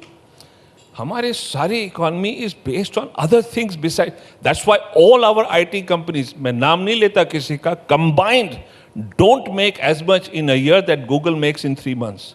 And the number of employees that Google has is a fraction of what all of them have.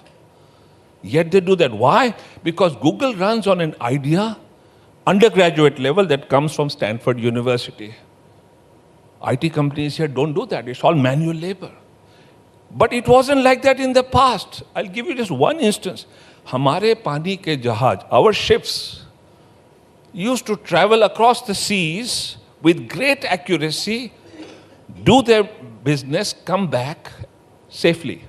Because they knew how to navigate the high seas, because they had figured out how to determine position at sea. How did that happen? Our systems of knowledge had built a mathematical device that allowed you to find position at sea, called the Rappel guy. Uses mathematics, but a practical application. And this has been happening from around at least the time of Jesus Christ. In fact, even before that, I am talking of hard history. There is an island of Madagascar called Socotra. Uska naam tha Sukhadra Dweep, Sanskrit naam tha. Isa Masih ke kaal se. वो distraught होकर Socotra हो गया है. There are caves in that island dating back to at least the time of Jesus Christ. On the walls of the caves are scrawlings by Indian sailors in Pali, Sanskrit, talking about their journeys from those days. So Indian sailors used to cross the seas. Newton क्या कहते हैं parliament में अपने time में, the greatest scientist to have ever lived, that as of now, science knows no means of determining position at sea. He had no idea that Indian ships were doing it all the time. So when Vasco da Gama comes to India, they say he found the sea route. He didn't. He just picked up an Indian navigator in Africa who just crossed the Indian Ocean, brought him straight to Kerala. Kana, he was from Gujarat. The point I'm trying to make is this was coming from our knowledge systems. Knowledge was allowing us to trade better, so we had a knowledge economy. Pliny writes before the time of Christ that Indian trade is taking away all our gold. जैसे अब हम रोते हैं कि America सब ले जाता है, चाइना सब ले जा रहा है, उस समय वो इंडिया के बारे में रोते थे because हमने wood से steel बनाया था. That steel was being exported all over the world. Why? Because it led to great swords. No one could replicate the wood steel because we had the knowledge which was being applied for a practical thing. Name one IIT which allows us to build a device like the Rappel guy or the wood steel. आज के ज़माने में इतना हम IIT, I have no quarrel with the IITs, पर वो यही करते रहते हैं. Practical मुझे कुछ दिखा दो. हमारी सारी space technology बहुत अच्छी है. Hats off to them. but nothing is original. सब हम ले आ रहे हैं बाहर से. It's still a great achievement. I'm not running them down, but we could do much better if we changed our systems of knowledge. The national education policy is our chance if we apply our minds to understand it properly, the principles that are embedded in it are put into practice the way they're meant to be, we could get there. Well, thank you very much for this. I think we've all been held spellbound by him, and I feel like going back to college after this. But let's give him another warm round of applause, and thank you very much, Professor Singh, for this. Thank you. Thank you very much, Professor. Thanks, Raj, also for joining us here on the stage. All right, it's time for the very last session this evening, which is the startup story. India is the global idea hub. I'd like to invite also our panelists in just a few moments while we set up the stage for our next session.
So let's get the last session of the day kicked off now. I'd like to introduce all of our panelists and request them to join me here on the stage. The topic, as I mentioned, is the startup story.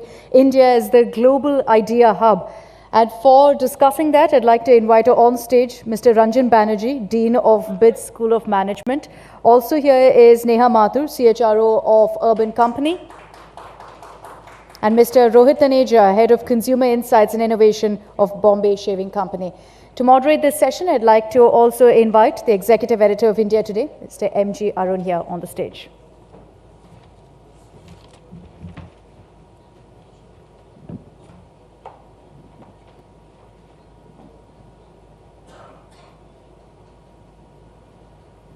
Indian startups have never had it so good. India had 60,000 new startups since 2016 in 56 different sectors, employing around 6 lakh people. We added 14,000 startups in 21-22, said the Economic Survey, compared to only 733 added in 2016-17. Over 100 of Indian startups have entered the prestigious Unicorn Club of Startups that command a valuation of 1 billion or more. But are our educational institutions doing what it takes to foster startups, to foster ideas? To discuss about this, we have an eminent panel of speakers here. We have Professor Ranjan Banerjee, Dean of the BITS School of Management, Rohit Taneja, Head Consumer Insights and Innovation, Bombay Shaving Company, and Neha Mathur, Chief Human Resource Officer, Urban Company. I think first, Professor Banerjee, let me come to you. Although you are an academician, as you told me backstage, you are also a startup in the educational space. Do you think our educational institutions are doing enough to foster, innovation, entrepreneurship at an early stage? What do we ideally do to have that happen?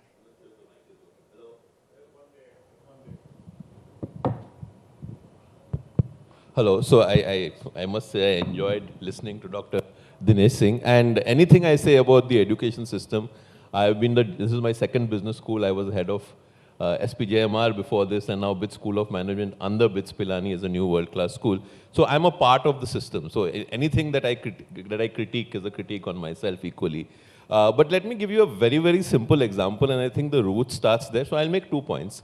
One is that, Neil deGrasse Tyson talks about this very simple example. He said, you ask 3 school kids to spell the word mystery. The first school kid says M-Y-S-T-E-R-Y. The second kid says M-I-S-S-T-R-E-E. The third says A-B-C-X-Y-Z. That spelling is a mystery. So now, what are the marks in our current education system? 1, 0, 0. We have created a system where the answers matter more than the approach. And ultimately, if you look at entrepreneurship, if you look at new ideas, a lot of it is trial and error. A lot of it is learning through doing. And these are things that the 6-year-old child, it comes naturally to the 6-year-old child. So I think the thing that sets the 6-year-old child apart is the 6-year-old child is not scared of saying 2 things. 1, I don't know. Second, I don't understand. So comfort with curiosity and ignorance are critical to learning. The second element that let me add, that when we, for instance, in our top schools, whether it be our engineering schools or our business schools, what are we looking for in the graduates of tomorrow? Typically, the 2 things that we measure for, one is general intelligence, which is what aptitude tests measure. The second is conscientiousness, hard work, dedication, discipline. There are 2 more traits that are possibly more predictive of entrepreneurship. And those are curiosity and initiative. And today, if you had a student who walked into an MBA interview and said, look, I had a great track record. I did very well at 12th standard, but I decided I wanted to take a gap year to explore. In which institute today is a gap year an advantage? Incidentally, globally, there is a famous professor I know who is one of the world's leading authorities of innovation, whose GMAT score was 450.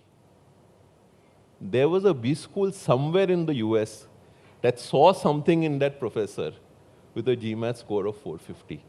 I believe that the real problem is that we have made answers more important than questions, and the right answer more important than the approach. And we are preparing people who can solve structured problems with right answers and not unstructured problems with good and better answers. And solving unstructured problems is at the crux of entrepreneurship. Great, Professor Banerjee. Let me come to Neha Mathur now, because Neha also handles the human resource function. How tough do you find when you do your recruitments, to get the right candidate?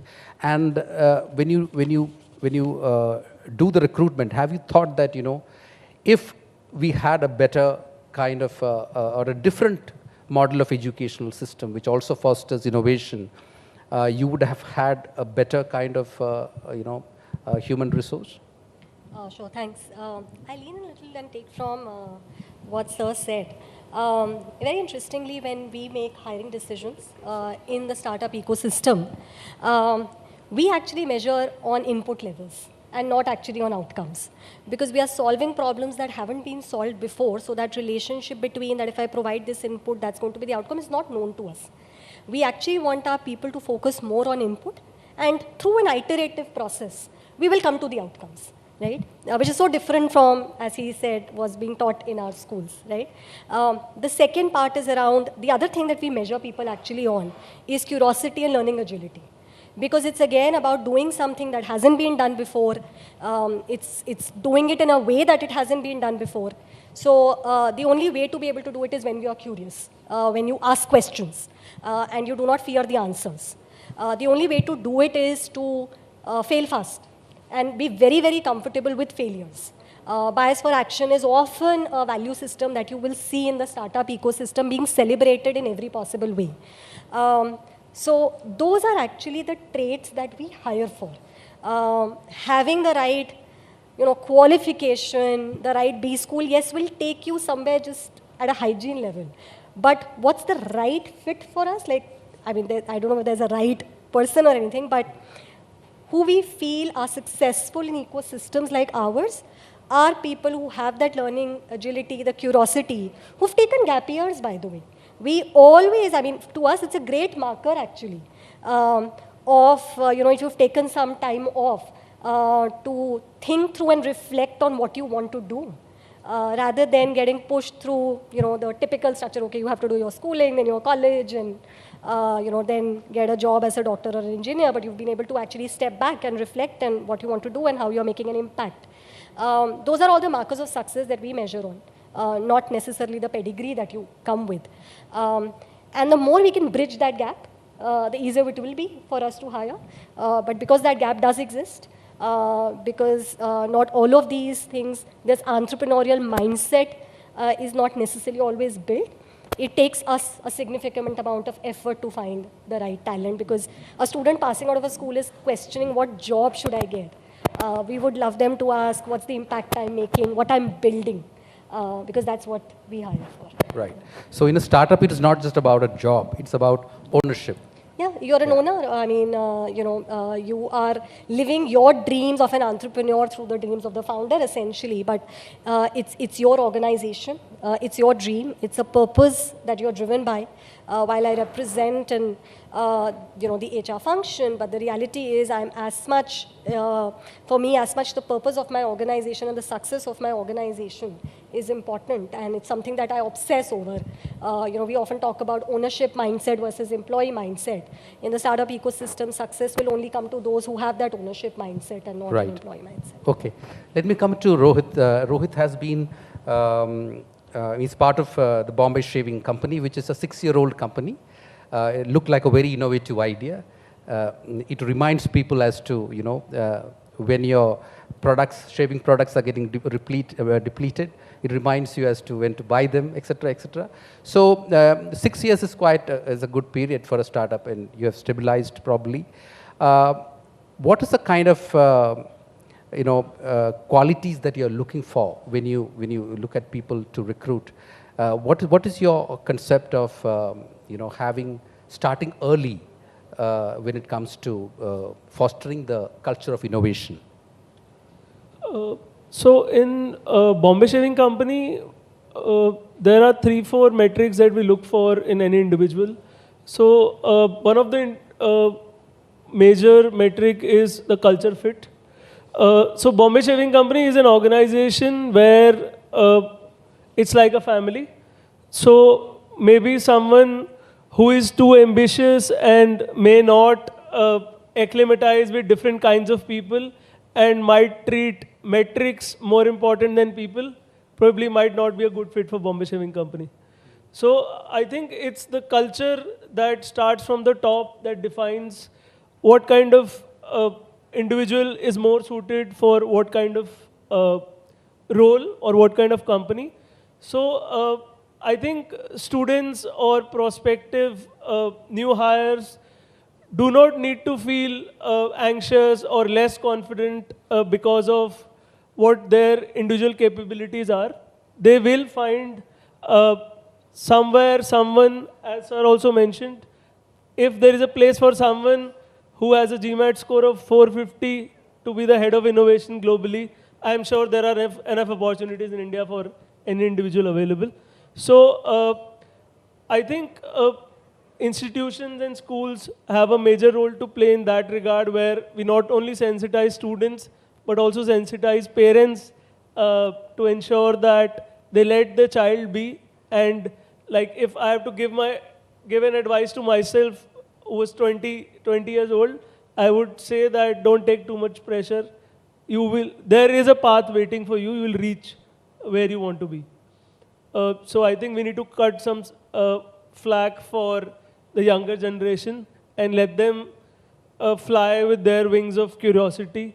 We'll definitely have a brighter future ahead, where we'll have much more individuals from IITians or from other different schools, which will take India properly forward. Professor Banerjee, how early can we start, this whole innovation process, building the culture of innovation and fostering the entrepreneurship? I think you don't need to talk about it in terms of entrepreneurship and innovation. You don't set out telling people you need to start companies. If you create an environment where the curiosity is nurtured and people are allowed to do, and I think India's big innovation opportunity lies here. One is we have a lot of talent. Second is we have a lot of problems. If you allow kids in India, if you teach, for instance, you should teach design thinking in our schools. And you should allow children to tackle challenges and have confidence and take the solutions seriously. So I don't think, a lot of what we are calling entrepreneurship, where, it's a lot driven by fashion. I think the entrepreneur does not start with the desire to become a unicorn. The entrepreneur should start with the desire to solve a problem. And that ability to solve a problem and impact the environment is very empowering. And I think if kids early are given that opportunity, that you value their approaches, you encourage their mistakes. Okay, let me give you it's a digression. I'm 87. I did engineering from IIT Bombay in the 80s. And we only talk about the IITs, by the way. There are many entrepreneurs from many other colleges. I don't think statistically you can prove that the IITs have done better on entrepreneurship than others. Yeah. But let's assume a certain proportion of my batch went to the US. A certain proportion of my batch stayed back in India. The people who went to the US were not necessarily more entrepreneurial than the people who went back. It was a consequence of family background and a few other things. But you look at the proportion of the people who went to US who became entrepreneurs, and the proportion of people who stayed back in India who did MBAs and became CEOs. You will find the majority who stayed back did MBAs and became CEOs. The majority who went abroad did something entrepreneurial. And they will often talk to you that my first 2 startups failed. The ability to celebrate failure is, I think, foundational to entrepreneurship. And we have been security seekers. For us, excellence means marks, and marks means the minimization of error for a very long time. And then at that same time, now you go back to that person who has minimized error all his life.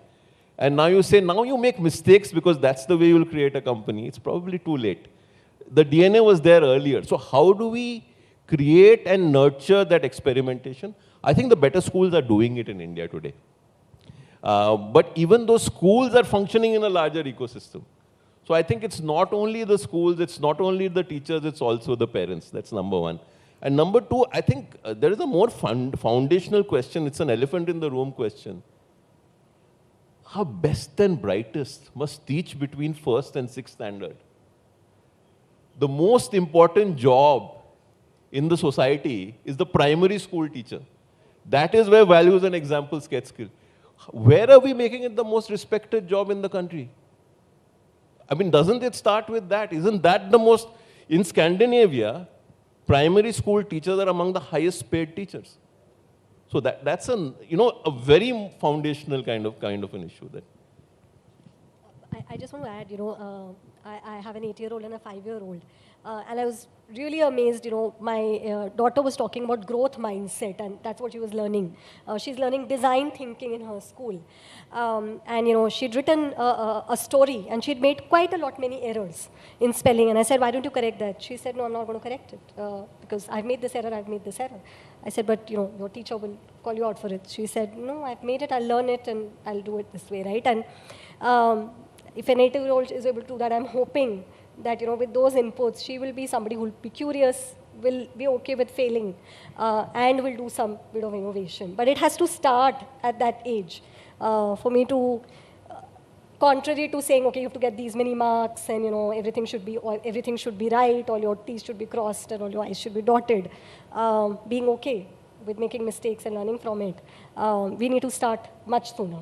And absolutely right, I think, especially as we have got more visibility to what's happening in schools because of the online format, just the role of the educator and the partnership with the parent is, I think, extremely crucial. Because a lot of times we tend to, put our kids in a certain education because it's hyped and all, but as parents, we are still in our mind, still those typical, you have to get these many marks and you have to become an engineer or a doctor.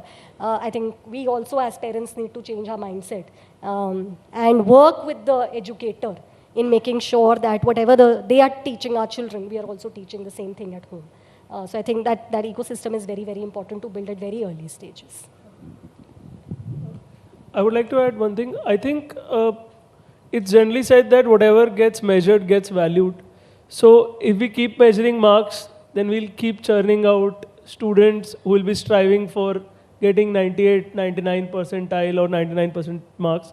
I think the measurables need to change to make students more innovative, more entrepreneurial, more curiosity driven. So for example, is there a subject that lets you for example, create a project of your own? Is there a subject that lets you write stories? If we don't have such subjects, then we won't be producing artists or writers or then other people who are more inclined towards other professions. Sure, please just want to quickly supplement that. I believe all of this is happening in the IB schools and some of the international schools, but these are the elite schools. How do you do it at the grassroots on scale? So how do you do it in terms of teacher training on scale? And I think that's what, these are challenges. Every challenge is an opportunity for innovation. I was listening to Dr. Singh, one very simple thing I've said, what is the power of technology? I still believe that the best teacher, a top teacher in a physical classroom, is superior to that teacher in an online classroom. If this is 9, that is 7.5. But that's not the problem. The problem is the fundamental elitism in Indian education is the best students are taught by the best teachers, while it is the average student who needs the best teacher. Use technology to make the best teacher available to thousands of students at a fraction of the cost. That is the potential that I think, we can really talk about. That if we can, and what is the best teacher? So fundamentally, what is a good teacher? There are 2 tasks that a teacher has. One is to teach the subject. The second is to ignite curiosity in the subject.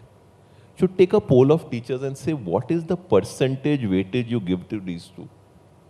And I think the higher the percentage weightage you give to the second one, because most of your kids have the ability to learn a lot of the material on their own. If you first demonstrate that you have the belief. Okay, I'll close with one small anecdote, and I know I'm digressing. So my wife and I have a routine that, my son, when he was around 11 years old, before he would go to sleep, and both of us would be working, but my wife would be home more often than not, and she would ask him, how was your day? Now, if you ask a 10-year-old or an 11-year-old how your day was, he doesn't want to tell you, right? So he said, yeah, it was okay. And my wife would say, no, you have to tell me. So then he would walk through every class and what happened, and they would share, what happened, why, and this is a very good way to have a conversation, understand each other. So that's not the story. The story is my wife is traveling and now I'm putting him to sleep. So he asks me, how was your day? And I tell him, oh, my day was okay. I didn't really want to tell him, So he said, no, you have to tell me. So then I first talked to him, I have a faculty meet, and then he wanted to know what the faculty meet was like and what did you do at the faculty meet, okay. Then I said we had a meeting where we discussed promotions. Now he's looking at me puzzled. He says, how can you discuss promotions? Your faculty, how can you promote faculty? So then I explained to him what hierarchy is, and then I explained that there is a panel, and this is the panel of faculty, and this is how we select, and all of that. And he says, Papa, have you watched MasterChef? So I said, yeah, I've watched MasterChef. He says, in MasterChef Australia, once in every 3 issues, they bring in a judge who's completely new and doesn't know the participants. That judge is not biased, so you get better results.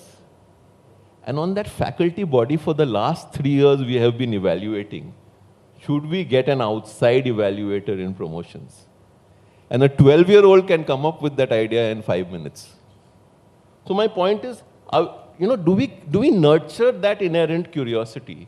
And then do we allow them to act on it? So curiosity is not enough. Initiative is important.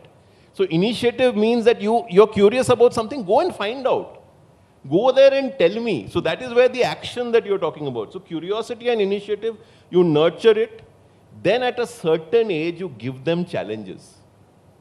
Simple. Our streets are polluted. Can you go talk to people and suggest a solution? Teach them design thinking, let them at the problems. You'll be surprised at what kids can do. And there's a lot of evidence across the world. There is a famous example, I think, from the US. There's a film, I think it's A Touch of Class. It talks about a 4th standard student, 4th standard teacher, who people still remember, who taught Shakespeare in the 4th standard and made them do plays. And when he did it, he said that everybody told him that those emotions are complex, 4th standard students.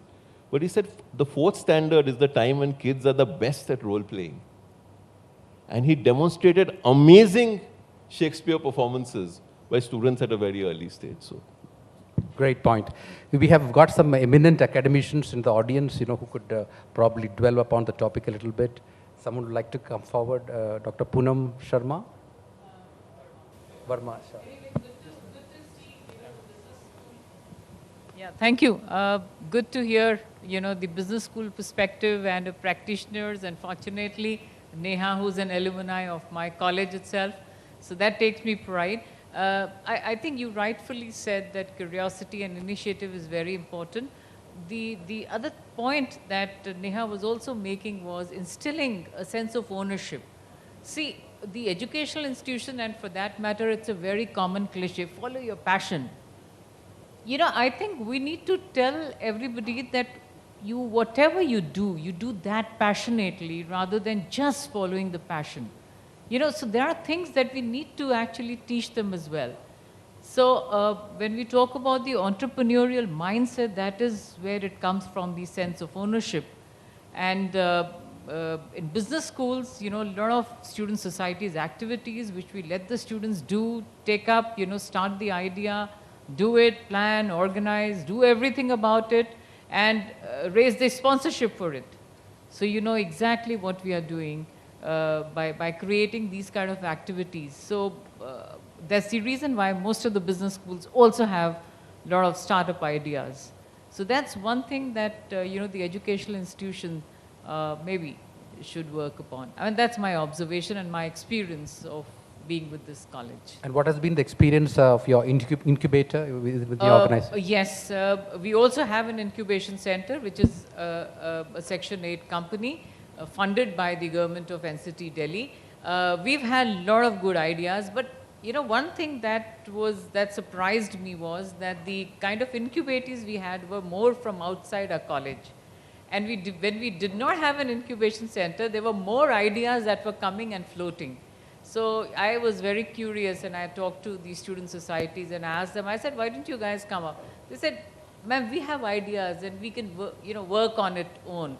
When we bring it to the incubation center, it comes into the public domain, and we feel it might just be stolen. So that's another fear with which the students really work. But yes, the other good thing that the incubation center have done is sensitize students to the pain points.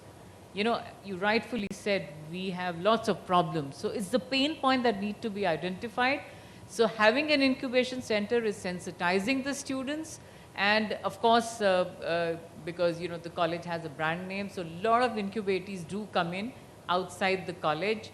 The insiders are doing it on their own and not coming into the forefront. That's my experience. Thank you. So is there something you want to hear? Piece. We recently partnered, there was a Delhi government initiative called Business Blasters, which was about, I think, these were students from government schools, class 11th and 12th. And they came up with their ideas. And there was a screening process, and startups were invited to mentor and coach them. And we thought it was a brilliant opportunity. We thought we were catching them at the right time. They shared their ideas with us. They came to our office, spent time with our teams, helped iterate on the product that they were building.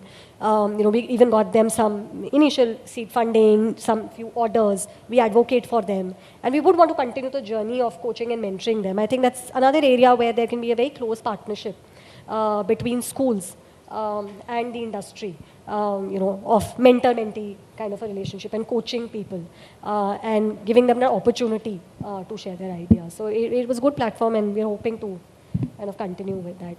Any thoughts from you, Rohit, on the innovation part?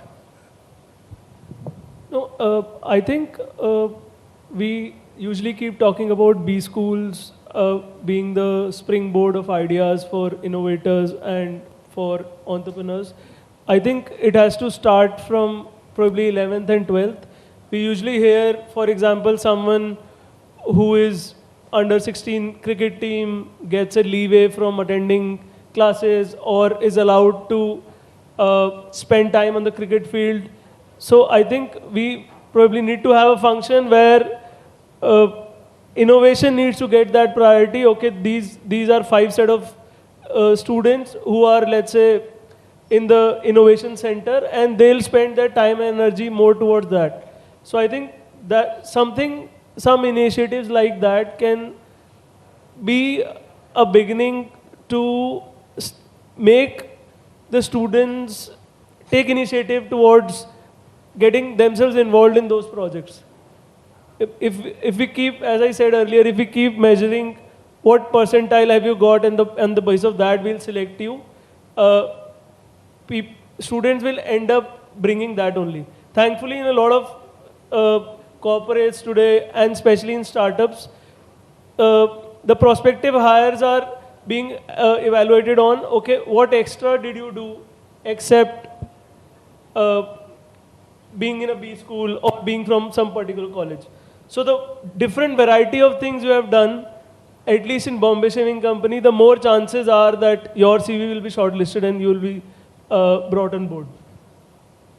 Okay, a final word from you, Professor Banerjee.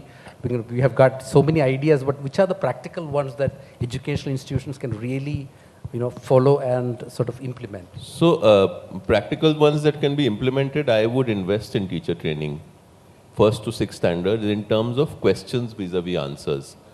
How do you deal when you get a question that is not part of the script? How do you encourage the question? How do you create a culture across our schools? Second, what can we do to have teachers have more pride in becoming teachers? So I think the self-esteem of teachers. The third is I would look at design thinking being taught in schools.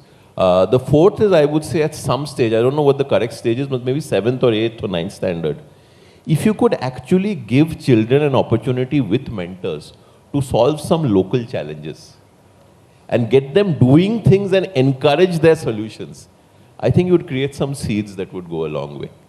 I think a lot of this. The second is I think we need to talk to parents, because the Indian parent has been caught in this middle class desire for financial security, which somehow, 11th and 12th he said, but I was listening to him and I was saying, that's the time when they're all in the coaching classes for JEE, isn't that too late? So you really want to start this off even earlier, but I think we need to talk to the parents also. Many of us have parented our children differently from the way we were parented. When we were parented, our parents were authority figures. Today I ask my 12-year-old to sit down and he says, why? So the relationship has become more equal. That's a good thing. We need to reinforce this across the system. We need to build on it. And we need to create more of a lab flavor in our schools. Our schools still have what Dr. Singh calls the classroom flavor. So how do you bring the classroom and the lab into the school? That's the direction I would look at. Great. So that's a good note to end this session as well as the proceedings for the day. Thank you so much for being part of this panel. And over to you. Thank you, Arun. Thank you to Mr. Ranjan Banerjee, to Ms. Neha Mathur, and Mr. Rohit Taneja for joining us here.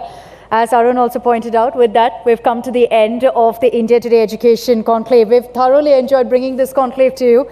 And I do hope you found it educative, informative, as well as engaging. Thank you very, very much for taking the time out and joining us here today. A special thanks also to our presenting sponsors, Atlas Skill Tech University. Good evening. Goodbye.